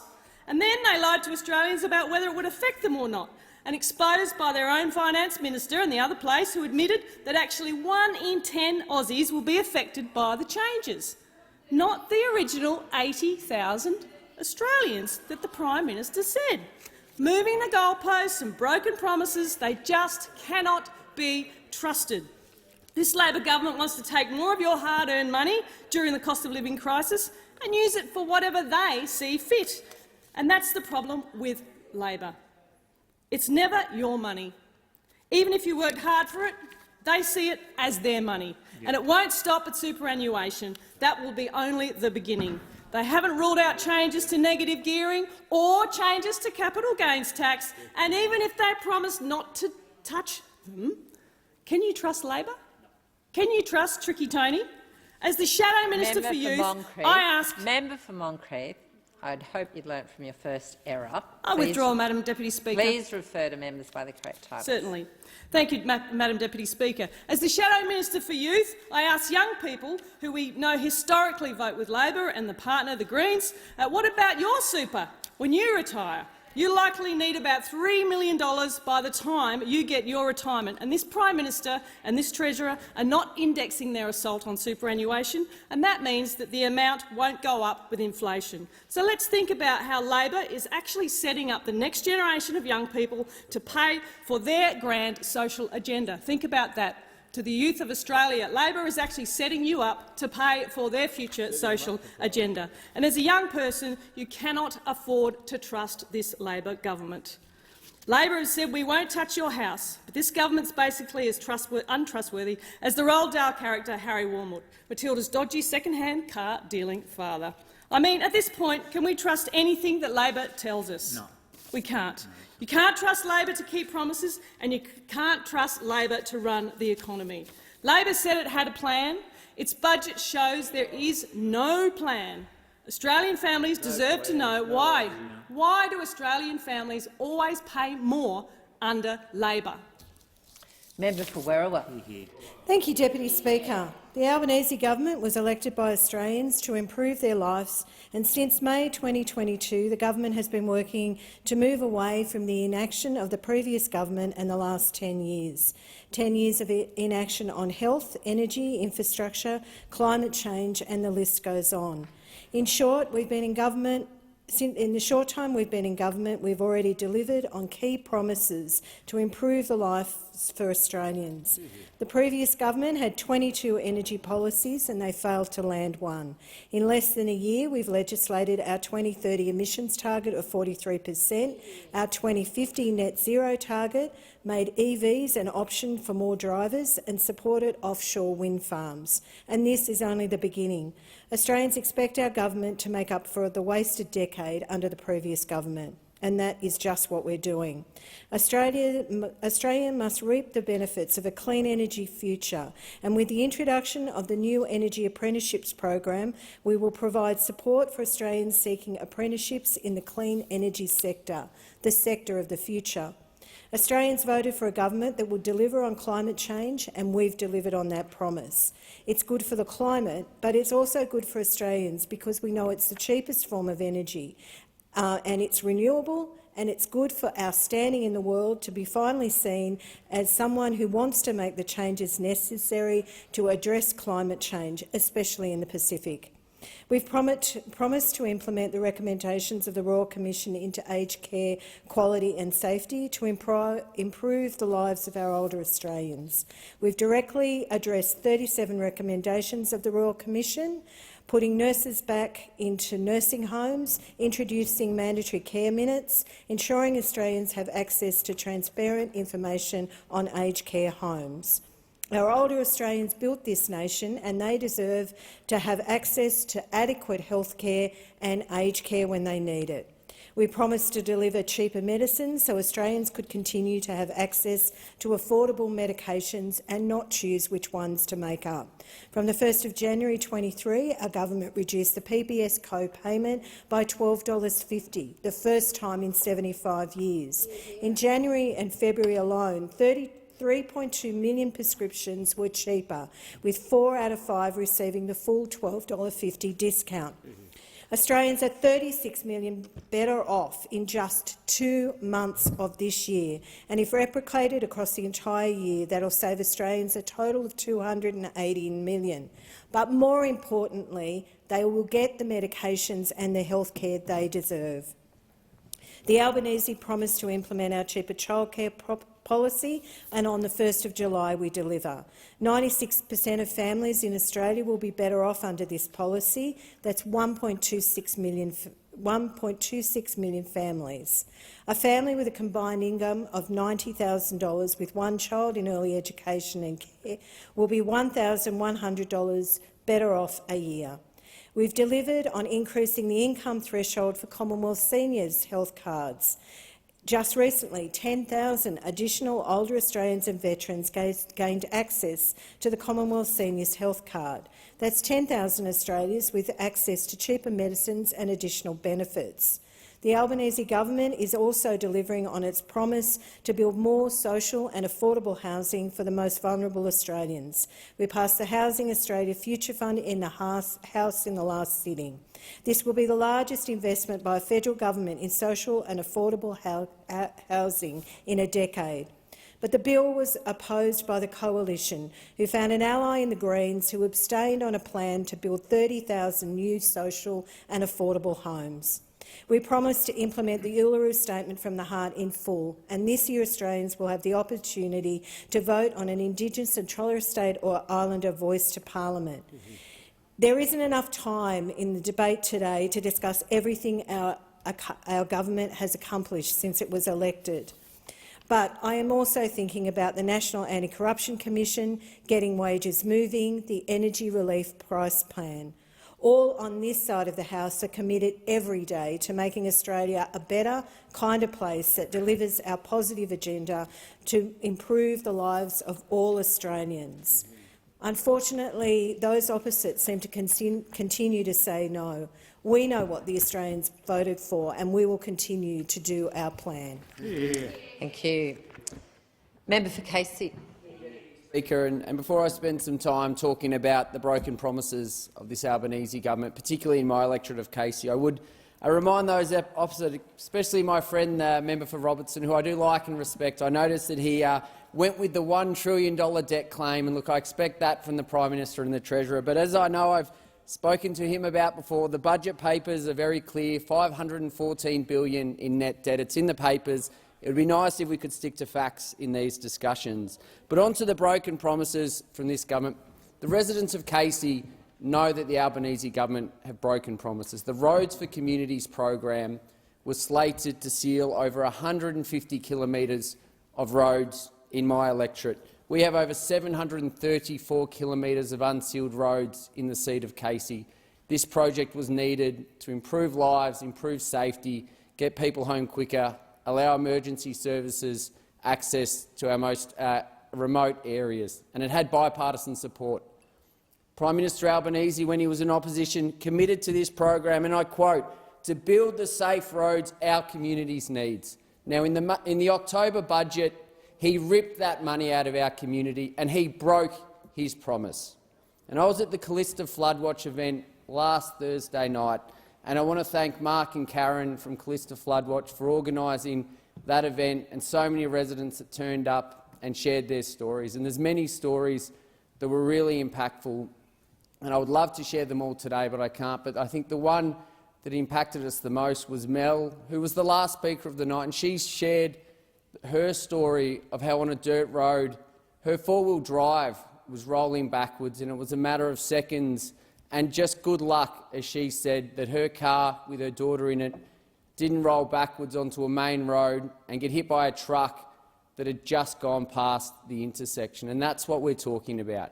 By ripping this money out of my community, by breaking his promise, the Albanese government is putting the lives of the residents of Casey at risk.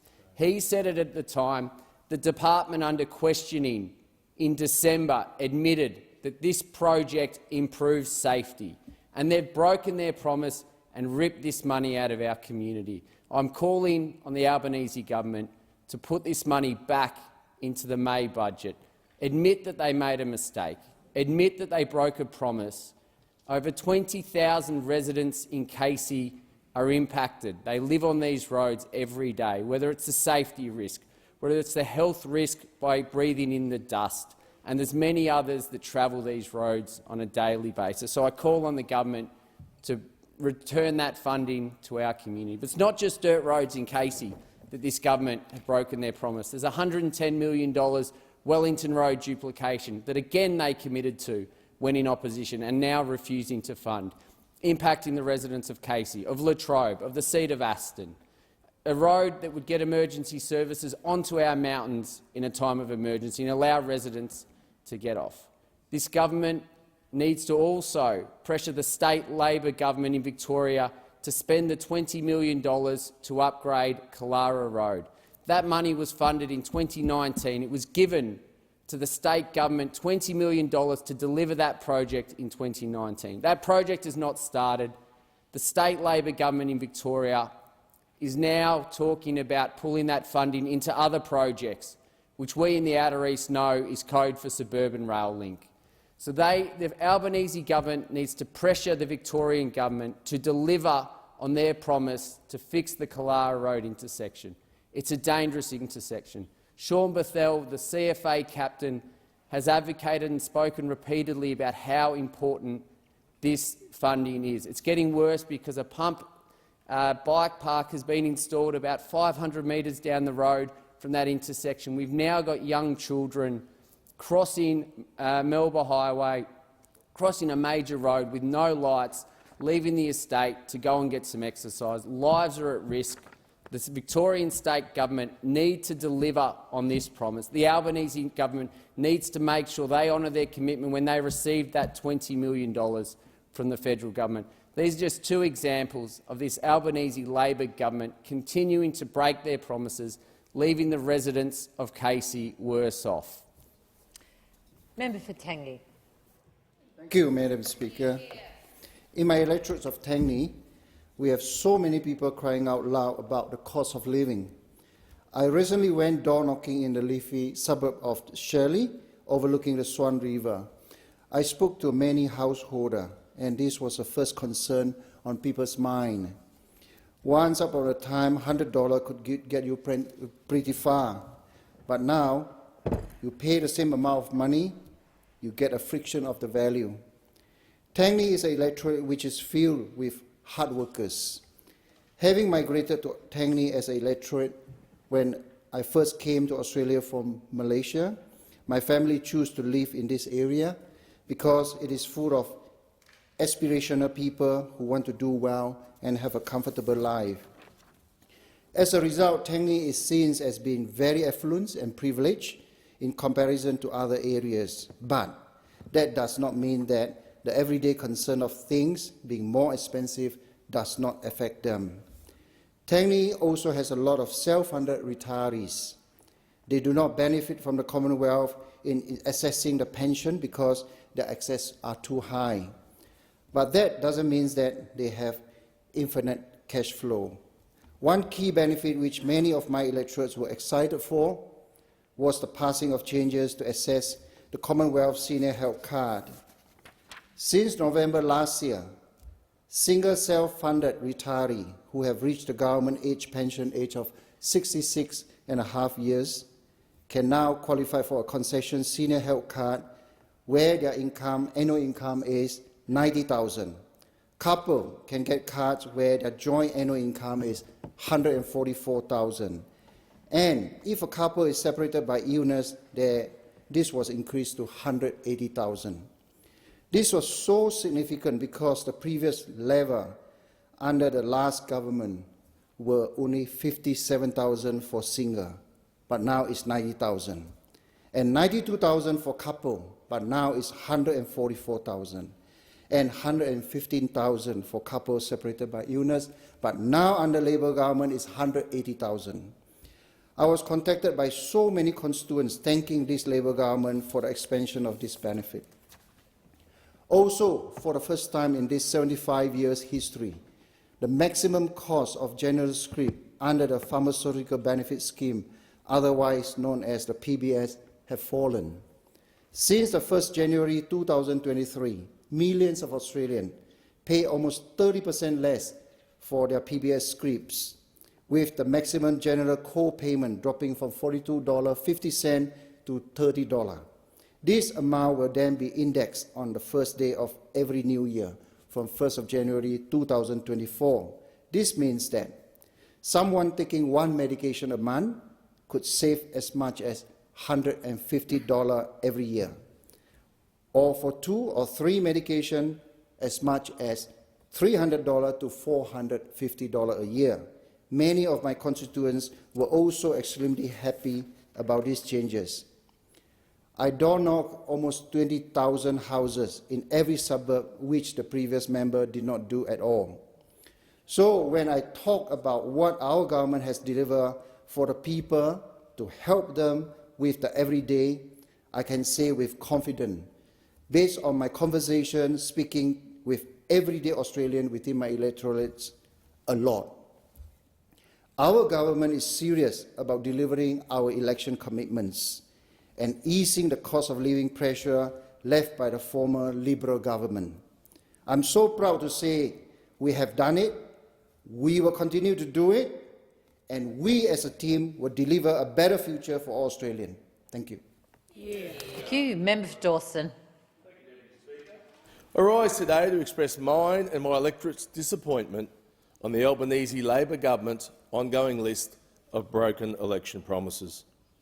During the 2022 election campaign, we were promised that Australians would be better off under Labor. 10 months into the Albanese government's leadership, it is clear history is repeating itself. Prime Minister Kevin Rudd promised many election commitments, then left a trail of backflips and broken promises.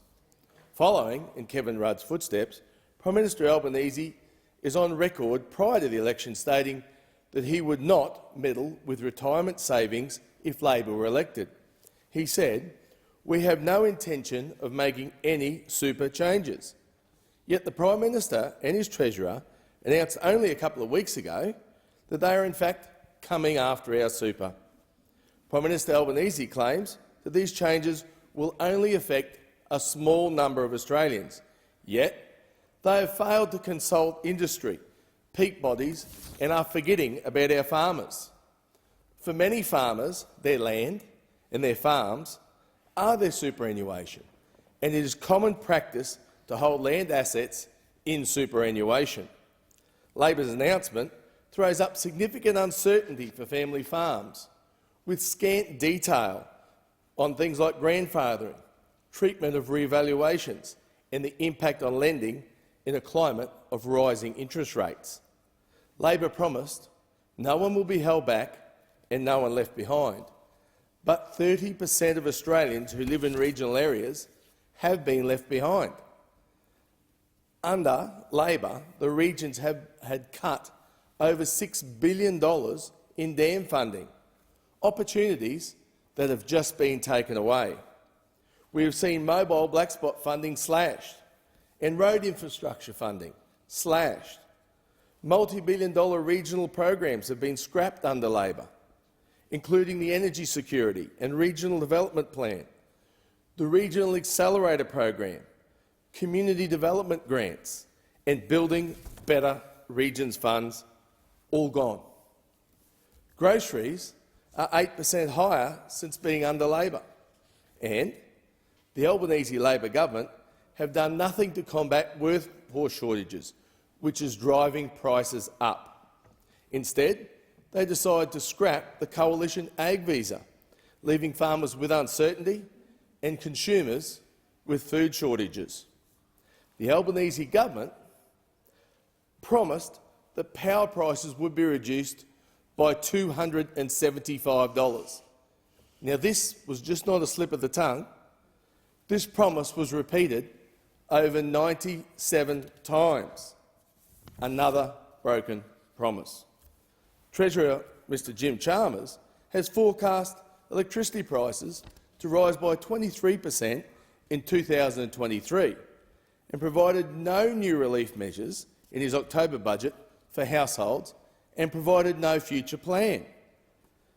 Australians with mortgages are buckling under the pressure, and the RBA has just lifted interest rates for a 10th consecutive time.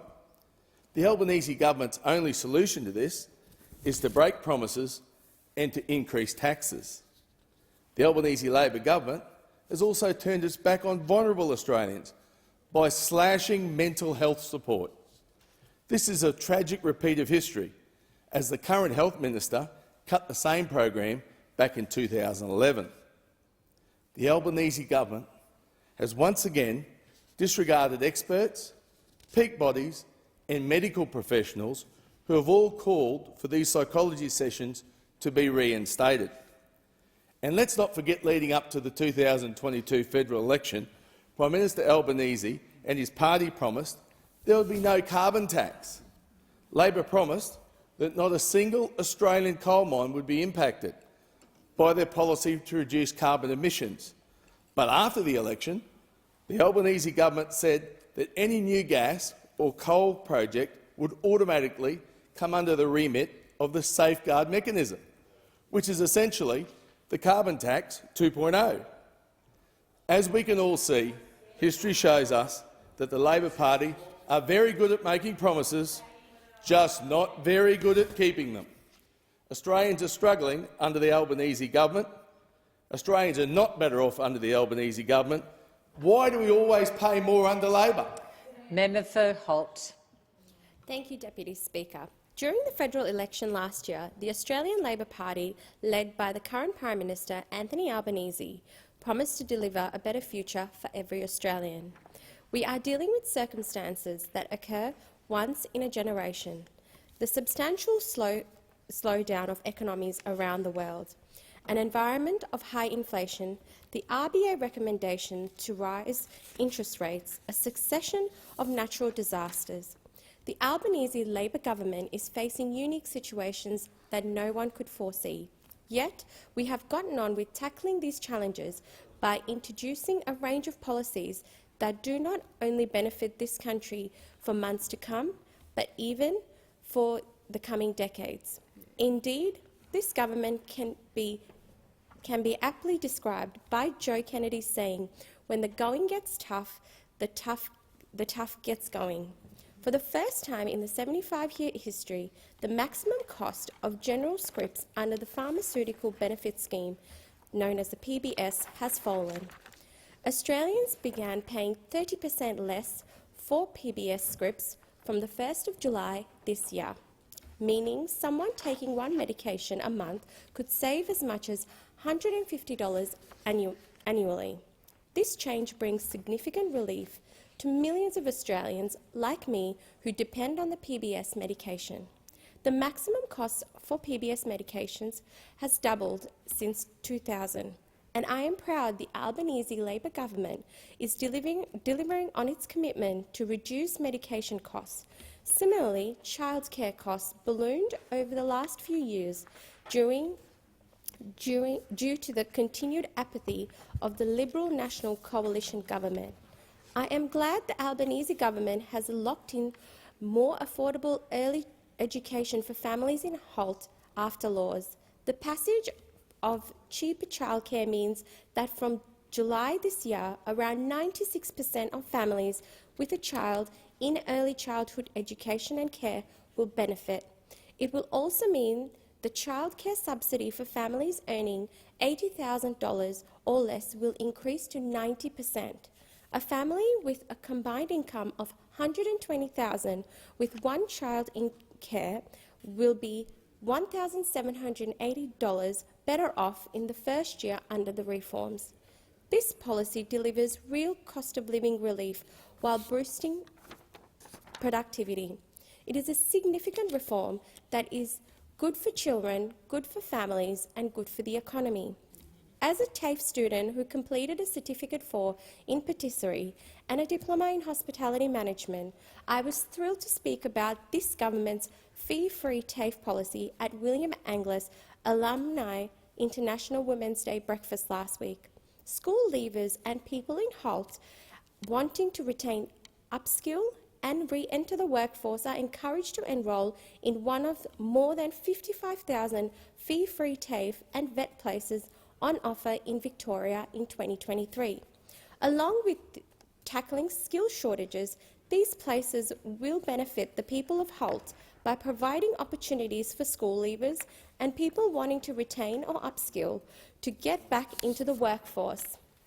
The Albanese Labor government is investing in our greatest resources, our people, to give them the skills and training they need to harness the jobs and opportunities of the future.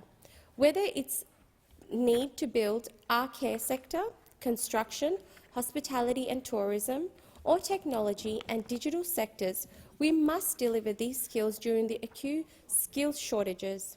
We have a government that delivers and an opposition that refuses to learn anything other than saying no. No to a National Reconstruction Fund, no to the Housing Australia Future Fund, no to the safeguard mechanisms and clean energy, no to a First Nations voice to Parliament, just simply plain no. The Albanese Labor government is working to clean up a decade of waste and a decade of stagnation in ideas and delivery. Still, those opposite don't want to support future Australian needs. The only people who have broken these promises are the opposition. They promised to learn from their mistakes after the last federal election, but have repeatedly demonstrated they are far from doing so. I thank the House. Thank you. The debate has now concluded, and I call on the clerk for the next item of business.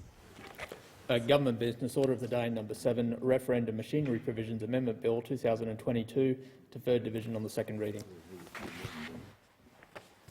Thank you. In accordance with Standing Order 133, I shall now proceed to put the question on the motion moved on the second reading of the Referendum Machinery Provisions Amendment Bill of 2022, on which a division was called for and deferred in accordance with the Standing Order. No further debate is allowed. The bells shall now ring.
Oh no, it was slowly.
Lock the doors.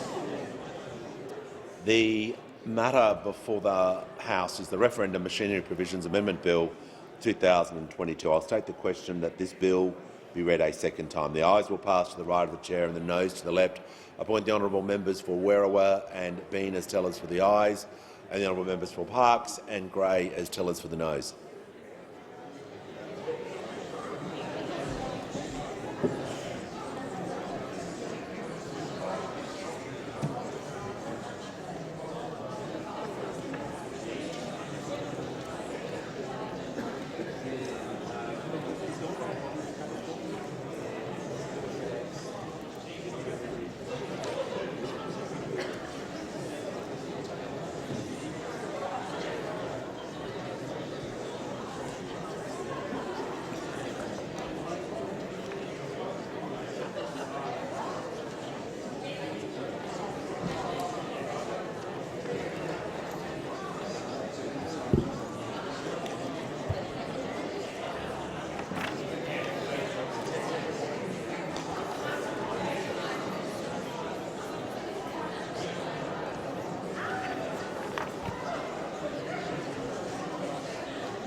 Order. The result of the division is ayes 87, noes 52. The matter is resolved in the affirmative.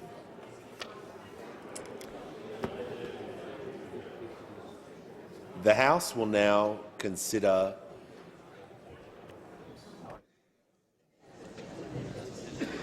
I call the clerk. Second reading, a bill for an act to amend the law relating to referendums and for related purposes. The House will now consider the bill in detail, and I understand it is the wish of the House to take the bill as a whole.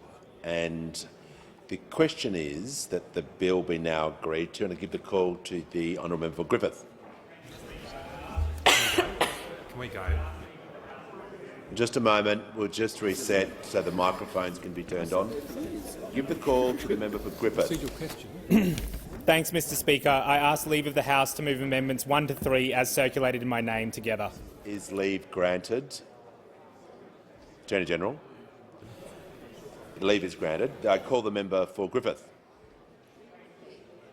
Thanks, Mr Speaker. I move amendments 1 to 3 as circulated in my name together. The intention of these amendments is to enshrine the $1,000 disclosure limit for donations during referendums. We think it's a sensible policy.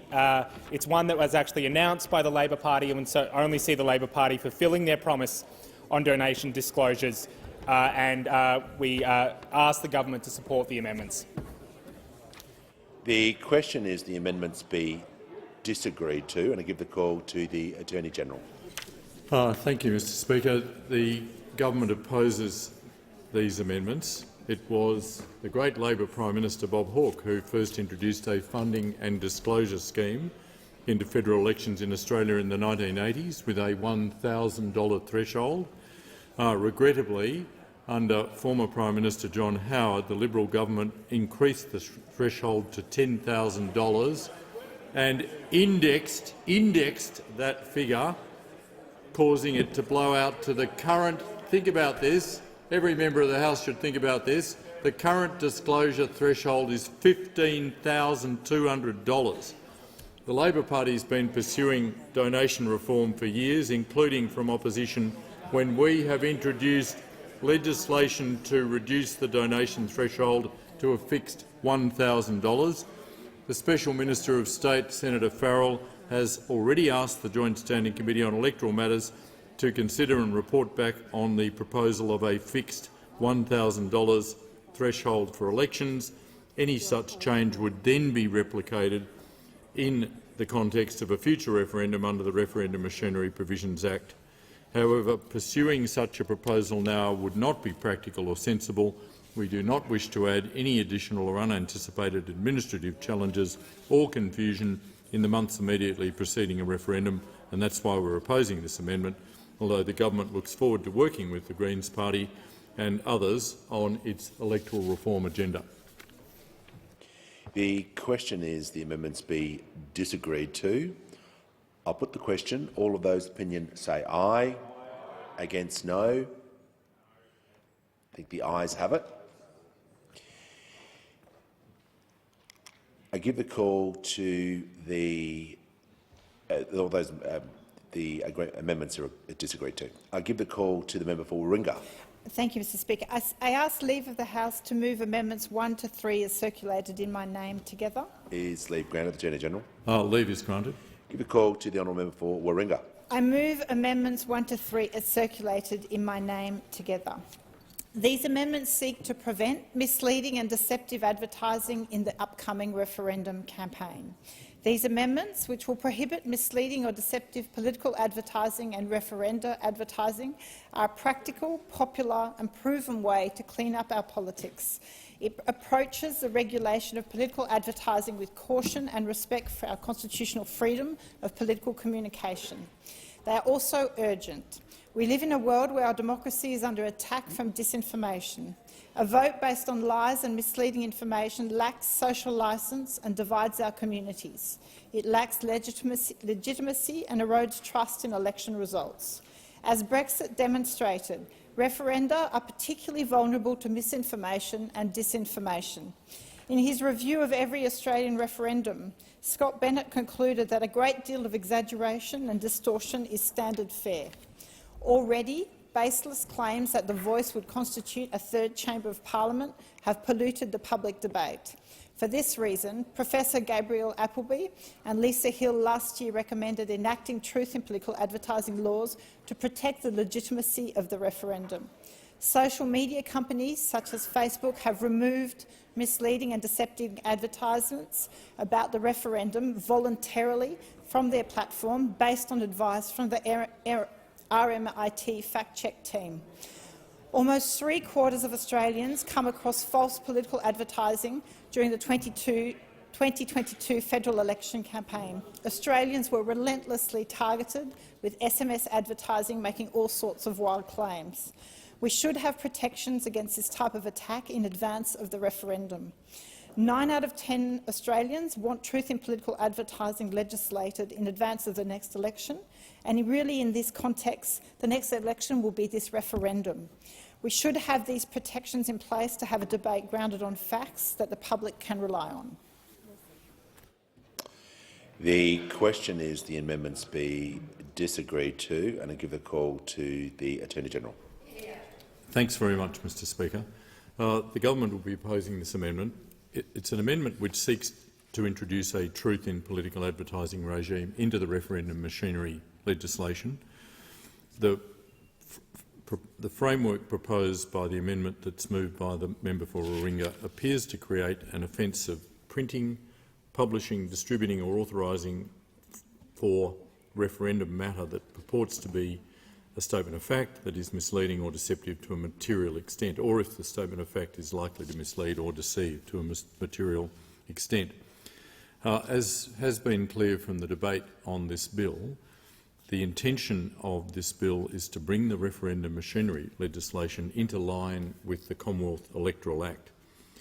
Australia has not had a referendum since 1999, and the referendum legislation needs to be updated in line with modern electoral machinery. The government intends for voters to have an experience at this upcoming referendum that is consistent with their experience at the last federal election. This amendment would introduce a new element beyond this intention, in effect a new framework that has not yet been tried and tested at a federal election. Last year, the Special Minister of State, Senator Farrell, asked the Joint Standing Committee on Electoral Matters to consider and report back on the potential for truth in political advertising laws to enhance the integrity and transparency of the electoral system. After the Joint Standing Committee on Electoral Matters has deliberated on this matter and reported, the government and the parliament will be in a stronger position to consider how a truth in political advertising framework could be applied to Australia's federal elections and to referendums. And that's the time in which the parliament should be considering this kind of proposal after the Joint Standing Committee on Electoral Matters has reported. The question is the amendments be disagreed to. I'll put the question. All of those of opinion say aye. Against no. The ayes have it. Noes have it. Division required. Ring the bells for 4 minutes.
Lock the doors. The question is the amendments be disagreed to. The ayes will pass to the right of the chair and the noes to the left. I appoint the honourable members for Werriwa and Bean as tellers for the ayes, and the honourable members for McKellar, Warringah and Wentworth as tellers for the noes.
Order. The result of the division is ayes 62, noes 16. The matter is resolved in the affirmative.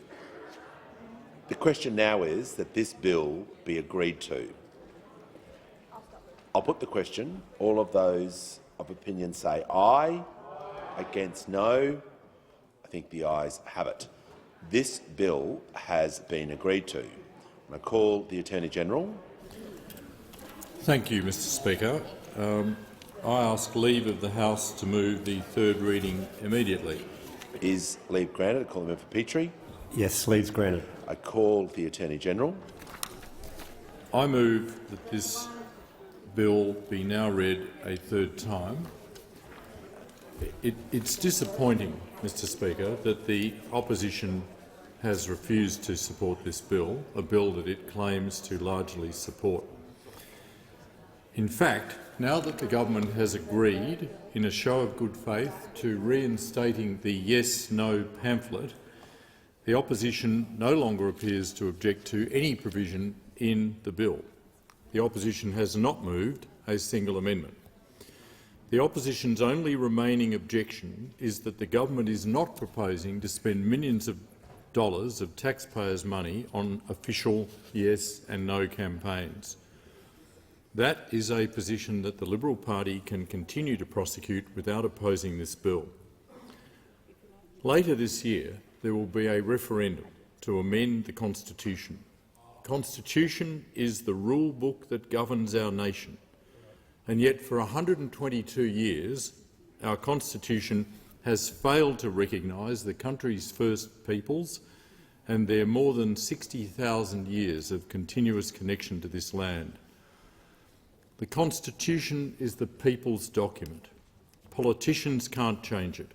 Only the Australian people can change the Constitution, and I have faith in the Australian people to get this right.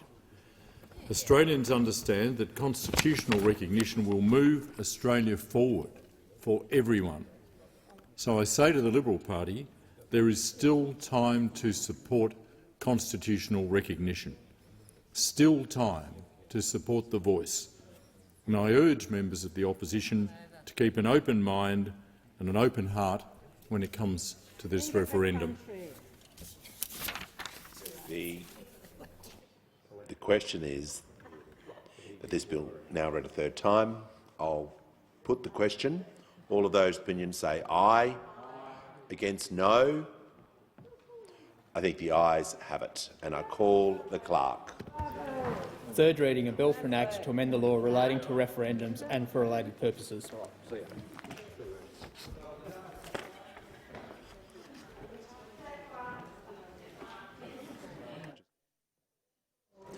And I give the call to the honourable member for Fremantle. Thank you, Speaker. On behalf of the Joint Standing Committee on Treaties, I present the committee's report entitled Report 206, International Labour Organisations Convention concerning minimum age for admission to employment, and I ask leave of the House to make a short statement in connection with the report. Is leave granted? The member for Herbert. Leave is granted. Leave is granted. Call the member for Fremantle. Thank you, Speaker. I'm glad to make a statement on the Joint Standing Committee on Treaties report into the International Labour Organisation Convention concerning minimum age for admission to employment. The purpose of the convention is to effectively advance the abolition of child labour, to see it abolished the world over. Child labour, by definition, means improper, unacceptable, harmful forms of work by children, and the abolition of child labour is to be achieved by protecting the right of children to attend school, by regulating the types of economic activity that may be undertaken by children, and by ensuring that children's health, safety and morals will be protected. The Convention contains three key obligations. Members that ratify are to specify the age of completion of compulsory schooling, which in any case shall be not less than 15 years of age, as the minimum age for admission to employment. They are to establish 18 years as the minimum age for hazardous work, or 16 years where certain protections are in place, and, where permitted by national laws, specify the conditions for children no younger than 13 years to undertake light work. Speaker, while there is no Commonwealth legislation governing the minimum age for employment or work in Australia, and while practices across jurisdictions differ, it is nevertheless the case that state and territory legislation governing school attendance in effect sets 15 years as the minimum age for employment or work. And although Australian law does not specifically preclude a person under the age of 16 from engaging in hazardous work, the committee was made aware of a combination of workplace health and safety laws, compulsory schooling requirements and sector-specific regulations that effectively limit its occurrence in most fundamental respects.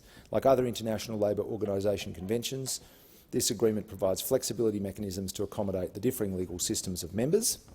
Australia plans to rely on one such mechanism, Article 4, to exclude from the application of the Convention limited categories of work.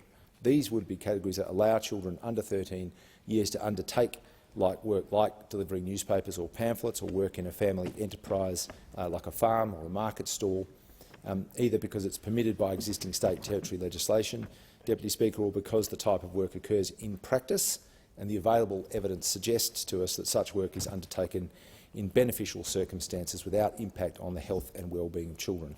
It is worth noting that Australia has not exactly moved swiftly to ratify this convention and will in fact be the 176th country to do so. Considering that we exist in a region where relatively few nations have ratified the convention, where preventing child labour is a relevant challenge, Australia's ratification will strengthen our credibility when it comes to promoting strong measures to eliminate child labour in the Asia-Pacific. For all those reasons, the committee supports the convention and has recommended that binding treaty action be taken. I thank the Deputy Chair and our fellow committee members and, of course, the Secretariat for their work on this inquiry. And, Deputy Speaker, on behalf of the committee, I commend this report to the House. The member for Herbert. Thank you, Deputy Speaker. I seek leave to make a contribution on the committee. Is leave granted? Leave is granted. Thank you, Deputy Speaker. I thank the House for the opportunity to make a brief statement on this report. It would surprise no one that Australians do not believe children should be engaged in child labour. It has been a long-held view and something which has not been allowed for a very long time. Children should be just that, children. They shouldn't need to worry about a job, especially one in which they are being exploited. They should be focusing first and foremost on their education. The responsibility for laws which govern the arrangements around whether young people can work lies with the state and territory governments. And while it might come as a surprise to some Australians that it has taken so many decades for our country to sign up to this convention, we have more or less been complying with it the entire time. So it is good that the Australian Parliament is saying to the world formally that we agree with the intent of the convention, and that is something we should all support, which is why the committee has agreed that binding treaty action should be taken. In doing so, we will join 175 other countries around the world who have committed to eliminating child labour through the convention. Importantly, the convention does allow some flexibility, which is something I raised during the public hearings. Not every young person fits the cookie-cutter mould when it comes to going to school. My own experience attests to that. So it's good that there are some exemptions for apprenticeships, which is effectively work in conjunction with education. It also doesn't mean that we'll be putting an end to the newspaper or catalogue runs by young people in the local neighbourhoods or stocking the shelves at family-run convenience stores. Hopefully, as was mentioned through the committee process, a ratification of this convention will go some way to allowing us to show leadership in our part of the world. As we know, this is a significant issue in developing nations in our region. We need to be able to say to our Asia-Pacific neighbours that child labour is not okay. And this move gives us that edge. I thank the committee members, witnesses, those who made submissions and the Secretariat for their work on this matter, and I commend the report to the House.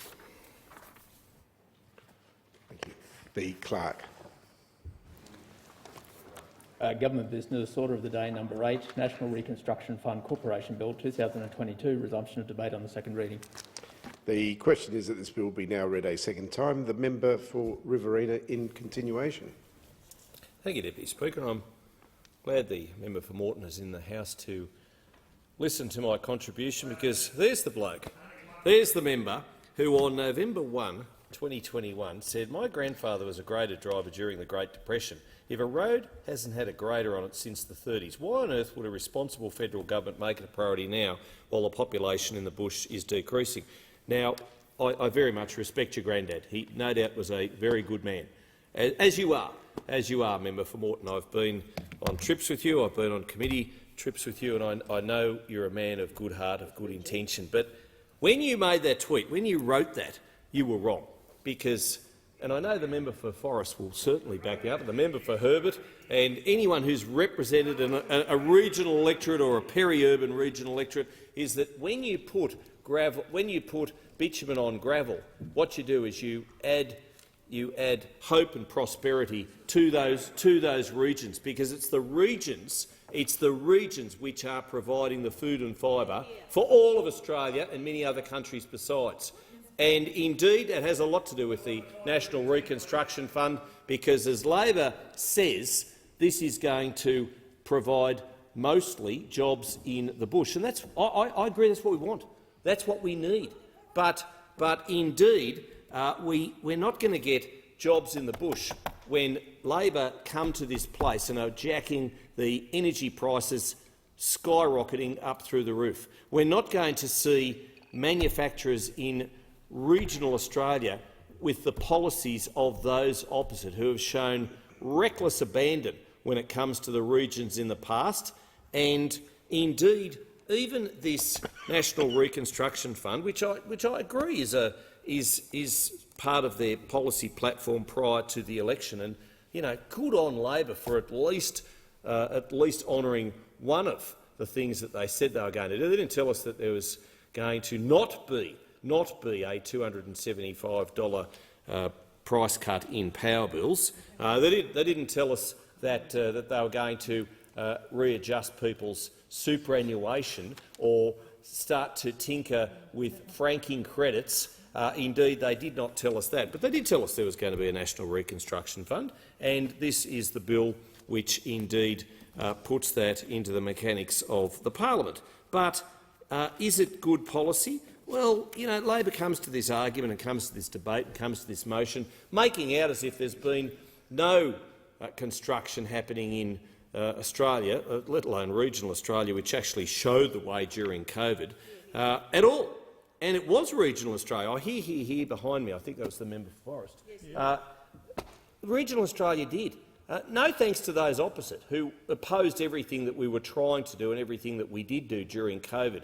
And I constantly hear, and it drives me nuts, about this supposed $1 trillion worth of Liberal Party debt. Well, it is rubbish. It absolutely is rubbish, member for Forrest, because it's nowhere near $1 trillion. But then again, facts and figures were never a strong point of those opposite. And this bill ignores key economic issues. And the key economic issue at the moment is cost of living. There's another really key economic issue, and that is rising energy prices. And there is another really key economic issue, and that is labour market shortages. And I was speaking to transport operator Peter Rodney, who runs a trucking company out of Wagga Wagga. He has 17 B-doubles backed up against his fence because he can't find drivers. And yet, what's Labor doing? What's Labor proposing to do? Well, they're going to the states to jack up and whack up a 10% price hike on our truckies. On our truckies, who led the way during COVID. They were the real heroes, aside from the nurses and the frontline medical professionals. They were the ones who carried the goods, who carried the personal protection equipment. They are the lifeblood of our nation. No good gets delivered in Australia without a truckie, without someone who puts it on the back of their B-double or their little lorry. I know that's an old-fashioned word, but nothing gets delivered in Australia without the help in some way, shape or form of a truckie. And what we have at the moment is a Labor government wanting to increase the excise on fuel, and this is just a disgrace. 10% increase. 10% increase on our truckies. And not only that, they're also trying to force those family operators off the road by reckless policies, pushing the envelope too far when it comes to climate and making sure that our truckies just don't have a hope for the future. But the bill will create even make it even tougher for manufacturers, and it annoys me that Labor comes to this space and this argument as if to say there's been nothing done for manufacturers. The Modern Manufacturing Initiative was an absolute boon for regional Australia, and I know that even in our funding that we did for such businesses as Flipscreen, a $10 million grant to help this regional manufacturing hub to create up to 147 full-time jobs during construction, and up to 502 ongoing full-time jobs over the first 5 years of the project. And the proponents there were absolutely delighted. This was the MMI was the centrepiece of the then coalition government's $1.5 billion modern manufacturing strategy, and designed to position Australia as a globally recognised, high-quality and sustainable manufacturing nation. And indeed, it was doing the job. It was doing the job. It wasn't, as Labor will, sending manufacturing jobs offshore, because they're sending industry offshore because of high, reckless energy prices, high, reckless energy policies. And that's what I really fear. That's what I really worry about. And business will benefit from their own entrepreneurial endeavour. Yes, many require government help, and government help is always going to be there. I look at the Wagga Wagga meat processor, Tees, who's unveiled a $42 million waste energy hub plan. Now, that is going to reduce its, their words not mine, skyrocketing energy costs and protect 900 jobs. And that is a good thing. And energy costs, they were worried about it, I have to say, when we were in government, let alone what they must think now. Let alone what they must think now. But you go right throughout my electorate and you see manufacturers and businesses in regional Australia trying to operate in a market which is becoming harder and harder because of those opposite and their policies. And the biggest factor, one of the greatest critical factors, not just energy costs, as I said before, it's finding the workers. The Regional Australia Institute identifies 80,000 vacancies in regional Australia now. And I know the member for Page, no doubt he has any number of heavy industry and manufacturers, small and medium and large businesses in his electorate, just can't find hired help. And there's signs in every window. You go down the main street of any country town or city, regional centre, and you will see signs in shop windows, apply within, because there just aren't the people. And it's not just COVID, it's just very, very difficult. But what are those opposite doing about it? Well, they're proposing in the Pacific a lottery-type scheme, which just doesn't actually cut the mustard, I have to say, and nor does the National Reconstruction Fund. Let's look at the critical issues first: labour shortages, rising energy prices, and basically cost of living. Let's let Labor in government address those issues before going down on this fanciful bill that they've got before the House. Good luck with it. I know it's part of their election commitments, and let's wish them good luck. But like everything that Labor does, tries, attempts, it'll be a folly. It'll be a folly, because that's unfortunately the Labor way. The question is that this bill be now read a second time. The member for Moreton. Thank you, Deputy Speaker. And I rise to speak on the National Reconstruction Fund Corporation Bill. I say that for the benefit of those listening, because the member for Riverina obviously brought in the wrong notes for the wrong speech, for the wrong piece of government legislation. Unbelievable. He did stumble on the title for the legislation in the last 30 seconds of his speech, but then quickly backed away from it. The Australian Labor Party is committed to manufacturing. Manufacturing matters to the people of Australia. I know it does in my community of Moreton, and especially to everyone in the mighty Australian Labor Party. Why does it matter? Because it's a driver for jobs. And I don't mean that sort of unpaid slavery sort of work. I'm talking about meaningful, secure, full-time jobs. For way too long, manufacturing was neglected by the former coalition government, which is perhaps why the member for Riverina, despite having a lunch break to work on his speech, did not actually address the issue of manufacturing and all that will flow from the National Reconstruction Fund. Who can forget when the then Treasurer, Joe Hockey, stood right at that dispatch box and dared Holden to pack up and leave Australia? I remember that. Nick Champion would remember it, one of my friends that got elected at the same time, where he had the first Holden rolled out in his electorate, and then he saw Joe Hockey do that.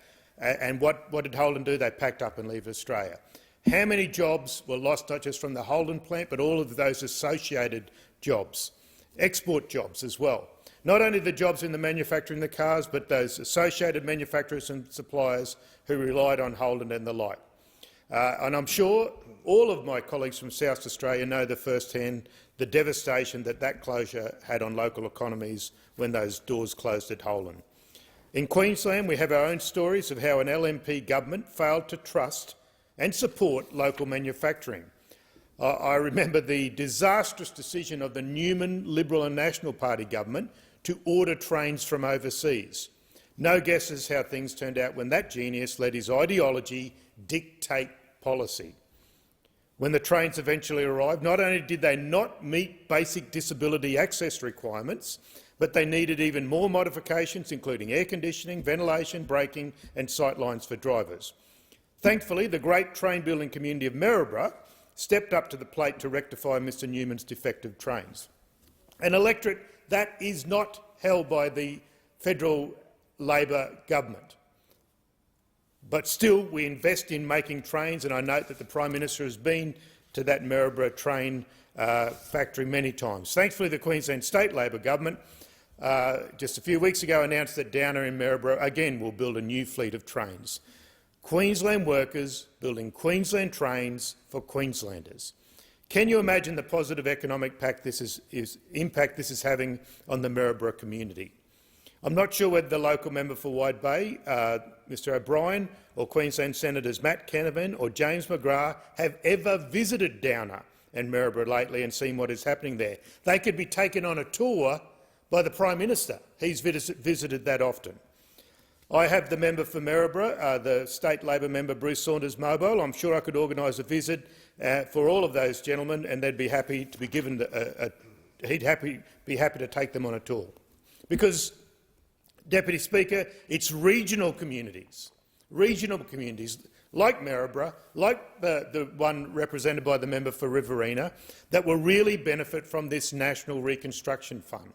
The $15 billion National Reconstruction Fund is the mechanism to support, diversify and transform Australia's industry and to create sustainable, well-paying jobs.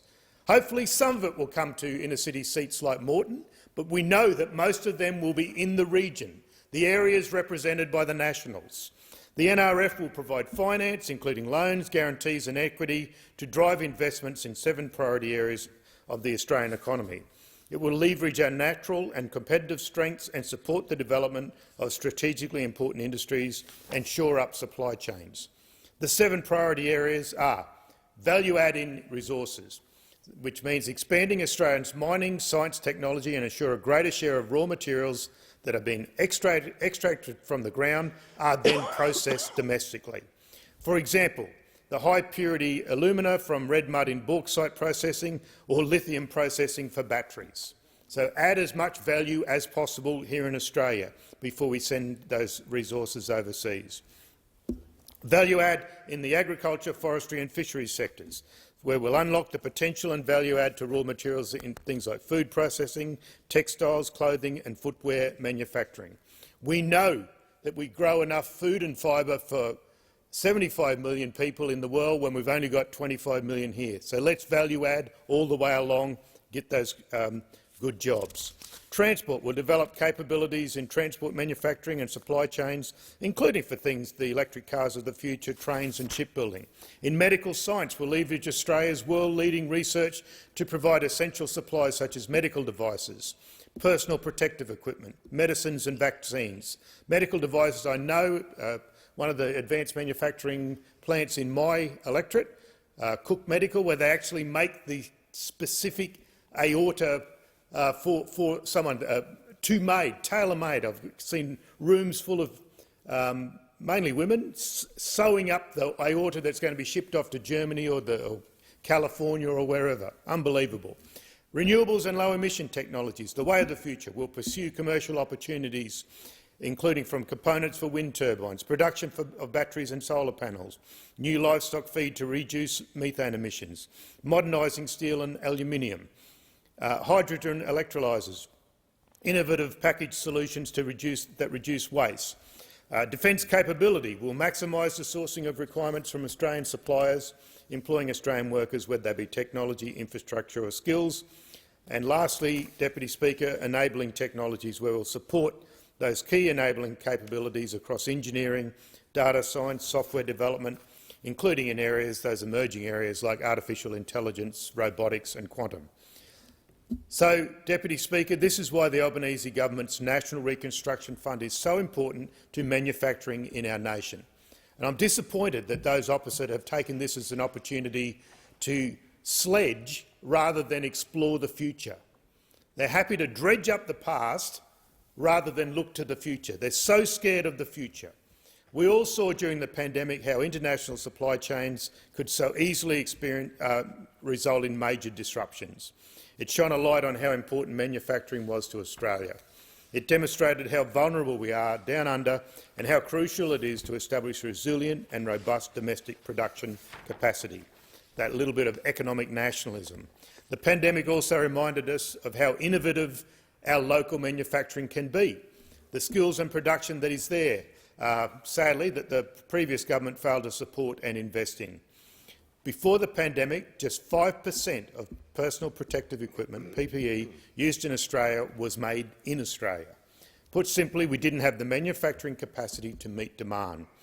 But the Palaszczuk Labor government at the time moved quickly on this supply and production issue. They mobilised local manufacturing to deliver PPE and COVID-19 related equipment for frontline health and essential workers.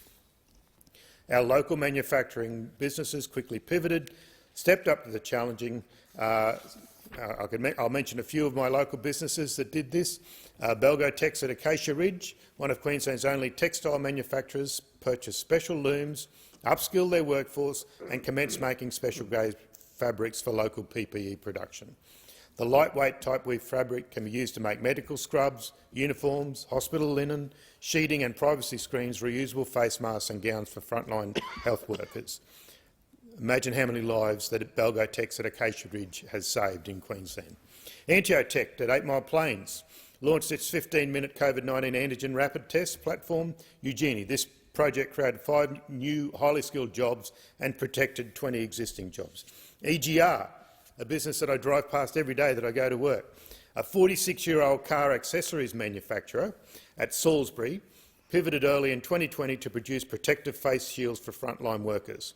Now, EGR have export bumper bars for German cars to Germany. They are very competitive, but they immediately changed. Their 800 staff were set up to mass produce the equipment at a rate of hundreds of thousands a day. That's just a few of the local manufacturing businesses in my electorate and many others who pivoted when Australians needed them most. Sadly, the Morrison government didn't back in local businesses and instead decided to award contracts for PPE that could have been filled by local manufacturing businesses. Instead, they went offshore. Shame.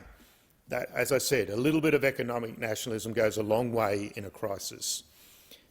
Being able to manufacture, innovate, build and create products right here in Australia is so important for our security and long-term prosperity.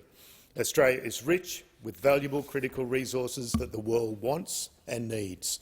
Resources we could have rightly expected to be used to build our manufacturing base, to add value, create secure jobs right here in Australia, in our suburbs, in the bush, in our regional communities. But for decades we've mined those resources all too often and shipped them overseas, only for other countries to process, add value and then have us buy them at the local shop. We import them back at many times the price. So sending the manufacturing industry and their profits and the thousands of jobs they create to other countries. If we mine it here, we should make it here, wherever possible. Australian know-how, our scientists and our innovators, our capital, are among the best in the world. Photovoltaics technology, solar cells were invented here, but today 87% of the world's cells are made in one country, and in the next 3 years that number is expected to rise to 94%. As the world urgently focuses on decarbonisation, the transition to renewables and low-emission technologies will play a vital role in delivering Australia's emissions reduction target of 43% by 2030 and net zero emissions by 2050. We're well placed to make the most of our technology and our skills. If we invent it here, we should make it and monetise it here. We've seen what happens when Australia fails to back itself. It fails to back if we fail to back our people. Those people go overseas. We've seen that brain drain in the past. They take their experience, their know-how and their passion with them. We want Australians living overseas who have the skills and know-how to come home to good careers here. We recognise many of them left our shores seeking support and funding for their ideas, that girt by sea capital is a little too risk-adverse when it comes to backing in innovation, sadly. Too often good ideas can't find support and funding and the right sort of helping hand at home. We want to empower the NRF to invest in Australians for Australia. Australian know-how, Australian ideas, Australian ingenuity. Both this bill and the investment mandate guiding investments will make sure the $15 billion fund drives Australia's natural inclination towards innovation. The Department of Industry, Science and Resources has consulted widely on both the structure of the legislation and most recently on how the NRF will be implemented. Partnering and working with industry is vital, so co-investment plans will be developed with industry. These will outline investment opportunities in priority areas and actions for government industry to build our industrial capabilities. The Minister has said that plans are expected to be released by the end of this year. Importantly, the NRF's investment decisions will be independent and at arm's length from government. We know that the Coalition aren't big fans of independent decision-making. For too long, while they were in government, decisions were made in the interests of the Coalition and their mates, not in the interests of Australia. Who can forget the stench of those colour-coded spreadsheets and then the odour of mendacity associated with defending those dodgy, dubious, devious decisions? Or a minister approving a grant to clay target shooting clubs that they were a member of? Appalling behaviour and a clear demonstration of the Coalition putting their interests or their mates' interests ahead of the Australian people, the Australian taxpayers. Is there a flaw in the LNP's DNA? Don't have to answer that. Just look at but I will take a closer look at the LNP-led Brisbane City Council, who failed to heed the mistakes of the Newman government and recently ordered their new bendy buses from overseas. At a time when we want to grow jobs, build industry skills and capacity onshore, Lord Mayor Schrinner decided to go offshore. Why not invest in local companies, create local jobs and even new and bigger industries right here in Australia?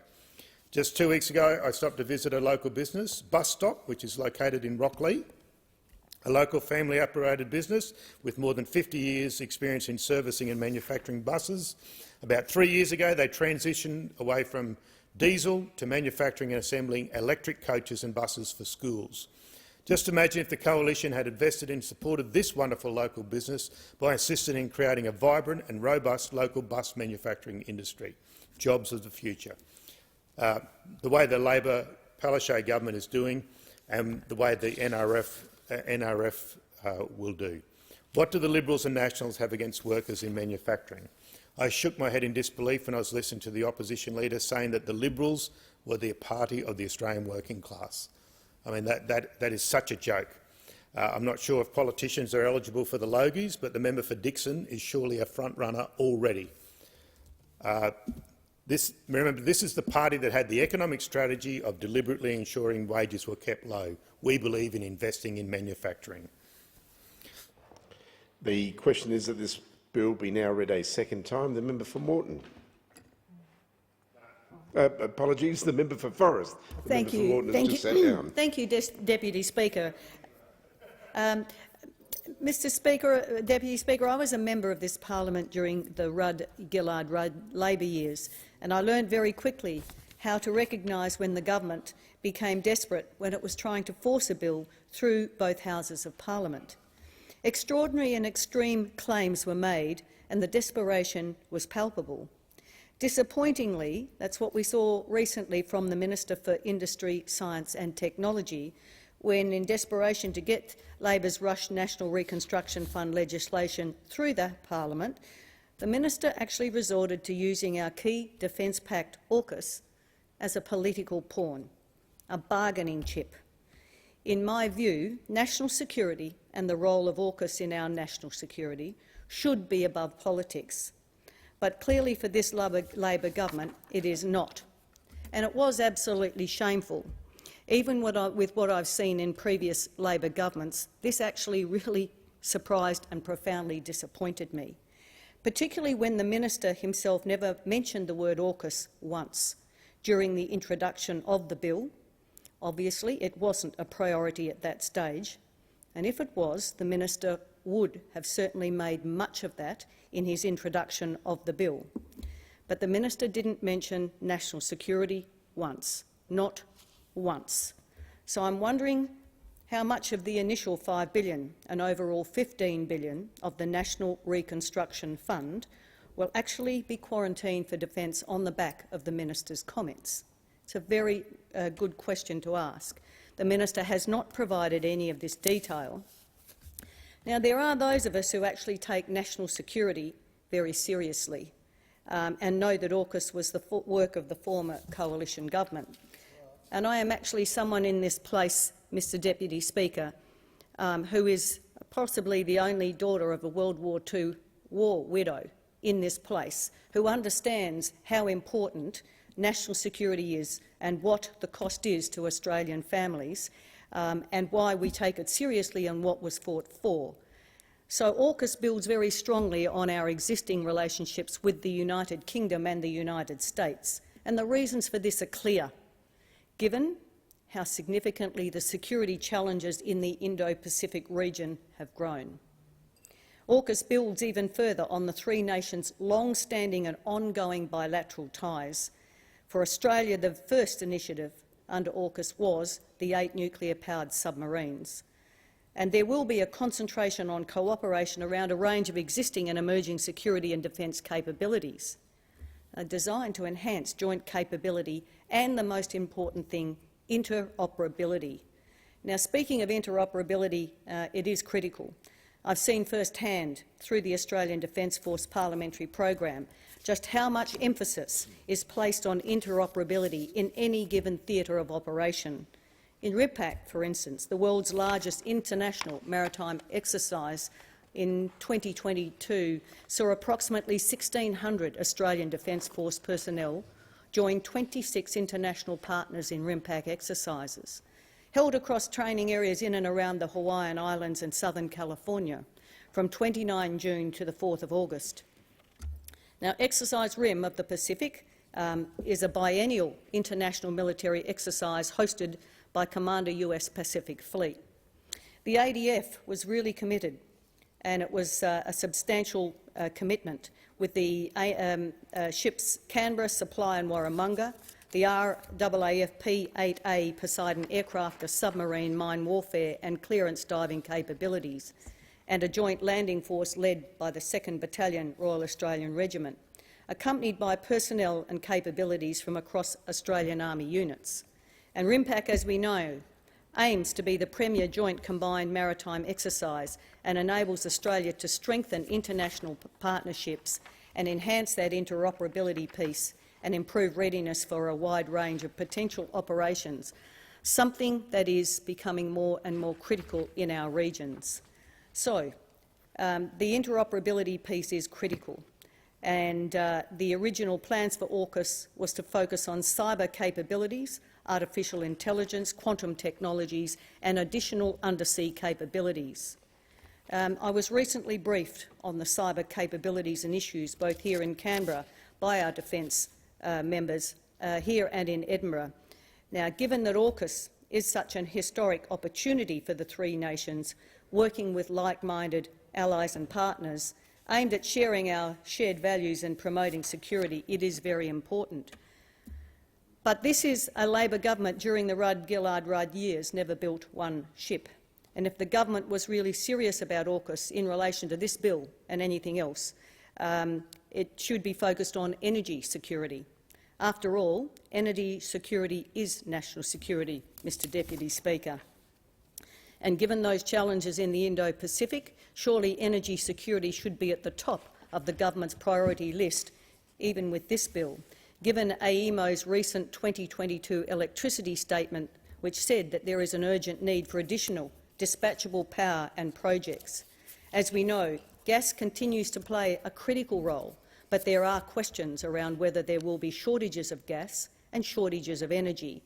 Again, given Labor's very rushed energy price cap legislation just before Christmas, putting price caps on energy, and we know this will have an impact on gas exploration, extractions, plans, investment and future manufacturing.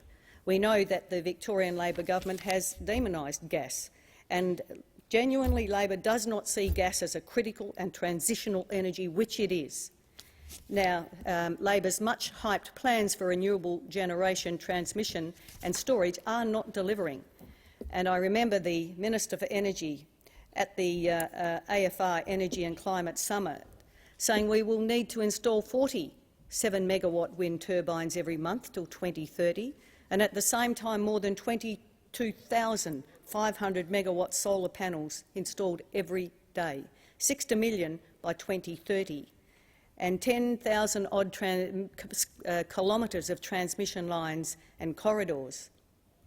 And if the decision is green hydrogen, I actually saw a map that showed that it would require 25% of Australia's landmass, regional areas, to be covered by solar panels to do so.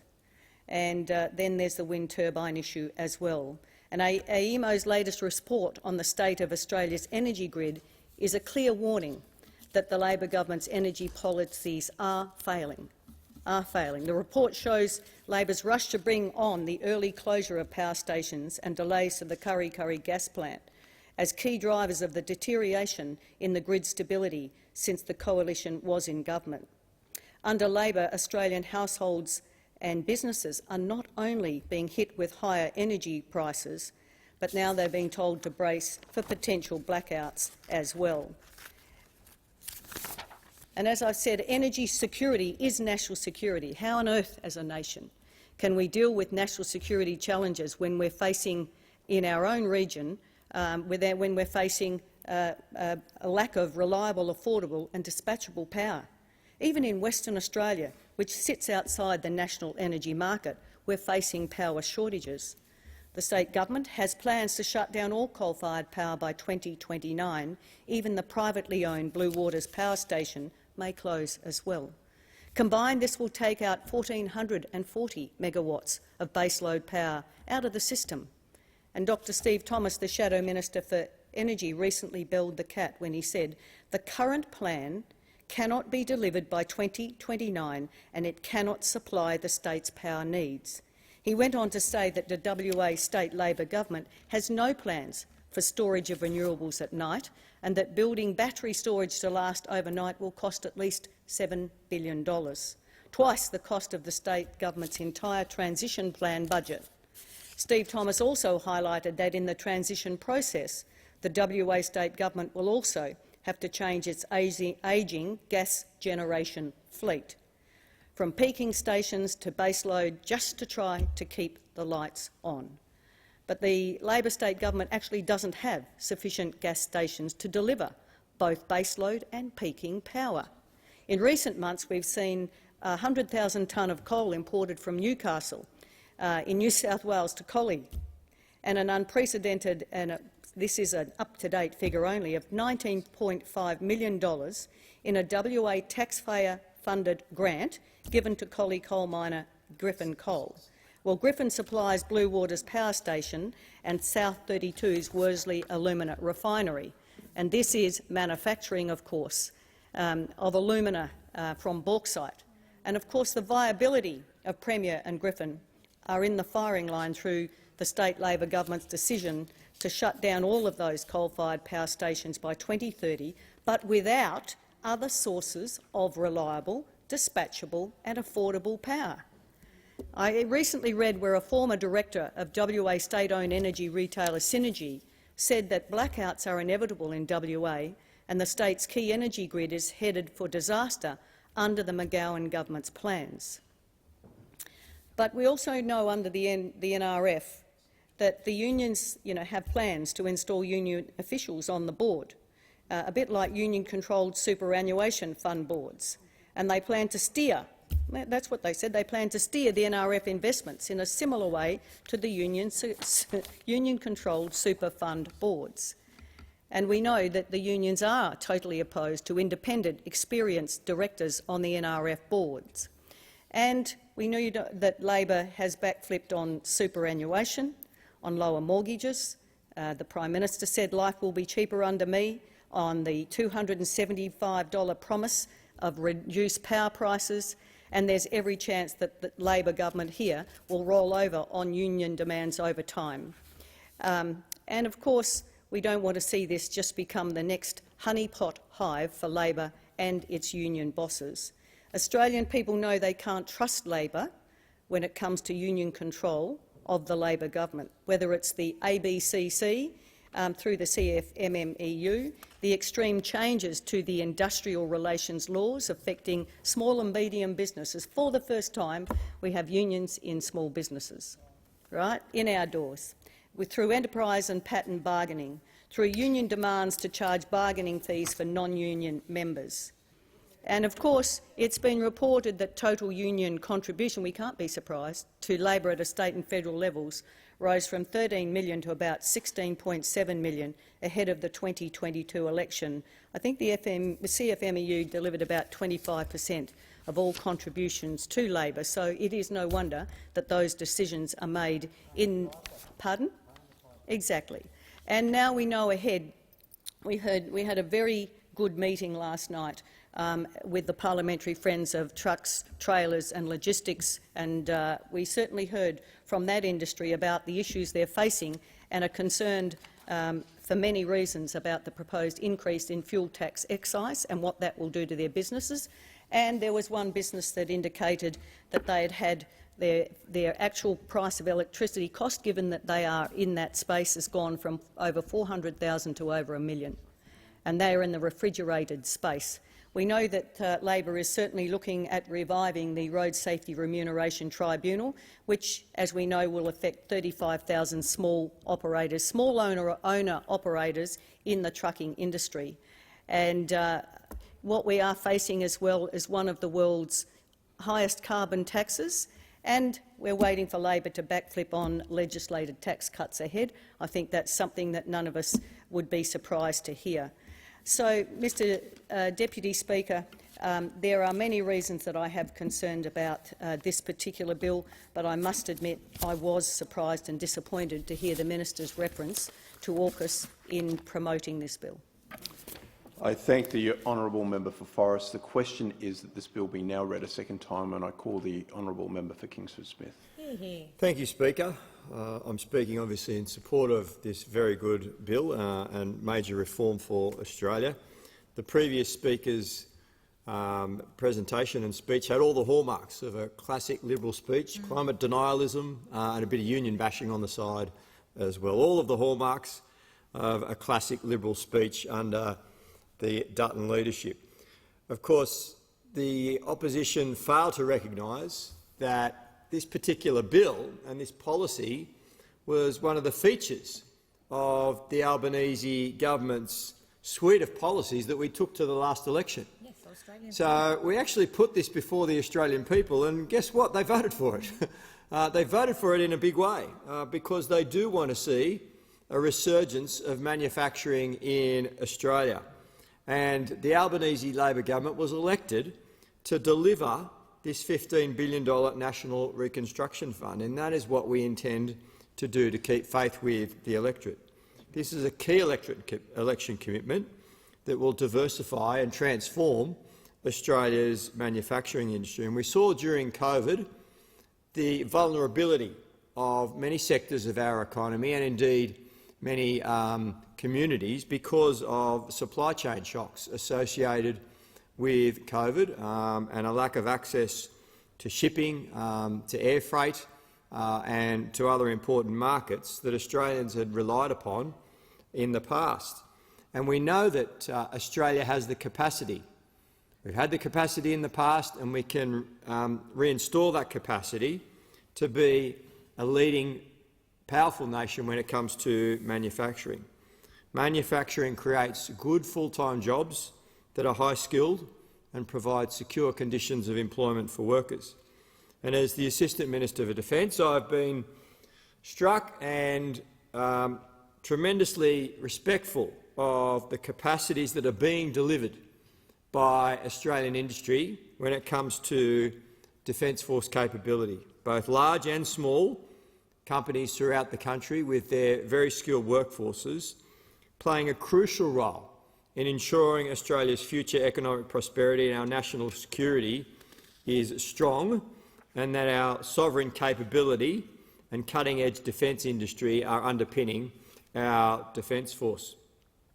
But after the pandemic, the supply chain constraints on our economy made a difference, and the government recognised the need to build a robust, sovereign industrial base at a time of accelerating technological growth and acute competition for workforce skills. And this Reconstruction Fund is the key to delivering on that endeavour. The The fund includes defence capability as one of its focus areas and will complement the defence industry development strategy and seek to partner with private sector to build defence capability and economic sovereignty. Recently, I was fortunate to visit Amberley Air Base in Queensland and see firsthand the partnership between Boeing Australia and the Royal Australian Air Force on technology, uncrewed vehicles. The program is colloquially known as GHOSTBAT.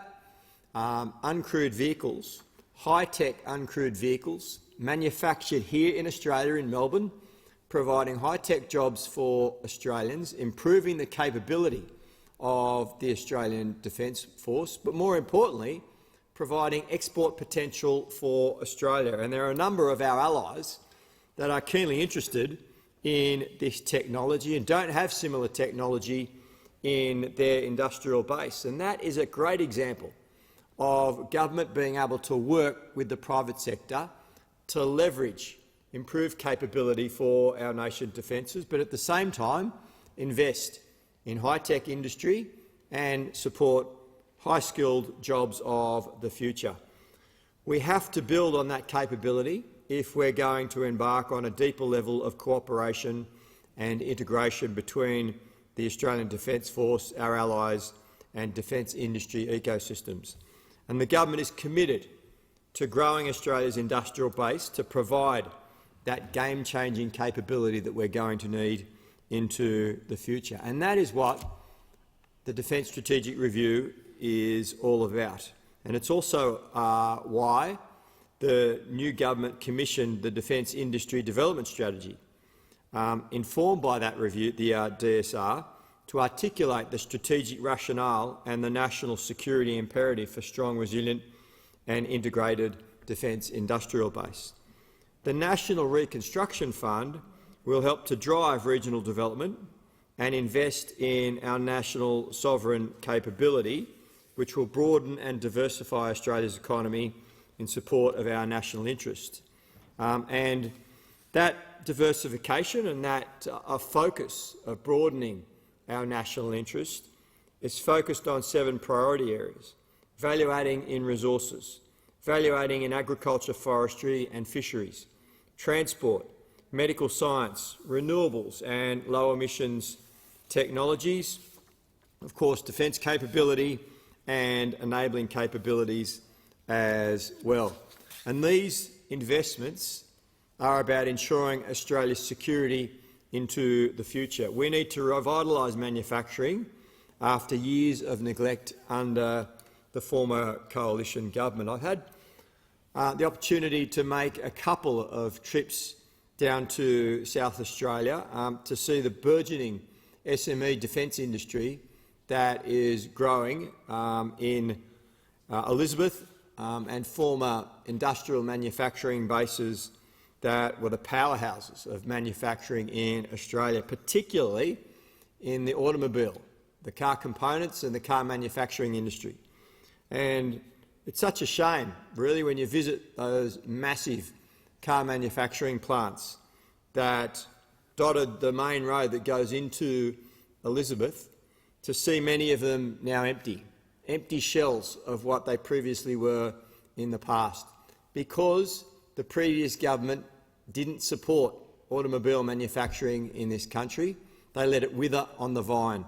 And that was a classic example of some of the lack of support that they gave to manufacturing. Their philosophy was simply let the market rip and the market will pick winners.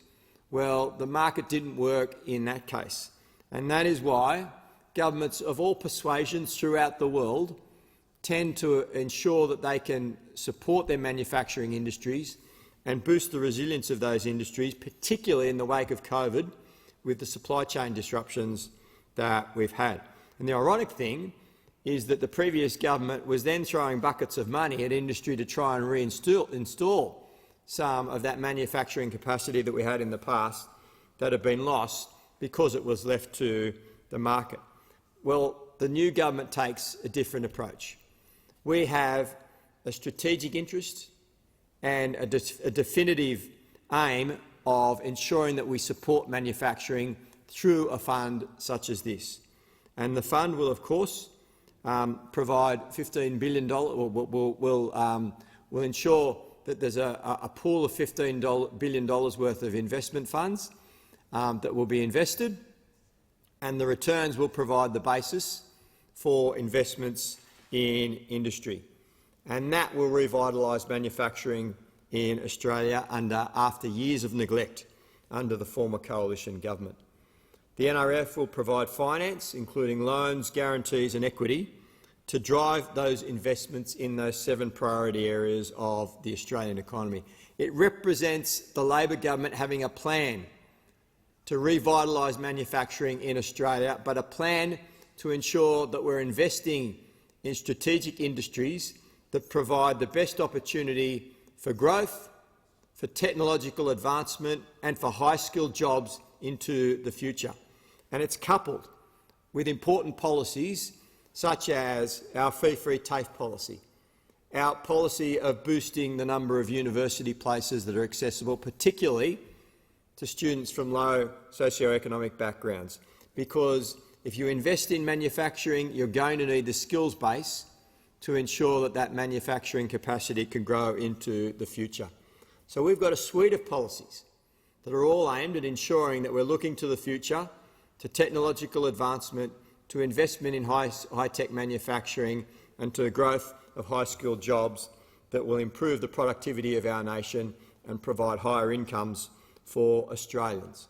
It's a deliberate strategy, and that's what the Australian people voted for, and that's why it is bewildering that the opposition still have their heads in the sand and still think that letting the market rip is the right strategy when it comes to investing in manufacturing.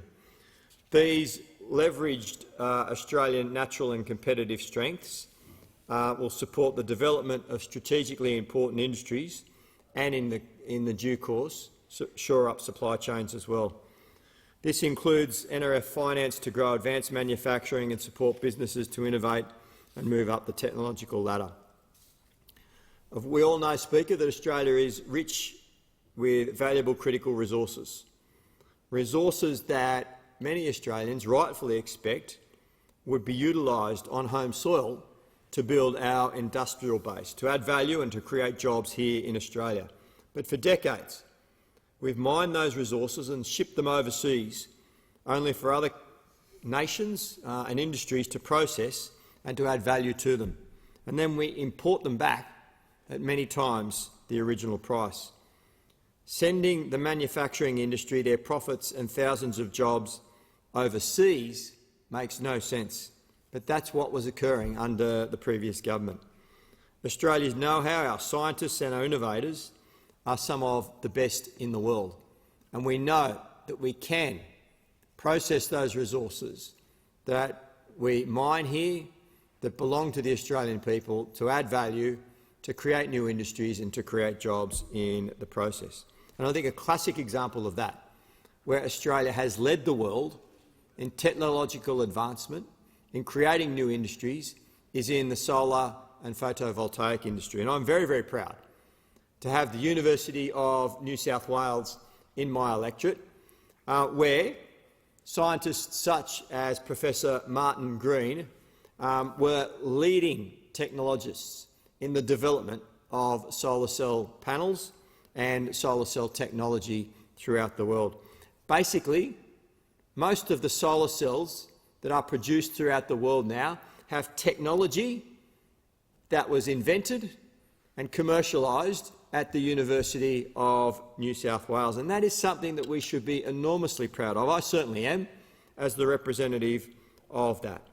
We have the capacity to expand on that, to grow that, and to ensure that we're creating jobs in that industry and to nurture that. And that is exactly what this government is doing. I was very pleased to be able to go with the Minister for Energy and Climate Change, Chris Bowen, to the University of New South Wales to provide them with a multi-million-dollar injection of funds to ensure, through the Clean Energy Finance Corporation, to ensure that we're leveraging that scientific development, that innovation, that work that is occurring at UNSW in the Advanced Centre for Photovoltaics to ensure that they're developing the next generation of solar cells. And we witnessed some of that innovation in practice. And they are the type of investments that government should be making in cooperation with industry to leverage industrial capacity, to leverage manufacturing into the future and create high-tech jobs. The perfect example of how the world views the University of New York was explained to me by a PhD student when I visited UNSW some years ago. And that student said to me when I asked him what it was like to work at the University of New South Wales in their solar research facility. And the answer was a simple one, but perfectly exemplified why we are so proud of UNSW. He said to me, if you want to work in space research, you want to work at NASA. If you want to work in solar research, you want to work at UNSW. And that perfectly explains the capability that the Albanese Labor government is trying to leverage with this National Reconstruction Fund.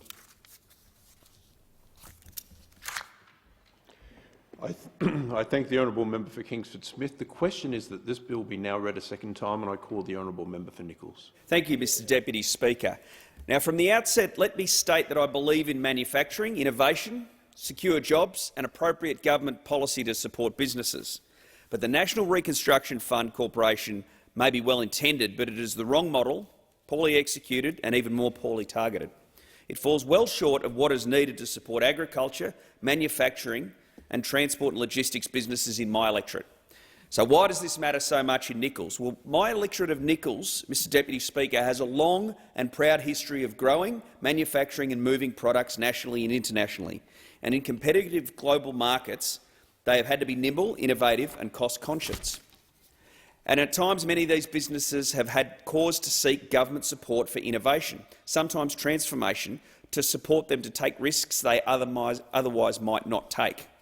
And Nichols has, based on the 2021 census data, 2,291 agricultural businesses with annual gross production totalling $2.3 billion, 739 manufacturing businesses, including many large employers, and 1,260 transport and logistics businesses. These industries are targets of the corporation this legislation will create, but the notions are vague and the models flawed.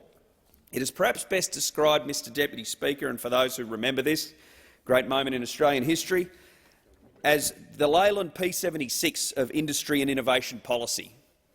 Now, the Leyland P76 was launched with great fanfare in the early 70s. I think there was a Labor government that was launched with great fanfare in the early 70s. It was comfortable, it drove well, it stopped OK, and you could even fit a 44-gallon drum in the boot, quite a selling point in those days. And initially the public and the motoring reviewers were sold on it. It even won Wheels Car of the Year in 1973. But reality soon set in, because people started to realise the windows didn't seal, and when it rained, water would pool at your feet. The exhaust could set fire to the carpet. Opening windows could cause the rear windshield to blow out completely. Interior fittings would come loose and rattle, and the paint faded quickly, and the wheels literally fell off one vehicle. And the Prime Minister at the time, Mr Whitlam, even referred to the P76 as a dud eventually, and Bill Hayden called it a lemon. And I think this legislation is both a dud and a lemon. The P76 was a dud because Leyland was trying to reinvent the popular family sedans of the dominant players Ford and Holden. But Leyland failed on design, quality control and construction. And the National Reconstruction Fund looks shiny and new on the showroom floor, and everyone's getting up on the other side and saying how great manufacturing is. We all agree manufacturing in Australia is great, but this policy won't stand up to a road test in the real world. It's poorly designed, and while $15 billion is plenty of quantity, there is no quality. Important thing to remember, and I saw this before I came into this place, was that there was no need to create a new model. The former coalition government had appropriate policy settings and funding pools in place to support our manufacturing, agricultural and transport sectors. We absolutely did, and I saw it in my electorate. And I'll give you a couple of examples. The Modern Manufacturing Initiative at HW Greenham & Sons. Greenham's operates a meat processing facility in Tongala in my electorate. And under the Modern Manufacturing Initiative, the Coalition committed $10 million towards a $60 million project to expand the facility, increasing the production from 50 tonnes a day to 200 tonnes. And Greenham's can expand into premium beef and premium beef export markets. And at the same time, it creates 240 jobs. Labor's ditched modern manufacturing, but the already committed Greenham's grant survived, and I'm grateful it did, because I was out there the other day looking at all of the wonderful employment that's going on, looking at a company that got some government help to take a risk and is going to import fine northern Victorian and southern New South Wales meat products around the world. It's an outcome. It's an example of investing in outcomes, and the commitment by the government enabled a larger investment by business. A grant provided the certainty businesses crave. And Tom Maguire, the Group General Manager of HW Greenham & Sons, said this when the grant was confirmed: "It's very welcome news. We have a project that's going to create 240 jobs, high-quality jobs, high-paying jobs, and the funding from the government was critical. We have faced significant increases in costs since we started the project, and this will help us to overcome that and complete the project and start employing." The Coalition provided $2.5 billion to create the modern manufacturing strategy. This support sought to bolster our sovereign manufacturing capability and empowered over 200 projects across Australia. We invested, we leveraged private investment, and we got results. The Modern Manufacturing Initiative backed businesses to expand, innovate and create jobs, and it did this by leveraging private capital. And in contrast, the National Reconstruction Fund Corporation will use debt, guarantees and equity. I'm all for supporting industry, innovation and advanced manufacturing, but loan schemes and government equity are less accessible than grants. Competitive grants or targeted grants, where it is justified, are a much better mechanism and fairer to the circumstances of individual businesses. There is a real risk good manufacturers will be excluded because they can't meet the return on investment thresholds or can't complete the high-level business case in-house. And there is a risk of crowding out rather than leveraging private investment. And there should be real concern about the bitter pill for family businesses to give up equity in exchange for what is ultimately government support. Support that could and should have been delivered as a grant by a government confident enough to back good projects. Here's another example from my electorate. J. Furphy and Sons. Not just an industry-leading manufacturer, it also lays claim to being one of the oldest continuously operated family businesses in Australia. 159 years in my electorate and still going strong. And Furphy, for those of you who may be interested, is famous for its water carts.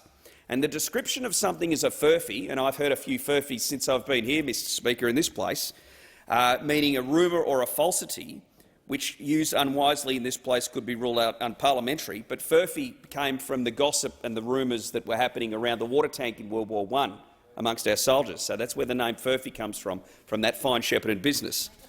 But Furphy Engineering is an innovator and now makes highly technical stainless steel tanks, storage tanks, processing tanks and pressure vessels for industry, milk, wine, beer, you name it.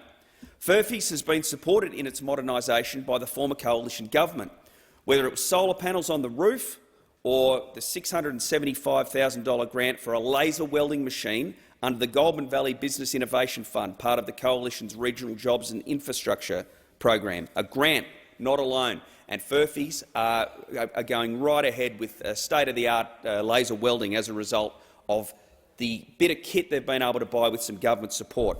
A grant enabled a production of pillow plate heat exchange panels for existing and new applications, including value-added panels to help revolutionise solar thermal technology. Great example of the previous Coalition government investing in practical outcomes when it comes to energy transition. This is a real-world example of what the minister in his second reading speech could only express in vague generalities. It was targeted, meaningful and productive investment. And on this side, we understand how to support our industries. Many on this side have lived experience. The best way this government can support industries is to create the right economic conditions for them to flourish. Instead, under Labor, we have soaring input costs, disrupted supply chains, critical labour market shortages, radical new industrial relations laws, rising interest rates, rampant inflation, and if government gets its wish, rising wage costs for no additional productivity. That's no way for us to compete on the global stage. Without policies that create strong economic conditions, any government spending is in vain. The simple fact of the matter is that without addressing these key economic challenges, which are holding industry back, including those great industries in my electorate, government spending in this fashion will not achieve the outcomes we all want. I want a strong industry and innovation policy to support manufacturers. I have hundreds of manufacturers in my electorate who would embrace support from this government, but it has to be the right support. Grants that provide confidence and leverage investment are the right mechanism. Loans and equity schemes with union strings attached are not. There is inappropriate ministerial discretion in this bill which allows the minister to appoint the chair and board members who will oversee the corporation and its funds. And a corporation with $15 billion in public funds will be a honeypot for union influence. Nobody should be shocked by the support for the governance arrangements for the corporation shown by the ACTY, the AWU and the AMWU. Worst of all, the risk is that the corporation won't deliver outcomes. And as the member for an electorate with a large agricultural and manufacturing base, including food manufacturing, I know how important it is to foster good outcomes. We need competitive industry, we need innovative industry, and we need industry to have the confidence to invest in the future and create the jobs of the future. And above all, we need a government that understands what industry requires. And I can't say it enough. I support the aims of the legislation, I support our industries and the need to invest in sovereign capability. We need to continue to foster growth in high-skilled, well-paid jobs. We need an industry and innovation policy that is fit for purpose, that is fit for this purpose and not just a jalopy. Thank you, Deputy Speaker. I thank the honourable member for Nichols. The question is that this bill be now read a second time, and I call the honourable member for Macquarie. Thank you, Deputy Speaker. It is extraordinary standing in this chamber and hearing those opposite give a plethora of reasons why they can't possibly support Australian jobs in manufacturing and expanding our manufacturing capacity. I appreciate in the context of an election there's a whole lot of rhetoric that comes round, but I am staggered that those opposite can't see the difference that this can make for our ability as a country to make things here. It's a really simple proposition, and I'd really urge those opposite to really get on board, come on this journey with us, because our community deserves to have confidence of all members of this House that we have the capacity to make things. I think what those opposites say really undermines the confidence of our manufacturing sector, but more than anything, talks it down, which is the last thing that we need. We as a government, the Albanese government was elected on a mandate to drive the transformation of Australian industry and to revive our ability to make world-class products. Now, in my community, we are already doing that. People are surprised when I say we make things in the Blue Mountains. Now, we make them on a smaller scale. There are around 500 or so manufacturing jobs in the Blue Mountains. In the Hawkesbury, we have more than 2,000 people working in the manufacturing sector, with more than 400 manufacturers. A lot of those are technicians and trade skill people, but it's all the other jobs that go around the work that they do. And they deserve to be trusted to expand, to do more here, to not be affected by international supply chains that hold up their work and their businesses. This is this $15 billion National Reconstruction Fund, which I'm so pleased to be speaking on tonight, is one of the biggest government investments in manufacturing in living memory. This is big, and we do believe that it will drive economic development in the regions and, importantly for me, in the outer suburbs. I think one of the things that really struck me during the pandemic was the shock recognition by people that we don't make stuff here as much as we probably thought we did. the inability to get PPE, ventilators, the inability to get ventilators for our hospitals, the things like that that were actually life and death sorts of equipment. And people suddenly realised through that terrible time that not only were supply chains under huge pressure, but we just simply could not do stuff here that we needed to.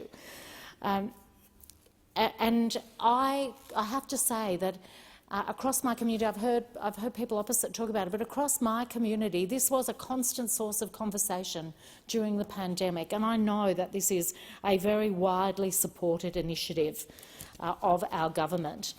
One of the things that I particularly like about manufacturing is that it creates full-time and meaningful work. My memory tells me about 85% of manufacturing jobs are permanent jobs, secure, permanent work. That in itself transforms people's lives, knowing that they have ongoing secure work. So there's a number of benefits that this legislation brings, which is why everyone in this place should be supporting it. The way this will work, the National Reconstruction Fund is going to provide finance, and that includes loans, guarantees and equity, so that we can drive investments in 7 priority areas. Areas where we know they're key for our economy, but we also know our natural strengths and the things that will help us in terms of global competition. And this fund will support the development of these strategically important industries and shore up our supply chains. And I think we need to keep in mind that that supply chain shock that we experienced has been one of the things that has been a contributor to inflation. It's led to the price rises. So this is one factor we can do something about, not just in the short term, but over a long period of time, and take that out of our economic system. We've identified 7 priority areas. Now, the first is value add in resources. We know as a country we're great at digging things up and shipping it away and then letting other people do clever things and then we buy it back. But it makes sense to everyone I've spoken to do more of that value adding onshore in Australia. We can talk about it at a specific mineral level. If we look at high purity alumina from red mud in bauxite processing, for instance, but let's go to something that we equally have a passion for, and that is renewable energy and the things that we could do in terms of lithium processing for batteries. So the value adding in resources is a key area, as is value adding in the agriculture, forestry and fisheries sectors. So that we can unlock potential and value add to those raw materials. And I want to give you a great example of one of my businesses in the Hawkesbury that's already doing that, and that's Currajong Kitchens and their world-famous lavash.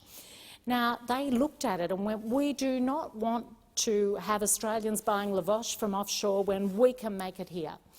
And Karen and Ben Lebsamph have worked for years to build that business and to turn a product that they could easily have walked away from at various times and said, no, this is all a bit too hard. But they saw the value in creating jobs in the Hawkesbury and, just as importantly, creating a really high-quality product. So that food processing is one of the areas we know we can do more in.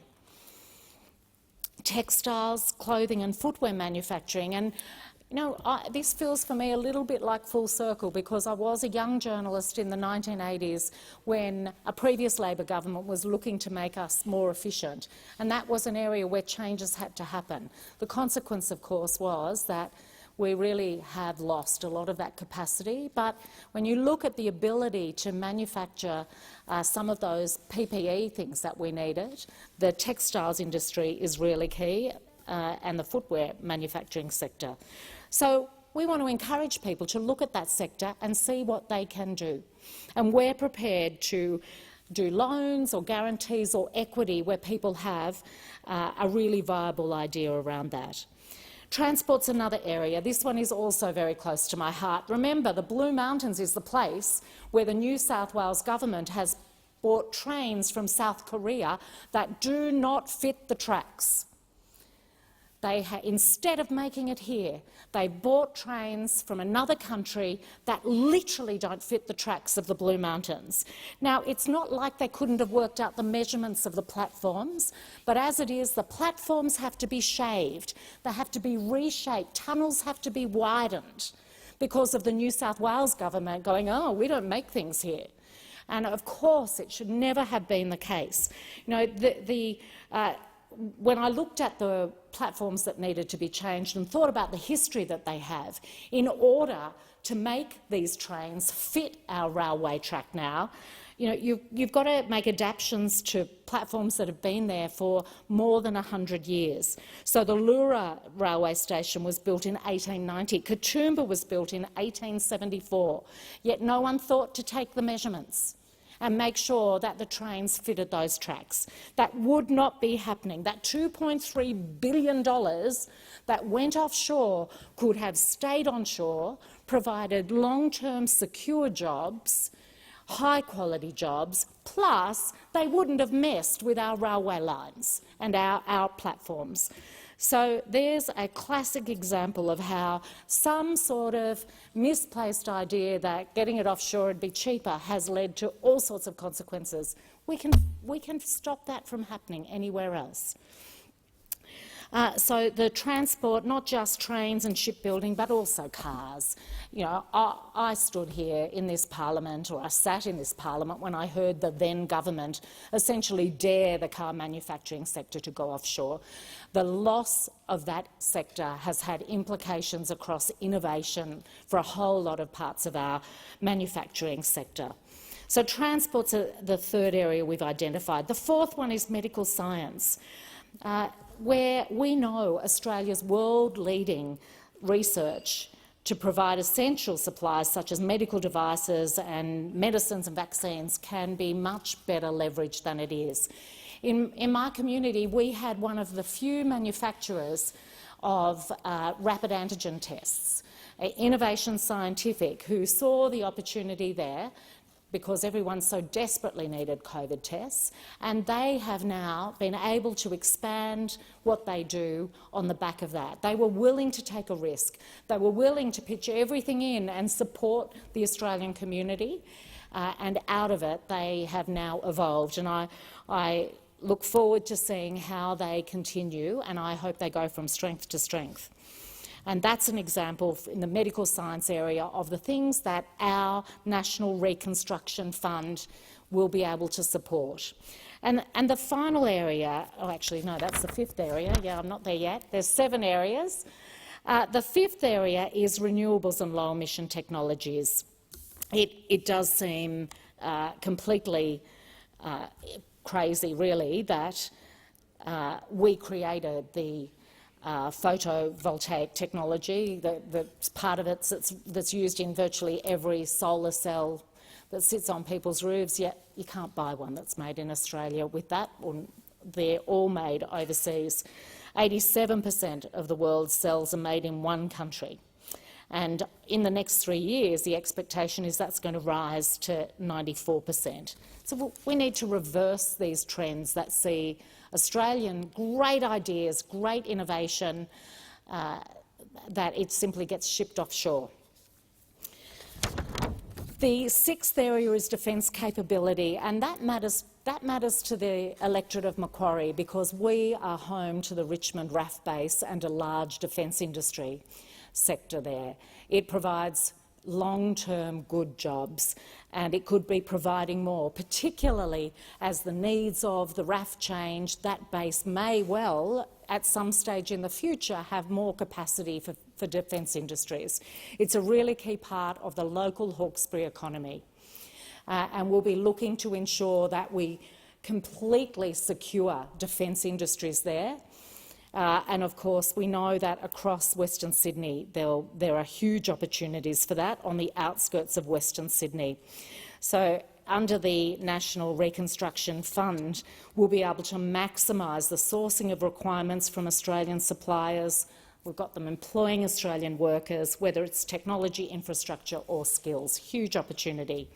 And the last category that we want to see investment in is around the enabling capabilities. So that's supporting the capabilities around engineering, data science, software development, and things like artificial intelligence, robotics and quantum. Areas that when I've visited technology, done technology visits overseas, I've seen incredible things happening and asked, why aren't we doing this in Australia?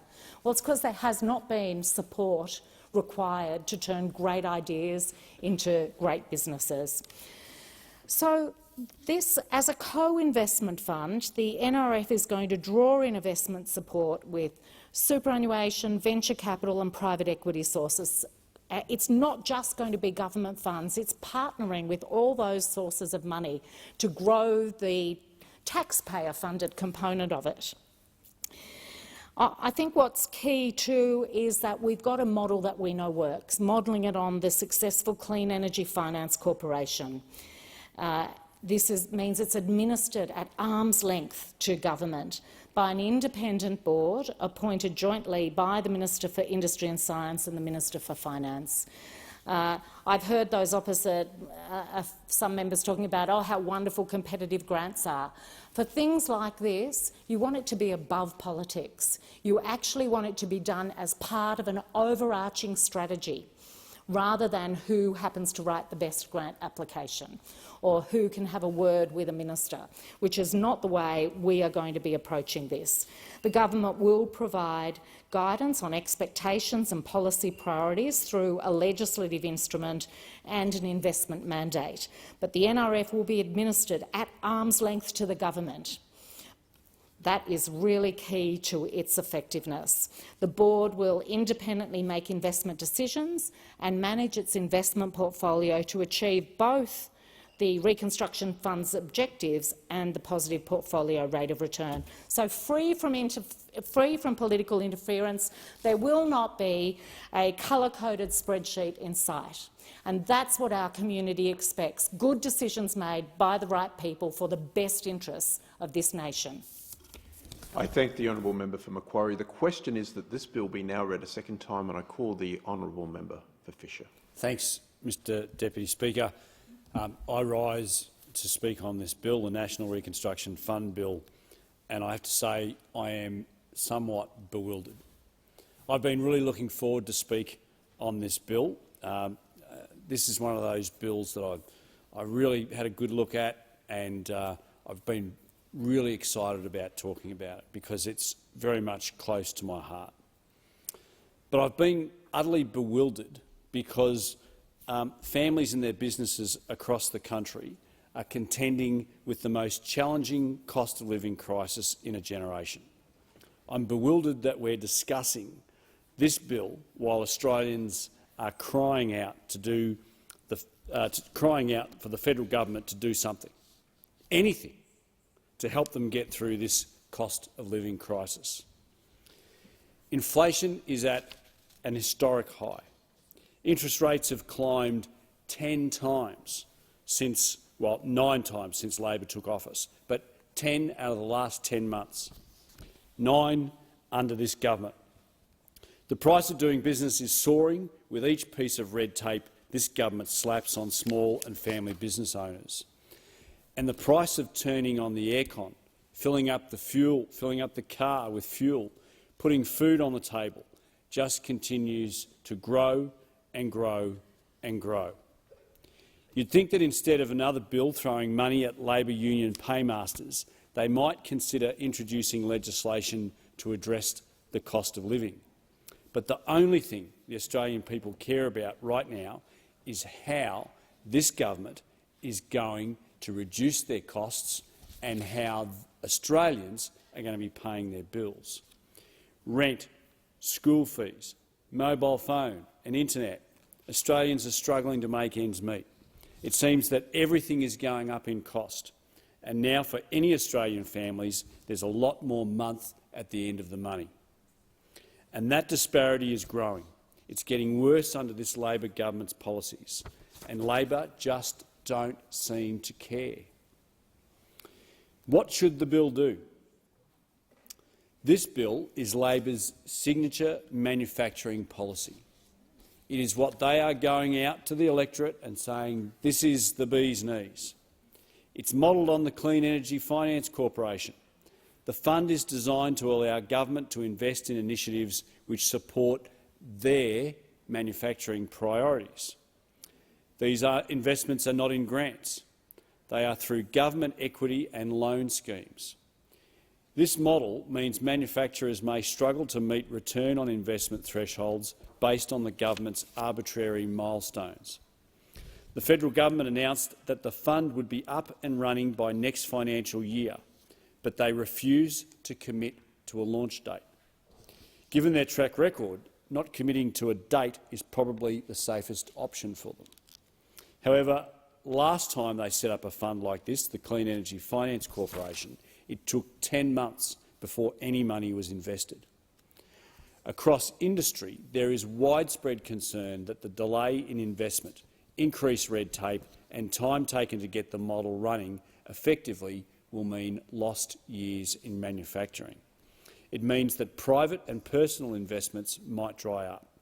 Anyone that started a business, and I know I probably shouldn't be looking over the other side when I say that, but anyone that has started a business would know that dithering and delays such as these mean the difference between survival and closing up shop.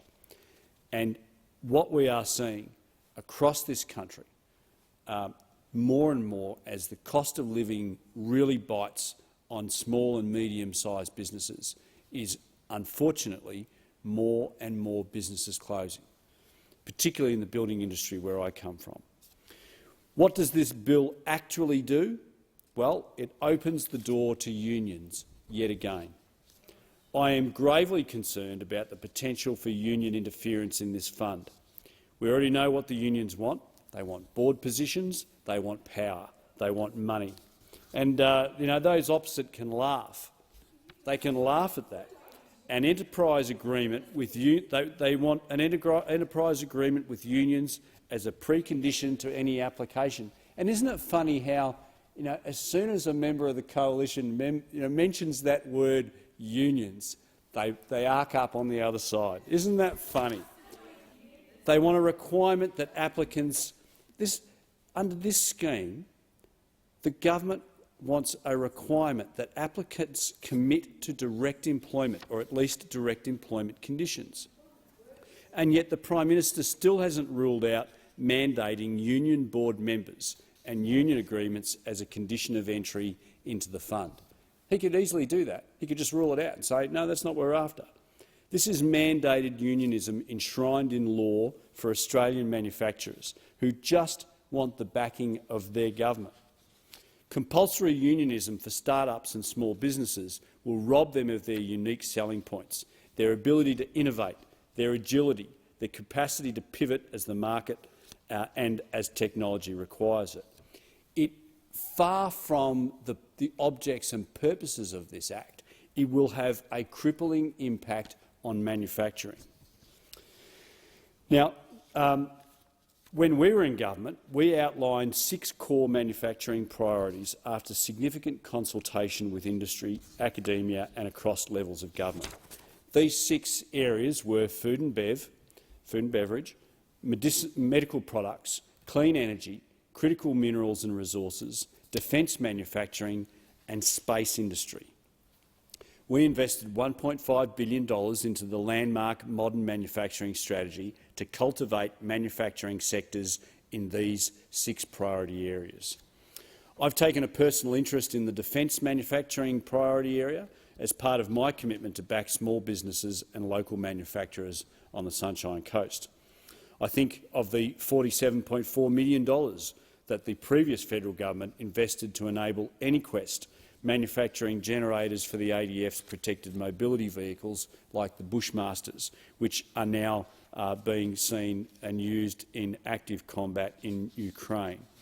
I think of the Sunshine Coast share of the $103 million Advanced Defence Aerospace Manufacturing Network, with firms like Helimods delivering the MQ-28A Ghostbat, the first combat aircraft to be built in Australia in over 50 years, which I had the privilege of again seeing at Avalon just last week.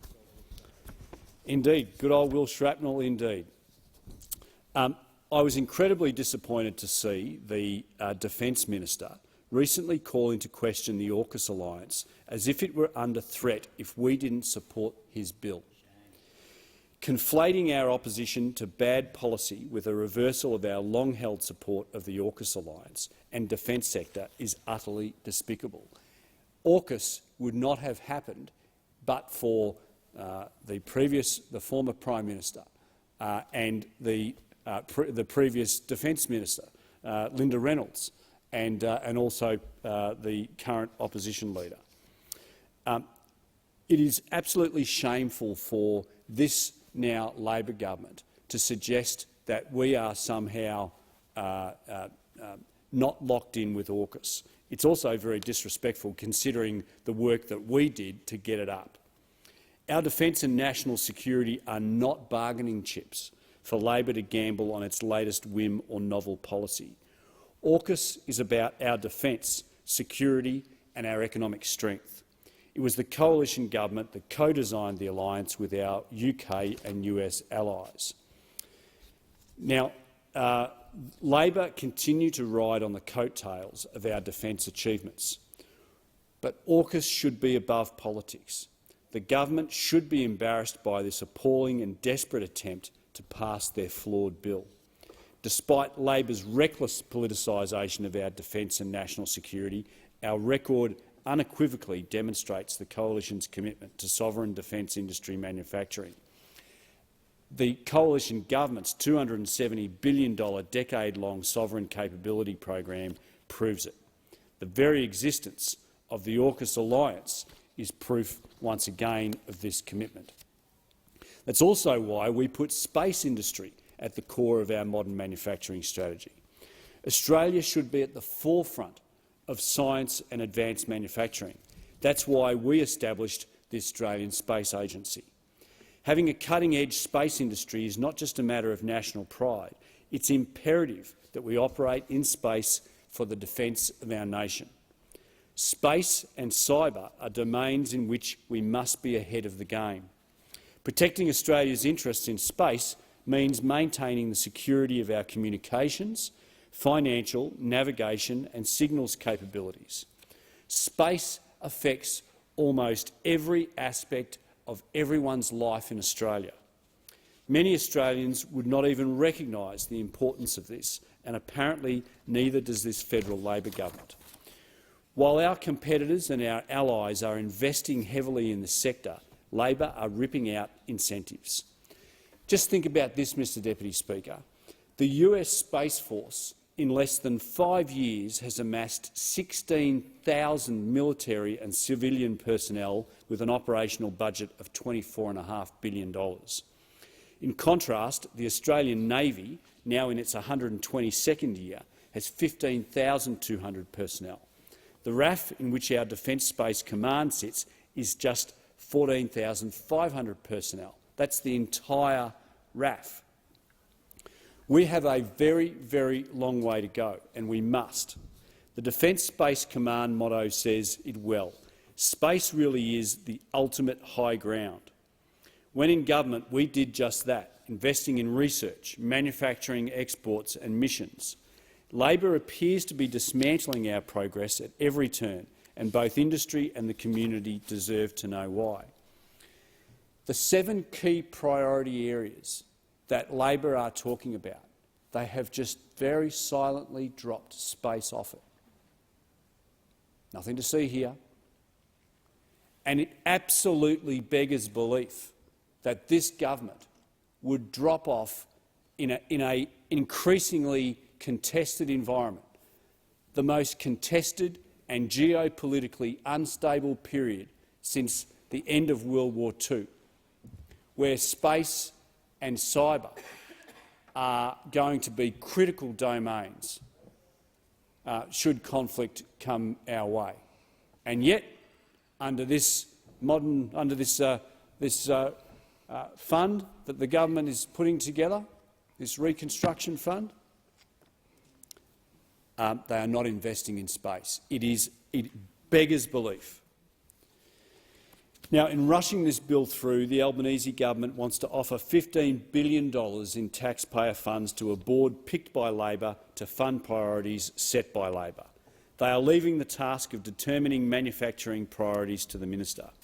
The potential for misuse is enormous, and I needn't remind the House how out of whack Labor's priorities are. Instead of addressing energy security, they're funding climate warrior training programs. Instead of mental health support, they're spending $400 million a year of borrowed taxpayers' money on a housing policy experiment that may not result in the construction of one home. Borders are opening and the Navy is on alert. Regional GPs are closing. Businesses are shutting up shop. The construction sector is teetering on the edge of collapse. Mobile towers are going up across Labor-held seats, while regional Australia languishes once again at the hand of Labor's neglect. And those opposite have the gall to talk about integrity and transparency. We know where Labor's priorities lie, and we know what Labor do. It's kind of like a reverse Robin Hood. They rob hard-working families and their businesses to pay for union elites.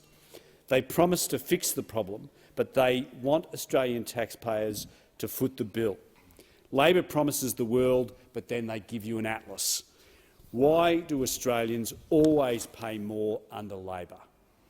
I remind the government that they are just that. They are the government now. They are not an opposition in exile. They are not playing with union funds on the campaign trail. They are tasked with investing taxpayers' money to provide for them the best return. That means investing in priority economic areas which are clearly defined and based on reality, not political whims. It means investing those funds with value for money and long-term success in mind. It means protecting funds from special interest groups, including political donor bodies such as the trade unions to which they are so beholden. It means keeping national security and defence beyond day-to-day politics. It's time for Labor to get up, grow up and show up for the Australian people. No more politics, no more smoke and mirrors. It's time for real action and real outcomes for Australian families and their businesses. The question is that this bill be now read a second time, and I call the honourable member for Swan. What does the future of Australia look like under a Labor Albanese government? Jobs, jobs and jobs. And not just any job, good jobs, secure jobs, well-paid jobs, jobs that our kids can be proud of, jobs that will exist in the year 2100. Australia's rich in critical minerals and needs to build batteries, wind turbines and solar panels. We can rewire the nation so we can be powering Australia for the future. We can become a renewable energy superpower. I thank the member for Fisher for pointing out the similarities that we have. The Clean Energy Finance Corporation was great policy that the Labor Party put together and the coalition kept. We took 10 months to get the architecture right, and we got it right. And have a look. The architecture is still in place. There are still companies that are using the Clean Energy Finance Corporation to fund projects and finance projects that we need right now. In my first speech, I spoke of my father, who, after 19 years of service at the nickel mine, was made redundant because the nickel price tanked. He was 56 years old at the time. He's a man from a generation of metal workers who have less than 10 fingers. My dad has 9.5. Losing his job hurt him far more than losing his finger did. In the climate space, you have a term called stranded assets. These are things that have been prematurely written off. My father felt like a stranded asset. He was someone who had more to give. From the age of 16, my dad was the breadwinner for his family. This was ingrained in him. When we talk about markets, jobs and economic fluctuations, we cannot lose sight of the fact that what we're actually talking about is people and prosperity and homes and families, hopes and aspirations. A disruptive exit out of carbon-intensive industries will hurt people. So yes, I want strong action on climate change, but I also want a just and orderly transition. Our carbon-intensive industries aren't something to be left to the market to sort out alone, nor is it something that can be switched off overnight. There needs to be a plan for transition that acknowledges that it's no longer business as usual for our large emitters, whilst also ensuring that Australian workers have a place for them to work and for their children to work, obviously when they're working age. Jobs that are meaningful and jobs that are secure. That's why I support the National Reconstruction Fund. The National Reconstruction Fund Bill will establish and fund a body that finances investments in 7 priority areas across the Australian economy. That includes value adding in the resource sector, something very important to Western Australia, value adding in the agriculture, forestry and fisher sector, expanding transporting manufacturing capability. I'll point out that in WA we now manufacture our own trains, medical science, defence capabilities and enabling capabilities such as data science and software development. And finally, the thing that I would like to focus on the most is renewables and low emissions technology. For 12 years, I have spent my professional career working with some of Australia's biggest companies that emit large amounts of carbon dioxide into the atmosphere to help them transition to a low-emissions economy. However, during that time that I worked, what I saw is that there was 9 years of delay and denial under the previous coalition government. However, in WA, there were parts of the private sector that were getting on with business and reducing emissions. Despite this, we need the whole economy to transform, and we need to make sure that all workers are prepared for the transition to net zero emissions by 2050, and this requires a plan from government. Because without a plan, we risk workers and communities, and they risk being left behind. We risk more Australians in transitioning industries becoming stranded assets. Under the previous government, there were 9 industry ministers in 9 years. 9 years without a plan. However, I would like to acknowledge the member for McPherson as a standout in her time as industry minister, who oversaw a remarkable turnaround in Australia's domestic capacity during the COVID-19 pandemic. Harvard University's Centre for International Development ranks economies according to the diversity and complexity to assess the potential for growth. And what they found for Australia, they placed us at 91 out of 133 in 2020. Our neighbours on that scale were Kenya and Namibia. And in the last decade, we have slipped 21 places. When we put all our economic eggs in one basket, we open ourselves up to risks. Simply put it, the Australian economy needs to become more sophisticated.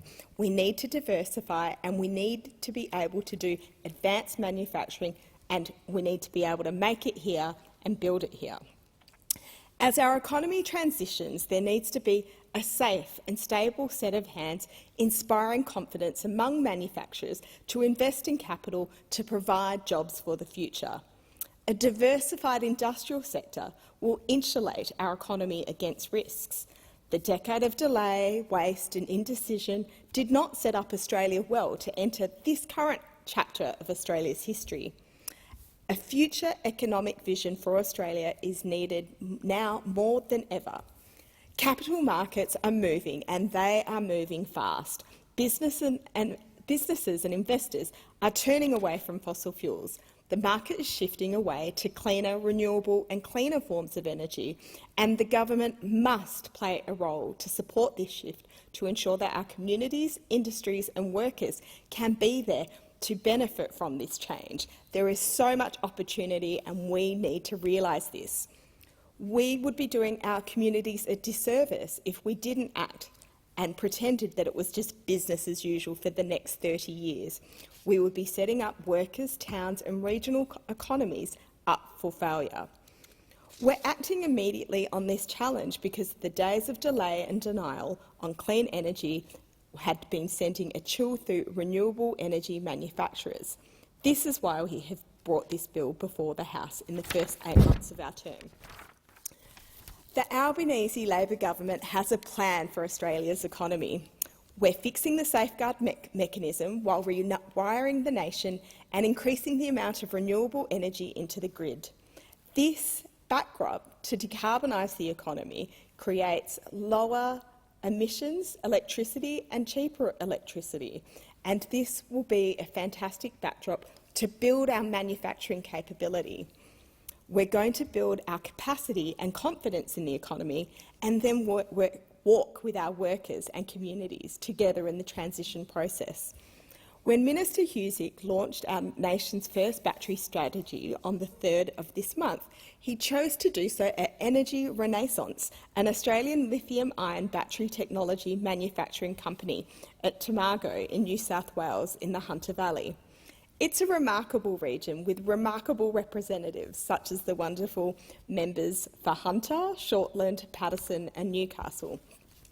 It's a region that's a powerhouse of the Australian economy and one that has a proud history of building things for this country.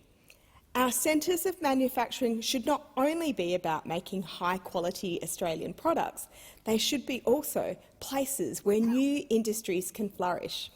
Our battery strategy will be integral to help Australia transition to decarbonise our economy and hit our ambitious targets and foster Australian innovation and support Australian industry. The strategy, in conjunction with the National Reconstruction Fund, will send a strong message to investors about Australia's industrial potential in battery manufacturing. The National Reconstruction Fund has earmarked up to $3 billion of funding to support the Powering Australia plan. This will drive investment in areas like clean energy component manufacturing and technologies and improve energy efficiency. Australians invented photovoltaic technology, but today about 85% of the world's cells are made in one country, and over the next 3 years that will become 95%. Australian manufacturers of hydrogen electrolysers, green metals and wind turbine components, and of course batteries, should take comfort in knowing that we want them to succeed here. Australian innovation shouldn't mean that we're going to send that intellectual property overseas and offshore jaws. If we're talented to invent it here, then we should be able to make it here. Governments can and should strategically and thoughtfully invest in industries for the future.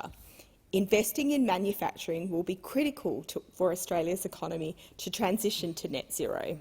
It will also be critical for us to have sovereign manufacturing capacity in times of crisis. When the pandemic hit, there was just one factory in Victoria producing face masks.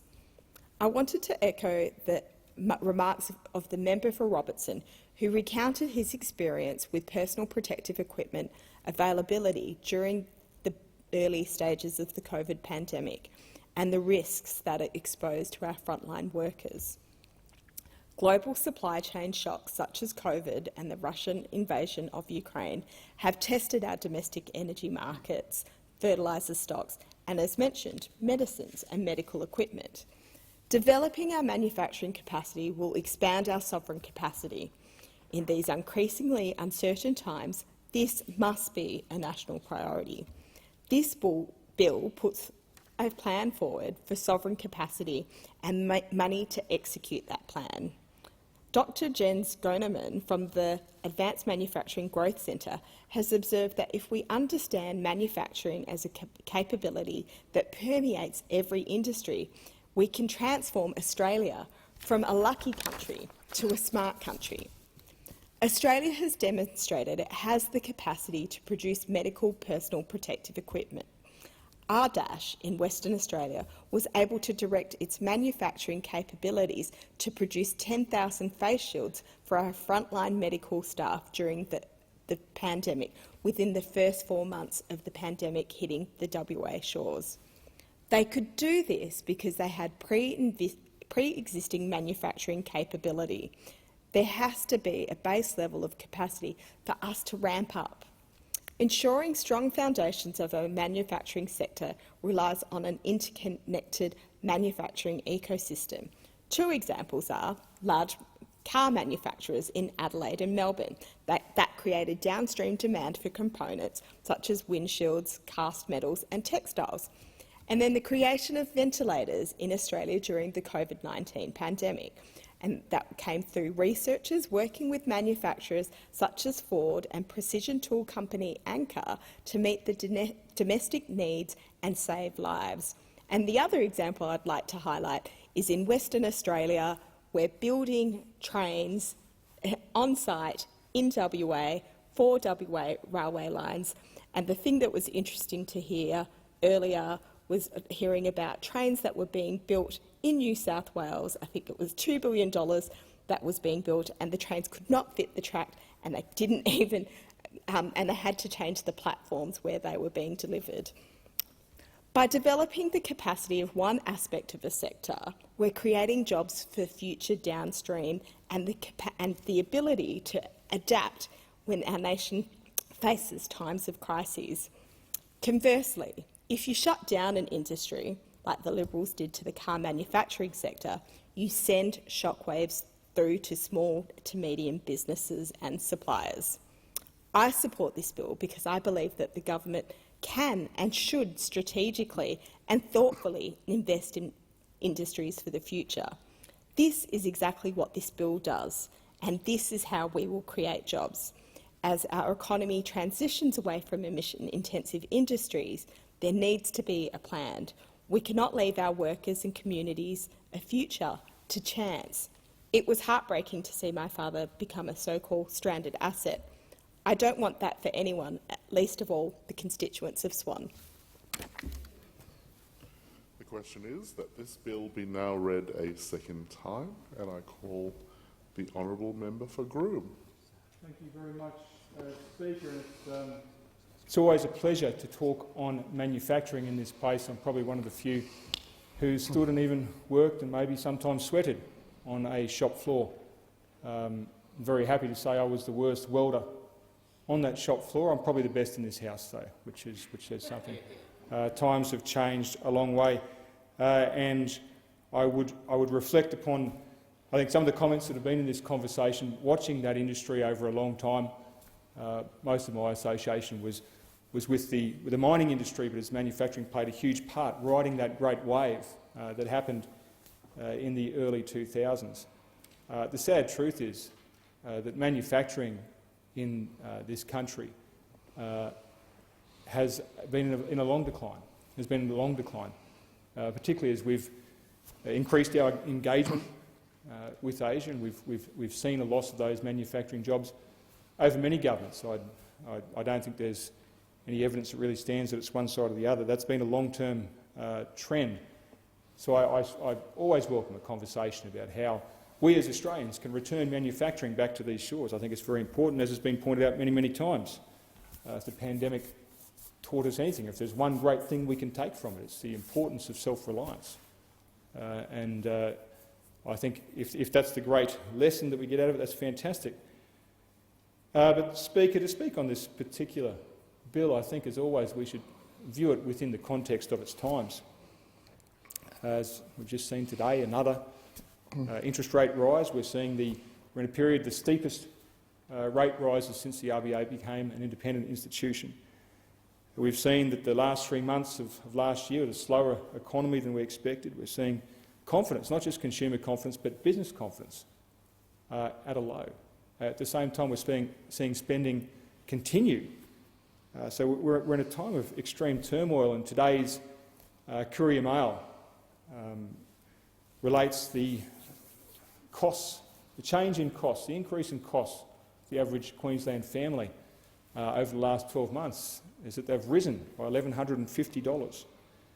Some of the comments in there were quite strong. You're seeing families make decisions about whether kids continue with swimming lessons, whether holidays are continued with. We're in a period now where the pressures are being felt, and they're being felt very strongly. And they're being felt in families as well as businesses. I'm very lucky in my patch to have quite a strong manufacturing sector. We support, obviously, our traditional agricultural industries, but also, Speaker, the newer industries that have come to our region, particularly transport, and that'll only increase as Inland Rail comes to it. But as I'll get to more and more into defence, and every time I sit and I talk with our manufacturing industries, be it large or small, they have two issues that they'd like to see addressed. One is energy costs. Quite simply, for many of our manufacturers, this has become the driving cost in their decision-making. And the other is, of course, labour costs. But to look at this piece of legislation within the context of what's happening throughout the rest of government's policy, and Speaker, you may enjoy this, I had a little bit of a trip into the record books looking at the impact of price caps historically. Obviously, this government's embarked down that pathway. May be interested to find, I couldn't find the earliest possible one, but there's a great one from 301 AD. I'm not going to pretend to know this myself. It's the under Diocletian, 301 AD. They put price caps in ancient Rome because things were just getting a bit too hot. Prices were too high and wages weren't high enough. And that particular piece of intervention went the way that, surprisingly, every other piece of price cap interventionist policy has gone. It failed and failed terribly.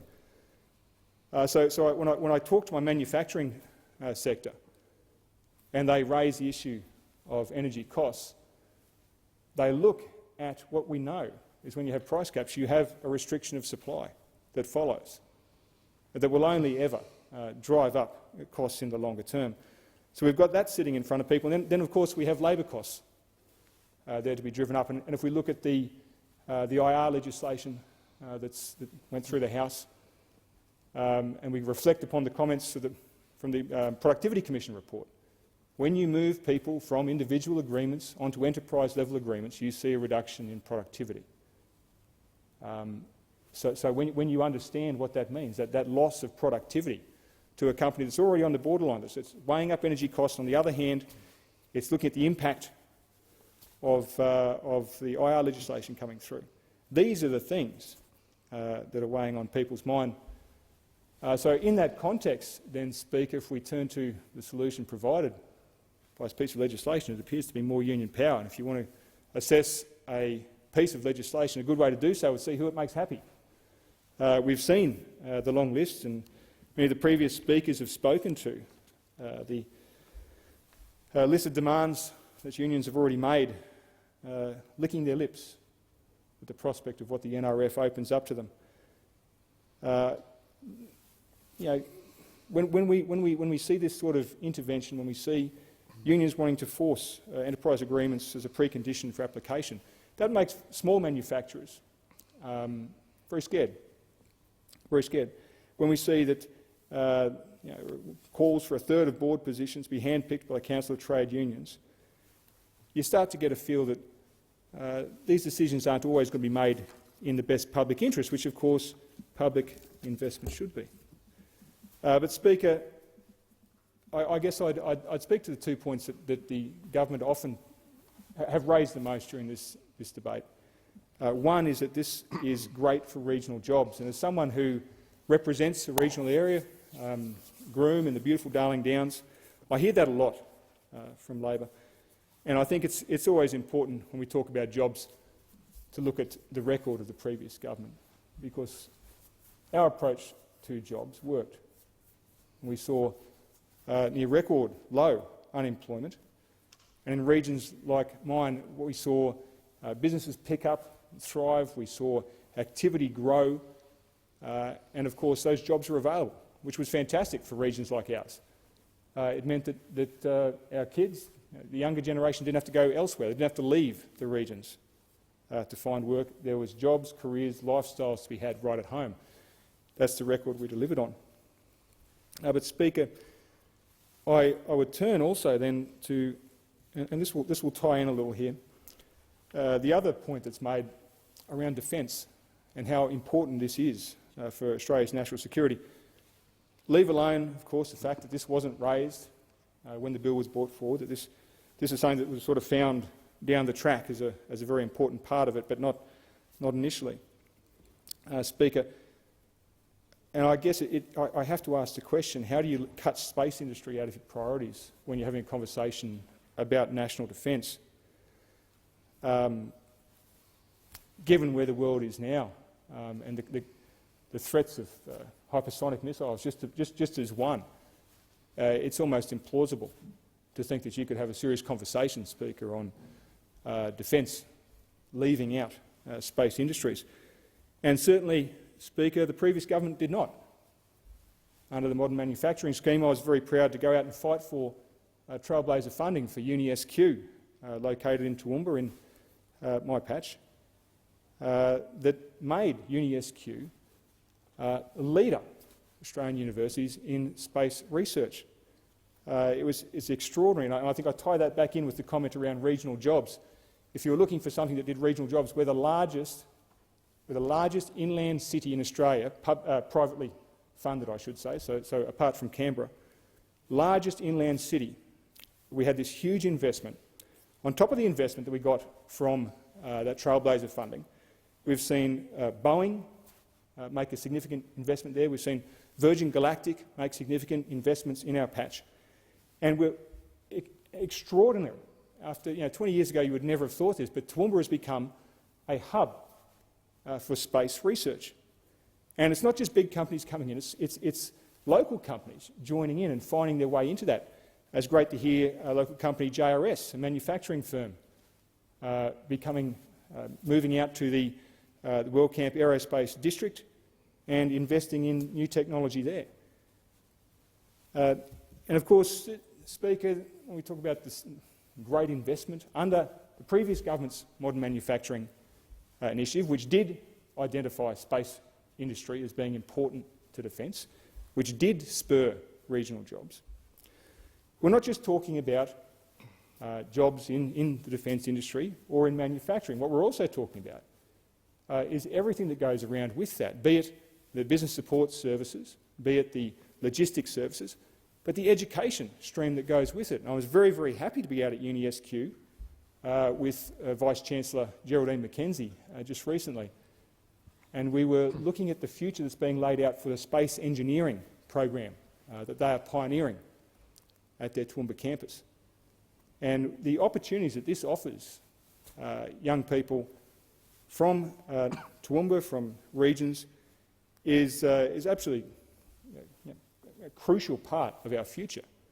We understand that when we talk about regional jobs, we're talking about new industries. When we talk about manufacturing, we're not talking about the sort of manufacturing that used to take place when Labor had people who worked in manufacturing. We're talking about modern manufacturing.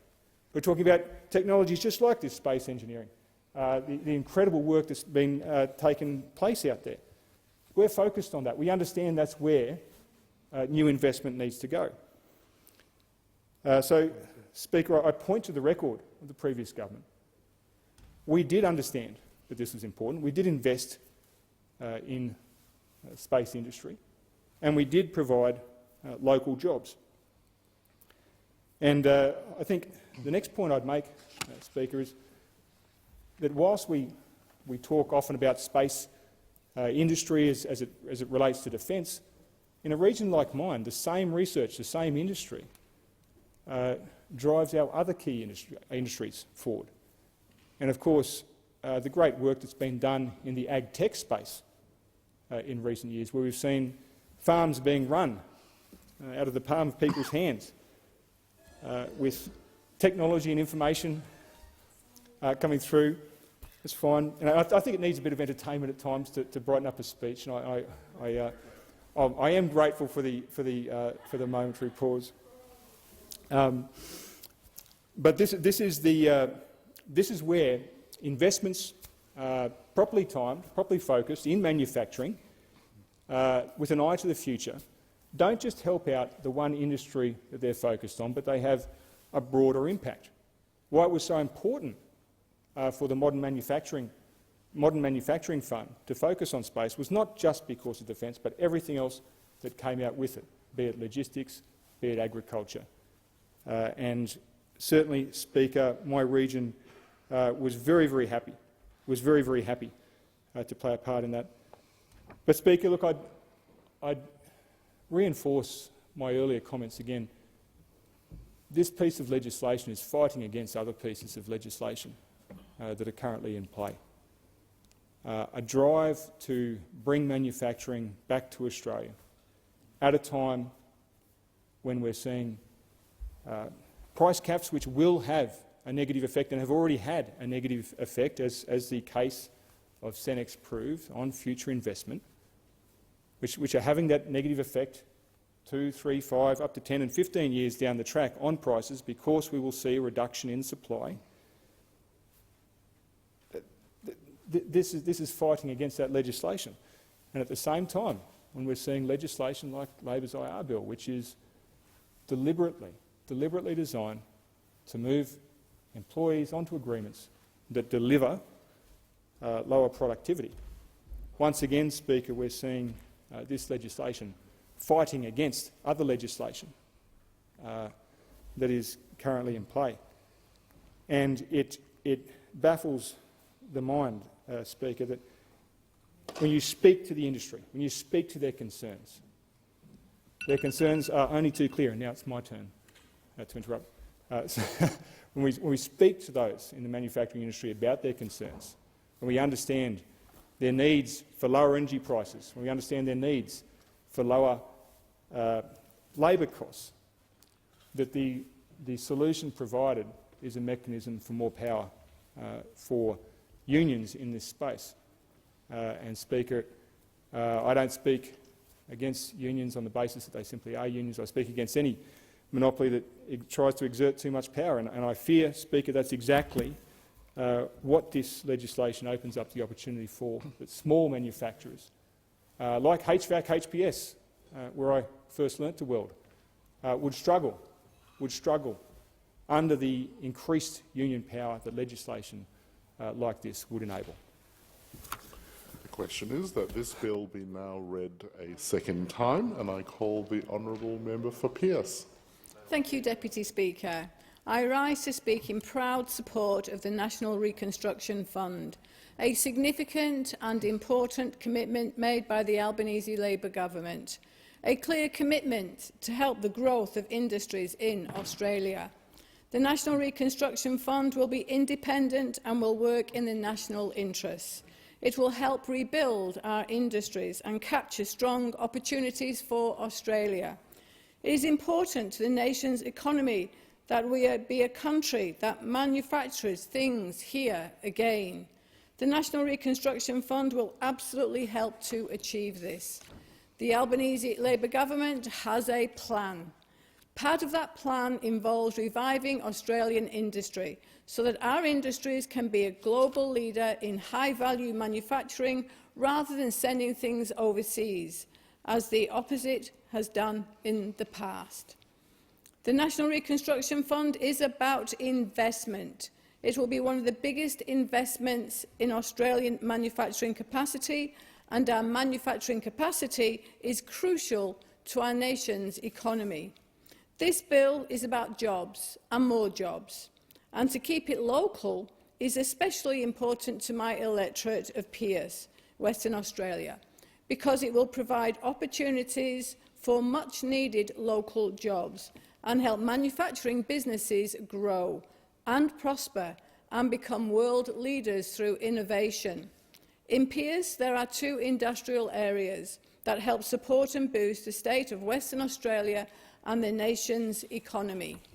One is the Wangara industrial area, and the other the newer Neerabup industrial area with so much potential.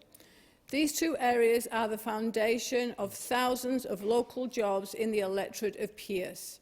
9% of people in Pearce work in the manufacturing sector. That's compared to 6.5% across the state of Western Australia. The number of manufacturing businesses in my electorate is rising, and at last count was 762 in 2022, up by 42 from the previous year. Manufacturing is the most productive industry within my electorate, generating $1,817 million in 2020-2021. Just imagine the potential to continue that growth, particularly in Neerabup. This site is primed to provide long-term economic growth opportunities which will be achieved through the creation of local jobs for people in what is one of the largest and fastest growing areas in Australia.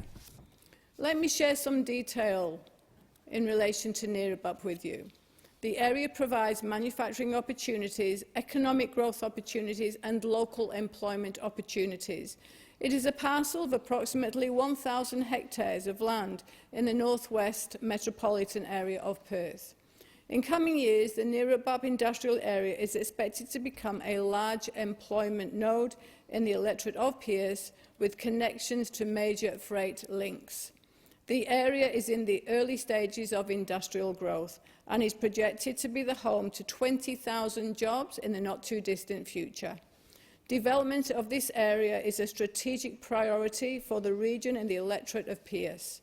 Recognising the absolute importance of this industrial area, the Albanese Labor government committed $15 million in infrastructure funding to bolster it.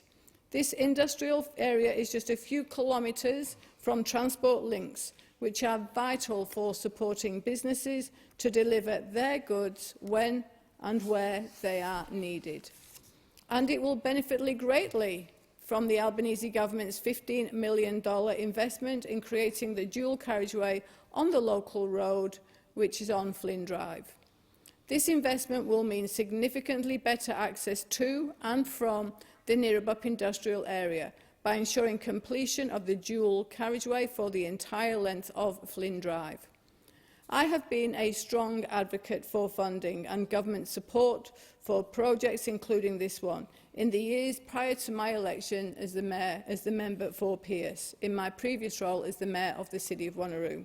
So I am very pleased that the Albanese Labor government is delivering this election commitment to the electorate. Appropriate investment in infrastructure is a key driver to attract businesses to industrial areas, and so this project will be important to generate local job growth in my community. We have a fast and large growing youth population. 56 local schools are in the electorate, and I know how hard those schools work. I know the need for apprenticeships, I know the need for traineeships, I know the need for future growth and employment opportunities. I sit on 8 of those school boards and see time after time students trying to source opportunities for work experience because there's not a great deal of opportunity in the local area. They have to travel far and wide for work experience, let alone the opportunities for traineeships and apprenticeships. So this area for local employment opportunities will be very important and is also planned to be the home of the Australian Automation and Robotics Precinct, which is a 51-hectare site and is set to generate up to 5,000 ongoing jobs in the growing fields, which is something of futuristic, or it used to be, but now it's something as the norm. That's robotics, remote operations and automation, all areas of innovation and jobs of the future, and something that our youth are incredibly interested in. It will be used for testing, research and development and training in autonomy and robotics. This precinct will deliver a long-term strategic employment cluster, and it's very exciting. One that will provide quality employment opportunities and attract talent from all over the world. The strategy of the Australian Automation and Robotics Precinct is to create and manage access to a globally linked and locally relevant test facility. This will include design co-labs, test laboratories and virtual laboratories. Precinct users and researchers will have the opportunity to accelerate technology and analytics testing and scaling. As we elevate our national economic, environmental and social well-being, and also build our strategic industry capability, as well as drive economic growth, we need to partner with industry and researchers. And that is what the National Reconstruction Fund will do. It will be independently run, and its decisions will be made in the national interests. Investment will focus on 7 priorities: renewables and low-emissions technologies, medical science, transport, value-adding in fisheries, forestry and agriculture, value-adding in the resources sector, defence capabilities, technologies that support jobs in manufacturing. The National Reconstruction Fund is a key commitment of the Albanese Labour government and will consult with industry to reveal market gaps and investment opportunities. The priority areas reflect current and emerging industry strengths that will help strengthen our capacity to respond to domestic challenges and also global opportunities. It is a significant step in rebuilding Australia's industrial capability and economy. So why would those opposite want to oppose it? Because they don't have a plan, other than to be contrarian and say no. The coalition who left Australia with $1 trillion of Liberal debt.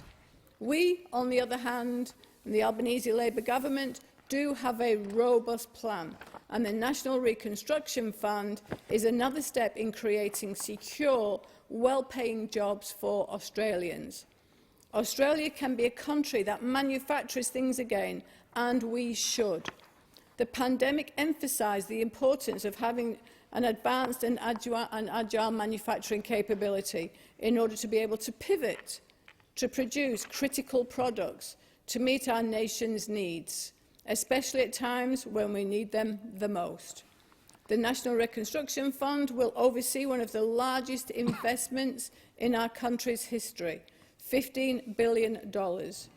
This will be invested in independently assessed projects that will diversify, support and transform Australia's industry and economy. So I repeat, why do those opposite say no to this vital investment in Australia's economy? Because they don't have a plan. Australian industry needs a government that recognises their contribution. Our future generations, our babies that are being born, deserve opportunity. Our communities want to know their government is supportive and loud about it, and is also backing that support with robust actions. We all know that actions speak louder than words. They want to know that their government is helping make the most of global opportunities. It is time to stop the good ideas heading overseas due to lack of supportive capital. The Albanese Labour government knows the National Reconstruction Fund will help retain businesses and talent here on our shores and help to grow our economy and our nation. It will also help Australian industry capture new high-level market opportunities. The National Reconstruction Fund will help research and innovations move on the path towards commercialisation. The fund will help bolster national resilience and support well-paid, sustainable jobs of the future. Why would anybody say no to that? The National Reconstruction Fund is about helping build and transform our industry capabilities in a strategic manner. That includes manufacturing. It is also about strengthening the nation's ability to harness technologies so that we can future-proof our prosperity and national well-being. The fund will allow the support of investment in medical manufacturing for things like vaccines and medical devices. Australia was once a leader in solar technology, and the Independent National Reconstruction Fund will enable investment in solar and wind technologies, as well as development of batteries to store renewable energy. This will be a win for our environment, which the Albanese Labour government values. The fund can accelerate our nation becoming a renewables superpower. I have already talked about robotics and automation in Nirrumbuk, and the National Reconstruction Fund will build on our expertise in quantum technologies, robotics and artificial intelligence. We will partner with state and territory governments and industry to seek out investment opportunities within priority areas. It is important to remind those opposite that the National Reconstruction Fund Corporation will be fiercely independent, an independent board making independent investment decisions. That is crucial to success. It will also be independent of political influence, the way it should be. There will be no sports shorts and colour-coded spreadsheets like we saw under the previous government. The Australian taxpayer expects, as they should, their tax dollars to be treated properly, respectfully, to be spent in the national interest rather than to suit political interests. Under the Albanese Labor government, that's what taxpayers will get under the National Reconstruction Fund. Along with the Buy Australia plan and future Made in Australia office, the National Reconstruction Fund ties in with the Albanese Labor government's plan for Australia to be strong and self-sufficient and have a renewed basis to sell to the world. I urge Noelis and those opposite to walk with us and support the bill instead of making terrible decisions that do not support Australians or the future of Australia. I commend the National Reconstruction Fund Corporation Bill, and thank you, Mr Deputy Speaker. The question is that this bill be now read a second time, and I call the honourable member for Wright. I thank you, Mr Speaker, and it's a privilege to be able to offer commentary to the debate on the National Reconstruction Fund Corporation Bill, and I want to acknowledge those contributions that have gone before the House as the debate comes to a closure for the evening. And listening to the debate from both sides of the House, it is right to acknowledge that this was a fundamental that was taken to the election, and Labor definitely have the right to be able to prosecute bringing this piece of legislation to the table. But however, in doing so, they have claimed some falsities, and it's becoming of us as an opposition to ensure that we prosecute through this debate some of the falsehoods and some of the misgivings that are being debated, as time after time we see members of the government roll out with their speaking notes and deliver exactly the same message one after the other. Because, Mr Speaker, this piece of legislation, as it's claimed, will miraculously fix our international supply chain issues here in Australia, is not true. It just will not do that. I come from 25 years background of transport and logistics, both domestic, interstate, international. I can tell you, with my hand on my heart, that this bill is not the panacea that Labor claim that it is going to be the fixer of all failings in the international supply chain that hampered us. We heard the debate rolled out that time after time that there was a failing in PPE equipment, personal protection equipment, during COVID. But not one of those on the other side complimented our Australian manufacturing sector. Not one of them complimented those that were able to move nimbly and with dexterity to change their business models up, because the Australian manufacturing sector is alive and it's well, and it is my intention tonight, with the time that's afforded me, to prosecute and to suggest how amazing our Australian manufacturing sector is. We've been told that there's going to be a plethora of jobs in the regions as a result of this, but no figures come forth with that. We've been told by the Prime Minister this afternoon at the dispatch box, when he made his contribution, that a $15 billion off-budget investment in this will have zero to no inflationary pressures in the country. I mean, and he actually went on to cite the RBA Governor's comments to say that the inflationary pressures that we were dealing with at the moment all came from Ukraine, and it was the Ukraine conflict, and it's not government spending. $46 billion of off-budget investment coming through government. I mean, I just take you back to the UK Parliament when we had a new Prime Minister who said she was going to go and borrow a heap of money. She didn't last very long. The markets rejected it, and the markets collapsed, and as rightly they should have. They've spoken about making Australia a great manufacturing country again. I say well done and strength to the arm of our Australian manufacturing sector that exists today. They're doing an amazing job. They are doing an amazing job. And as I mentioned, our job is to stand here and prosecute the untruths that are coming. Today of all days, when the RBA delivered yet another rate increase. Here you have, metaphorically, the Reserve Bank Governor with both feet on the brake of the economy through raising interest rates for an unprecedented 10 consecutive rate rises. 9 under this government, yet 1 previously. 2 feet on the brake.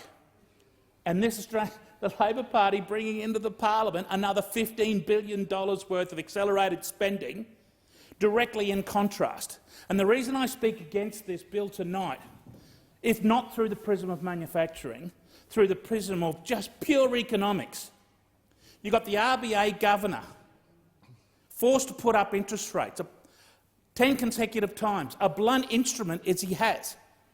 It is the determination of this place that we set the terms of reference for the RBA, and we ask them to keep the inflation range between 2% and 3%.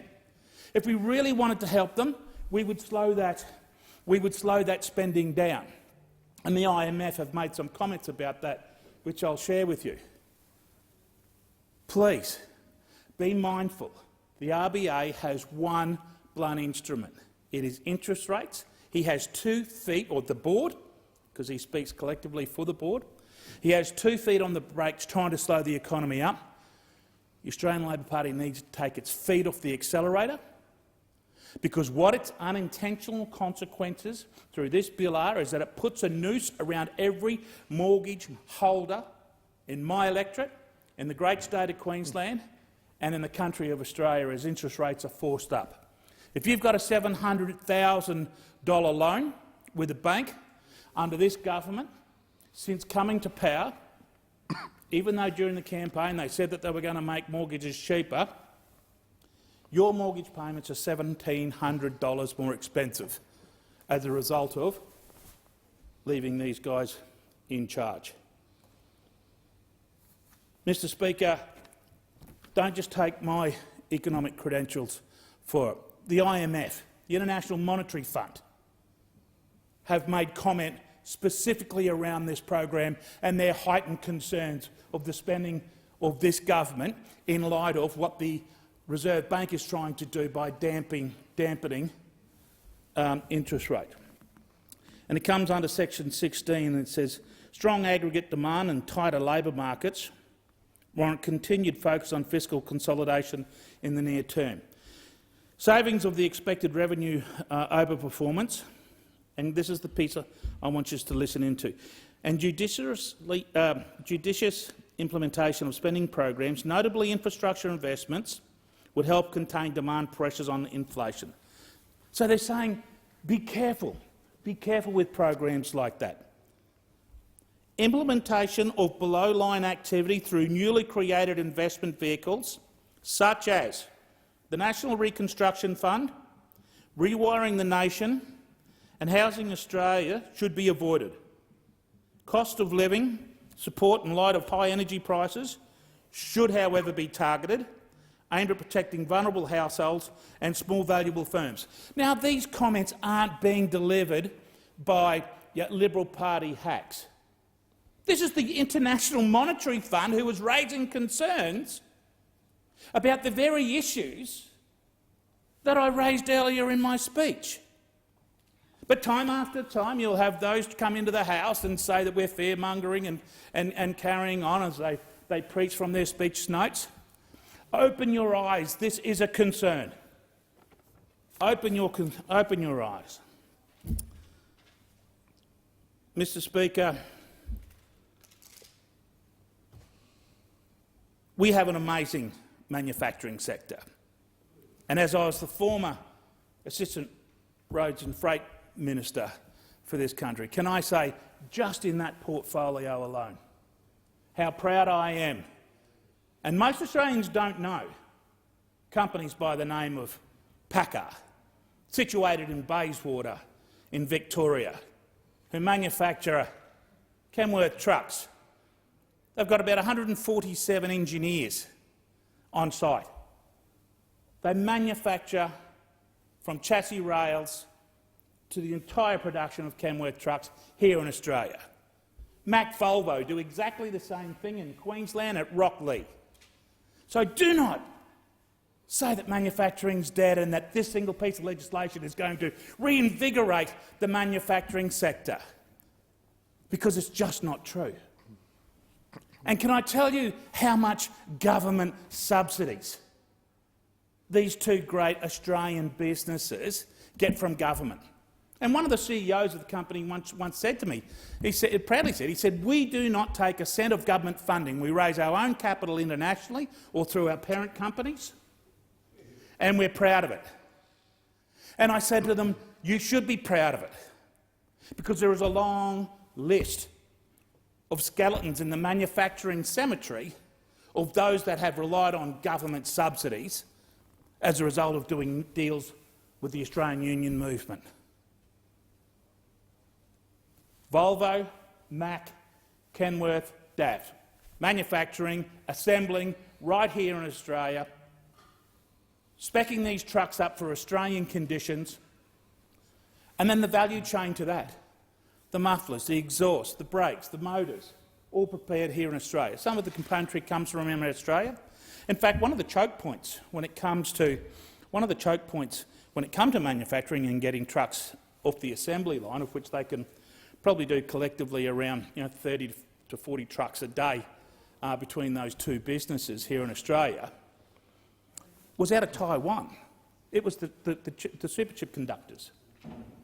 This bill will do nothing to affect the supply chain pressures on superchip conductors out of Taiwan, because we do not have not the manufacturing capability, the technological capabilities to compete. What we could do is partner with those Taiwanese companies, and as the geopolitical threats exist, partner with them, bring them to Australia so that we've got first access to it. But I stand here proud of the Australian manufacturing sector. Those on the other side mentioned that wide consultation was conducted and there's wide-ranging support for this bill. And when I go through and have a look at some of the non-government stakeholders who were consulted, the Australian Council of Superannuation Investors. Now, I'm not too sure what they manufacture, but I've spoken to manufacturers, and after I tell you who they consulted with, I'm going to share with you what the manufacturers really want. They also, surprise, surprise, consulted with the Australian Council of Trade Unions. What do they manufacture? The Australian Investment Council, the Industry Super Australia and the Law Council of Australia. There's some of them, to name a few. When I talk to the manufacturers here in Australia that are employing Australians, that are producing products that we use every day, that put food on our tables, they say they want cheap, reliable energy, and they're not getting that from the other side. They're saying they want a reliable workforce that's globally competitive. It's not forthcoming.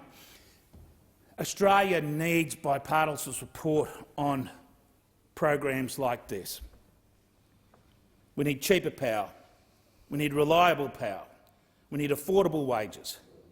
The consultation process was short of concerning. And to put this to the test, if it was a corporation and there was an opportunity to invest money in it, coming from a financial background before the transport sector, I ask a question of the Australian government. How many of those on the other side would mortgage their home and invest their money, as we do on this side when we go and start up businesses, when we borrow money from the banks, when we take a risk and we employ Australians? Most of us on this side are small business operators. I currently have a mortgage over my house at the moment. If I fail in my business operations, the bank will take that house. How many of those on the other side would take that risk and invest in this program? Zero. How many? That should be a litmus test. Zero. So have another look at your speaking notes. Have another look at your speaking notes. And have a look at Labor's track record. Have a look at how much was raised when Labor brought into this House the mining tax that was going to deliver rivers of gold. $350 million to be raised in the first year, but ultimately what happened over the forward estimates, they went and spent the money that it was supposed to raise, and Australia was left with a debt. Remember when Labor told us that there'd be no carbon tax under a government we lead?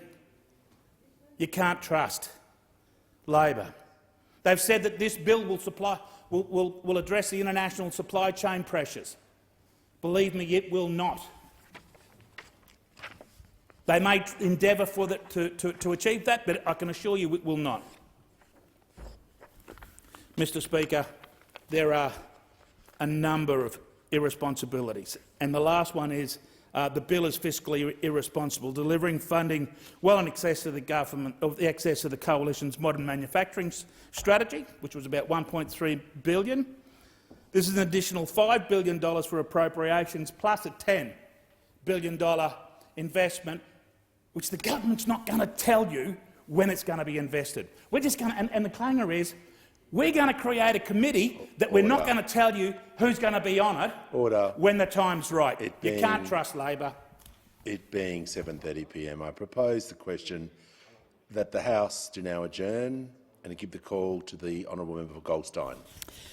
Thank you, Mr Speaker. In November last year, I was provided with materials outlining disturbing allegations about the treatment of young people in youth detention in Victoria. If Victorians knew what was happening to young people in detention, they would be horrified. The system must be fixed, but more to the point, we must implement diversion programs to keep young people out of detention. The materials provided to me had come from whistleblowers concerned at the treatment of young people in detention at Parkville's Melbourne Youth Justice Centre, specifically solitary confinement being used as a punishment and a management tool. I did not provide this correspondence to the press. However, given that it's now become public in the Age newspaper, I'm releasing the letters quoted in the interests of transparency and to support the case for action to protect the welfare of these children. Mr Speaker, I put clearly on the record here in this chamber that I have concerns about reprisal against the staff who blew the whistle to me. I know that a number had concerns about retaliation. I call on the Victorian Government to guarantee there will not be any reprisals against these individuals. They have done the right thing in raising these issues, confident that I would deal with their concerns without breach of confidence. The whistleblowers were particularly concerned about COVID rules being used inappropriately to punish those in detention and to cover for staff shortages. As a result of initial written materials followed by conversations with the whistleblowers and after taking legal advice, I wrote to the Victorian Premier Daniel Andrews, the relevant State Minister, the Victorian Ombudsman Deborah Glass and the Federal Attorney-General Mark Dreyfus. In the letter, co-signed by the member for Kooyong and the member for Melbourne, whose electorate covers Parkville, I questioned whether the use of isolation was justifiable and proportionate, made the point that solitary confinement of children is prohibited under international human rights law, and raised the whistleblowers' concern that children were being detained in isolation for up to 23 hours per day on multiple days per week to make it easier to manage children with limited staff numbers. After sending the letter, I had several subsequent conversations with the Federal Attorney-General about the situation, along with correspondence from the Ombudsman and the Victorian Department of Justice. The Victorian Ombudsman replied extensively, saying, among other things, "I share many of the concerns you raise in your letter." The Ombudsman noted that in 2019 she had formally investigated what effective implementation of the optional protocol to the Convention Against Torture and Other Cruel, Inhuman or Degrading Treatment or Punishment, OPCAT, should look like, and recommended that a single independent body be designated in Victoria referred to as a National Preventative Mechanism, or NPM. In her report at the time, the Ombudsman estimated the cost of establishment of an effective independent inspection function within her office would have cost a mere $2.5 million out of a total prison budget of $1.8 billion in Victoria. A relatively small amount, therefore, to ensure that children are not subject to this kind of punishment. The Andrews government is apparently demanding the Commonwealth provide the money, an unjustifiable excuse for inaction. But if that is all that it would take, I appeal to the Federal Attorney-General to make the money available and test Victoria's bona fides. In their original communication with me, the whistleblowers noted that in October last year they were informed of a possible visit by a UN OPCAT delegation. During that week, they allege, the centre was staffed up to ensure that young people in custody would be up and operating on the floor, as they put it, attending classes and operating as normal. This, they said, was another gross and deliberate attempt to hide the goings-on inside Parkville Youth Detention Precinct. In return correspondence, the Justice Department chose to defend the situation, accusing the whistleblowers of misinformation and citing figures showing a decline in isolations. The whistleblowers, with first-hand experience of the situation, vehemently disagree. The welfare of these children, Mr Speaker, must be protected. Thank you. The question is the House do now adjourn and give the call to the honourable member for Robertson. Thank you, Mr Speaker. I would like to acknowledge the Albanese Labor government's commitment since winning government in May 2022, supporting the Australian Passport Office, or the APO, to overcome the enormous backlog of passport applications left behind by the former Liberal National Government. The Australian Passport Office do an exceptional job receiving and processing applications and issuing passports to Australians to enable them to travel safely and efficiently and connect them with the rest of the world. And the Australian Passport Office is considered one of the best passport offices in the world when it comes to passport security, passport technology and customer service. The Passport Office continues to strengthen and implement new features regularly to ensure our passports maintain their international cutting edge and superiority. And it's no secret, Mr Speaker, that Australians love to travel, especially to our favourite destinations including New Zealand, Indonesia, the United States, Europe and many places throughout Asia. And during 2022-2023, Australians have once again begun to embrace international travel since the global pandemic. Each month, the Australian Bureau of Statistics records a steady increase in overseas departures. During December 2022, over 1.5 million people had departed our international airports across Australia for an overseas destination. However, there had been a great deal of distress and a great deal of uncertainty for many Australians last year, as the new Albanese Labor government responded to an overwhelming number of passport applications that had been left behind by the former Liberal National Government. At 430,000 outstanding applications at its peak, our new government got straight to work, employing and training more staff in the Passport Office to address the gigantic build-up of requests for passports. Between July and December 2022, the Passport Office issued the most passports ever in a 6-month period at over 1.6 million passports, and that's over 500,000 more than the same period in 2019, which was the previous 6-month record. And in my electorate of Robertson, constituents were frequently contacting my office for assistance to get their passports, as wait times had blown out from an average of 14 business days to as much as 50 business days. And many constituents were emailing and calling our office for help. Where my staff were prepared and able to assist, we managed to process every request for assistance, and in every circumstance we were able to provide the correct information to the constituent or organise for their passports to arrive before their departure date.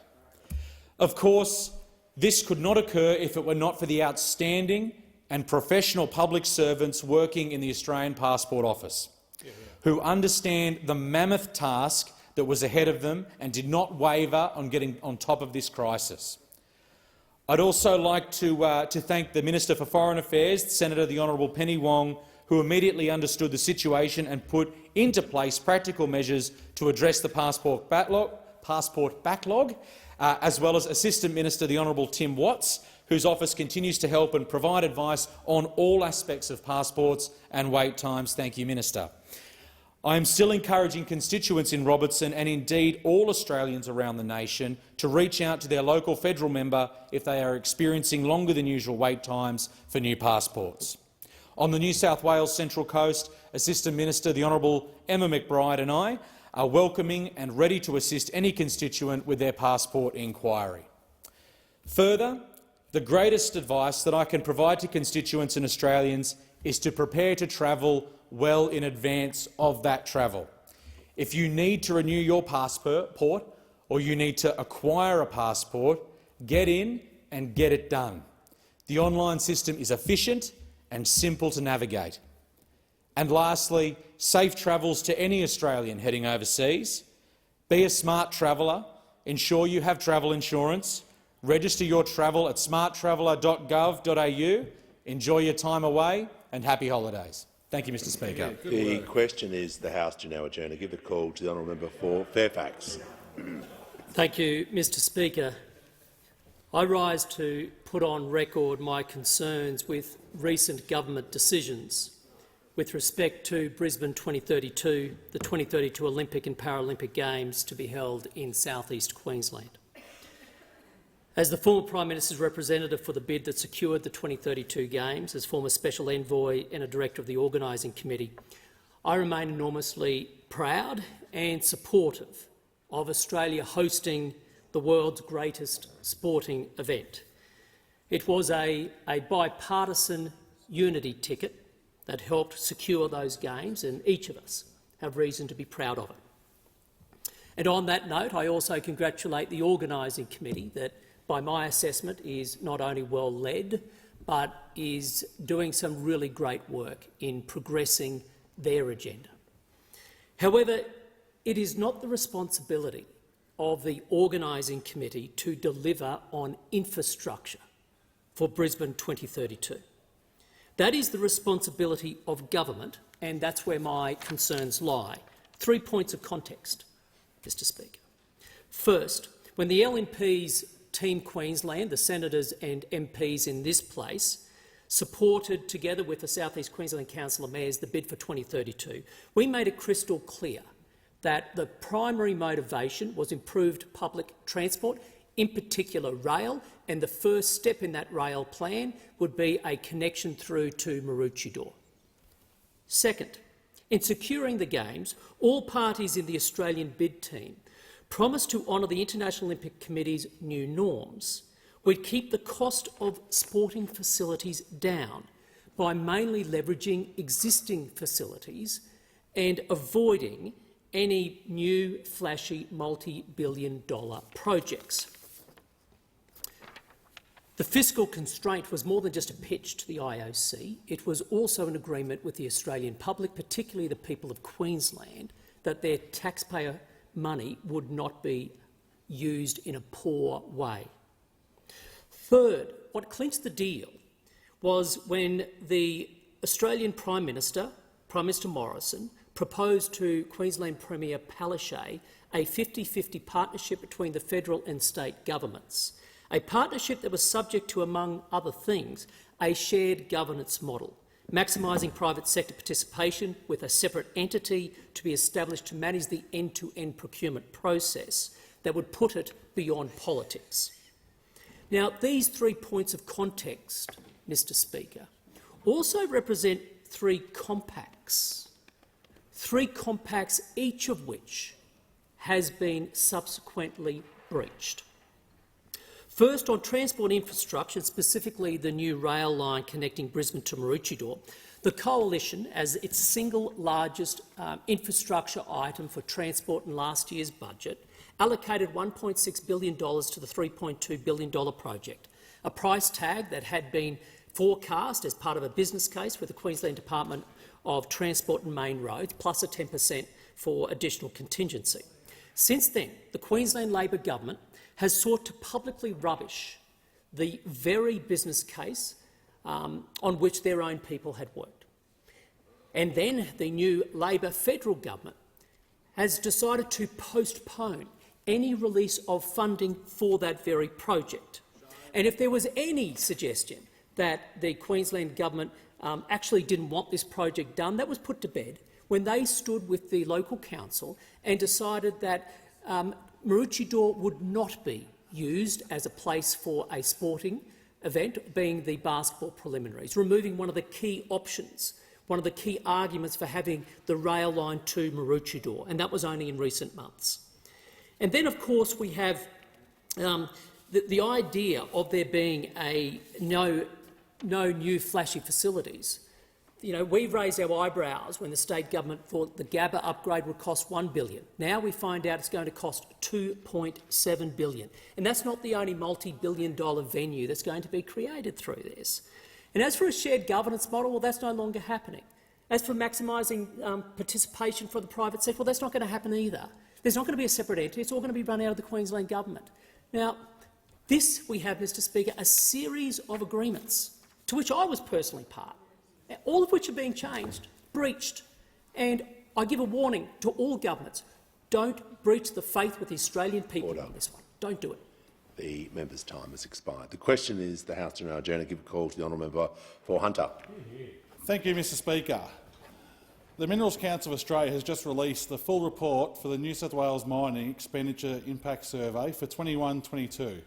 I'm proud to inform the House that mining is alive and thriving, with the report showing that the mining industry contributed a record $16.7 billion across the state, while also supporting 30,981 jobs and 6,833 businesses. Mr Speaker, it has been shown time and time again that when our economy is going through a hard time, it is the mining industry that plays a large role in helping us to pull through, and it is no different this time around, with the industry providing a record $6 billion in royalties, which is a $2 billion increase from the original New South Wales Treasury budget forecast. Mr Speaker, thank goodness for mining. Speaker, the hunter is the heart of the mining industry in New South Wales, and the mining industry is the heart of the hunter. And this is once again proven by the results from this report. The Minerals Council, Speaker. This report shows that there are 13,580 jobs in the hunter which are supported by mining companies. This is the second highest number of jobs reported since the survey started being conducted a decade ago. Mr Speaker, some parties in this place scream that the decline of the coal mining industry has already begun, but the hunter is seeing no sign of the decline. We have mines who are seeking extensions out until 2050 and beyond. There are more jobs in this industry this year than there were last year. Now, Mr Speaker, correct me if I'm wrong, but I believe this indicates growth. Mr Speaker, this report also shows that the mining sector injected $6.3 billion into the hunter economy. This is another element of the industry which has grown, with this number being $200 million higher than the previous financial year and equal to the highest results in a decade. This is also the third year in a row that direct spending in mining has been over $6 billion. Mr Speaker, miners in the hunter receive over $1.6 billion in wages and salaries. This is $1.6 billion that's gone towards helping families to put food on the table and pay their mortgages. This is the money which is earned by locals in the hunter, and much of it will have gone straight back into local businesses in the hunter, helping to support the local industries and sectors in my electorate. Mr Speaker, there was also $4.6 billion which was spent on goods and services from over 3,000 mining supply businesses in the hunter. Mr Speaker, it is clear that the benefits from the mining sector flow right throughout the hunter. This industry is good for Hunter and it's good for the people of Hunter. I am proud to have mining in my electorate and representing this sector and those impacted by its responsibilities that I take very seriously. Mr Speaker, the importance of mining in the hunter cannot be underestimated. The $6.3 billion that it contributed to our economy over the past year makes up for almost 30% of the hunter's gross regional product. While there is no way to tell what the mining sector will look like in decades to come, one thing is for certain: the mining sector in the hunter today is strong, and as a result of this survey shows. Over the past year, mining in the Hunter has continued to grow. New South Wales Mineral Council CEO Stephen Galilee said that thousands of Hunter locals will head to the polls on election day, at least partially considering their vote based on who will best support a strong mining sector into the future. And his words could not be any truer, Mr Speaker. I've said it in this place before and I'll say it again. Let me assure the voters in my electorate you will not find a stronger voice for the mining industry and its workers than me. I'm proud to be a Mining Energy Union member. I'm a proud former coal miner, and I'm also proud to be part of a Labor government that lets me fight for this mining sector as much as we need to. The export market for coal is as strong as it's ever been, and for as long as this continues, Mr Speaker, and it will continue for years and years to come, I will make sure that the Hunter remains at the forefront of supplying the best and cleanest coal in the world. Thank you to all the dedicated mine workers in the Hunter and all around Australia for the long hours you all put in, and I hope you all get home safely. Thank you, Mr Speaker. The question is the House to now adjourn and give a call to the honourable member for Hinkler. Well, thank you, Mr Speaker. And I rise to speak on what has now become the debacle of this nation, the cashless debit card. And what we have seen since Labor has come to power has had an impact in the 4 trial sites, and it's not a positive impact, Mr Speaker. It is a detrimental impact to the people that live there, to those poor kids who are being directly affected, and to all of those individuals who struggle with alcohol abuse. And yet, Mr Speaker, what we see is Labor ideology at work. They vowed to get rid of the cashless debit card, regardless of what the community wanted. They vowed to go with their ideology rather than something that clearly works. They vowed to the people that they would get rid of the CDC, even though all of the sitting members, the coalition sitting members in the trial sites, were returned at the last election and the election before. And what do we see now in place of it, Mr Speaker? Well, I'd refer you to some pieces by Alan Winnett in The Australian. Headline, cashless debit card cut, now it's bedlam in Ceduna. Bedlam. How the cashless debit card's acting left chaos in remote WA. Chaos and bedlam. Now, Mr Speaker, when we rolled out the cashless debit card trial in my electorate, it took months. It was done in many, many weeks, small portions at a time to help people adjust to the change, to set up whatever structures they needed, and yet we saw a Labor government that was hell-bent on shifting something because simply they were ideologically opposed. And the people I represent, the people that the member for O'Connor represents, that the member for Grey represents, they have all been directly impacted by what is a very, very poor decision. Now, Mr Speaker, and I'm sure you've heard this before, Labor claimed that we had privatised the welfare system, privatised it, simply because the cashless debit card was provided by, would you believe, a bank. Would you believe you need a bank for a debit card, Mr Speaker? Who'd have thunk it? Who'd have thunk it? And guess what? The same bank providing the same card is still in place under this Labor government because you need it to deliver the service. So all of those commitments were completely untrue, and it just hasn't happened. But what we have seen happen, and even though the Alice is not a trial site, we have seen exactly what happens when you take away systems that work in areas that need tough decisions. This is a tough but necessary policy, and I would urge the minister, I would urge them to put it back in place because it actually matters. And the feedback that I got, Mr Speaker, was that there was an increase in rent rolls being paid. Fewer kids were using breakfast clubs in schools. In fact, the number at one particular school halved. It halved after we introduced the debit card. And the number of individuals whose parents were then allowing them and helping them to go and do extracurricular activities that cost more money doubled. Now, that sounds like a pretty good outcome to me. Every single one of those children were being fed and had opportunities because the CDC was in place. Now, we've seen the mayors of the 4 towns affected by the abolition of the cashless debit card in WA and the remote goldfields. They were pretty clear. They said the abolition of the card was a retrograde step that would increase social harm and did nothing to break the intergenerational cycle of poverty, unemployment and substance addiction that some residents were suffering. In Ceduna, the residents of the town of Ceduna have held a crisis meeting following the abolition of the CDC. amid fears it has contributed to a spike in alcohol abuse, child neglect and absolute bedlam. Absolute bedlam. So, Mr Speaker, when the descriptions are about bedlam in Ceduna, chaos in remote WA and the challenges that I have in my own electorate, where the trial was very, very different. It was only applied to those individuals who were 35 and under on 4 separate payments, and that was Newstart, Youth Allowance Other, and Parenting Payment Single and Parenting Payment Partnered. And it worked, and we had significant and strong support from community leaders, from other individuals, from Aboriginal organisations who want this to be put back in place. Mr Speaker, I have never had a policy which had a stronger level of support than the cashless debit card in my electorate. Roughly 70% either supported or were not opposed. This was tested. It was tested by the media. It was tested by other individuals. They polled it. They did everything. And guess what? The people that I represent know that it's a tough but necessary policy. They know you have to implement tough but necessary policies if you want change.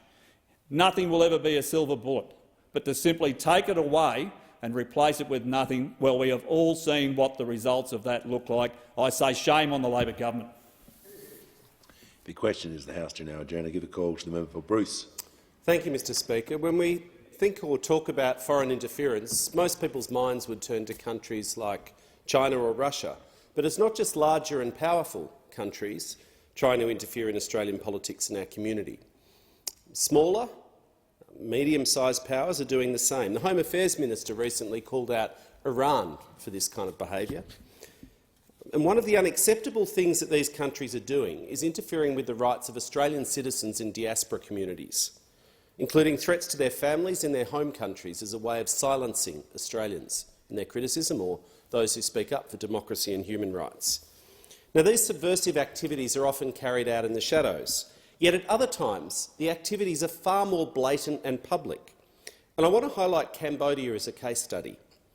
In February 2018, Cambodian Prime Minister Hun Sen, prior to an ASEAN-Australian summit meeting held here in Sydney, threatened protesters planning to burn effigies of him that he would pursue them to their houses and beat them up. A month later, coincidence, anonymous death threats were sent to Australians, including then State MP Hong Lim, now State MP Meng Heng Tak, and then Councillor Yu Horn Chia, as well as the wife of murdered Cambodian political analyst Kem Lay, who was granted asylum in Australia after her husband's murder. These threats were from a person purporting to be a member of Hun Sen's ruling family, who threatened to shoot them dead. Hun Sen's nephew, Hun To, was questioned by police about these threats. In 2003, Australian police sought to arrest Hun To on suspicions that he was trafficking heroin into our country, hidden in loads of timber. Now, since then, Hun To and his wife Jackie Tai have amassed millions of dollars worth of property in Australia, with seemingly no legitimate explanation for where their wealth has come from. But it's no secret, Mr Speaker, that Hun To has his finger in lots of pies. Drug trafficking, illegal deforestation, animal trafficking, illegal gambling. Most recently, I've heard reports that he's dipping his toes into human trafficking as well. I mean, that's diversifying, isn't it? In 2008, Hun To was accused by 2 opposition party candidates of ordering his bodyguards to assault them in Cambodia, and I've heard similar stories of him doing the same to critics living here in Australia without consequence. And one may well ask, Mr Speaker, why have there been no consequences? Why didn't the victim file a police report? And the answer is simple: because of the victim's concern for their family overseas. Most members of diaspora communities here in Australia still have family residing in their home countries, including Cambodian Australians and so many others. This is a very difficult problem to tackle. Our police and intelligence agencies can protect people here in Australia, but they have little ability to protect people overseas. And gangsters like Hun To and his dear uncle Hun Sen know that. And so when Cambodians in Australia criticise Hun Sen or his government publicly, or join with opposition groups, or refuse to participate in the Cambodian People's Party propaganda events organised in Australia regularly, Hun Sen doesn't necessarily go after them. He goes after their families in Cambodia. And it's a worryingly effective strategy. And it's not historical. Hun Sen's Cambodian regime is still at it. In January this year, a CPP delegation led by Kim Santapierp travelled to Australia to mark Victory Over Genocide Day. Now, Kim Santapierp is a spokesperson for Cambodia's Ministry of Justice, which is more popularly known in Cambodia as the Ministry for Injustice. But whilst purported to be a national holiday, it is primarily a political event for Hun Sen and his gangster regime. This was clearly the case for events held here in Australia, Mr Speaker. There was party propaganda prominently displayed at events in every capital city. This is an organised outfit, as I've talked to the parliament about before. Now, I know of people, both Cambodian Australians and Cambodians studying in Australia, who were forced to join these events. And the implicit threat, not usually explicitly stated here, was we know who you are, we know where you are, and most importantly, we know where your family is in Cambodia. They're also interfering in temples in Australia, in temple elections, holding fake charity events to raise funds. Cambodian Australians and others from diaspora communities must be able to exercise their democratic rights and freedoms without being threatened or coerced. It's a difficult problem to tackle, and the government's doing what we can. But I express my firm view that people like Hun Tho and Kim Santapierp should never again be granted visas to visit Australia. And we need to do what else we can to shine light on organised foreign influence and the network of fake community organisations run out of the Cambodian embassy. It being 8 p.m, the House stands adjourned until 9 a.m. tomorrow.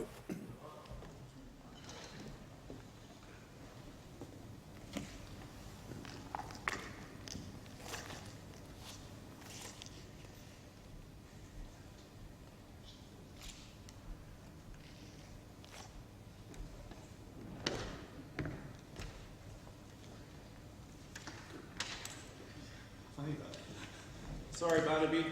That was very good.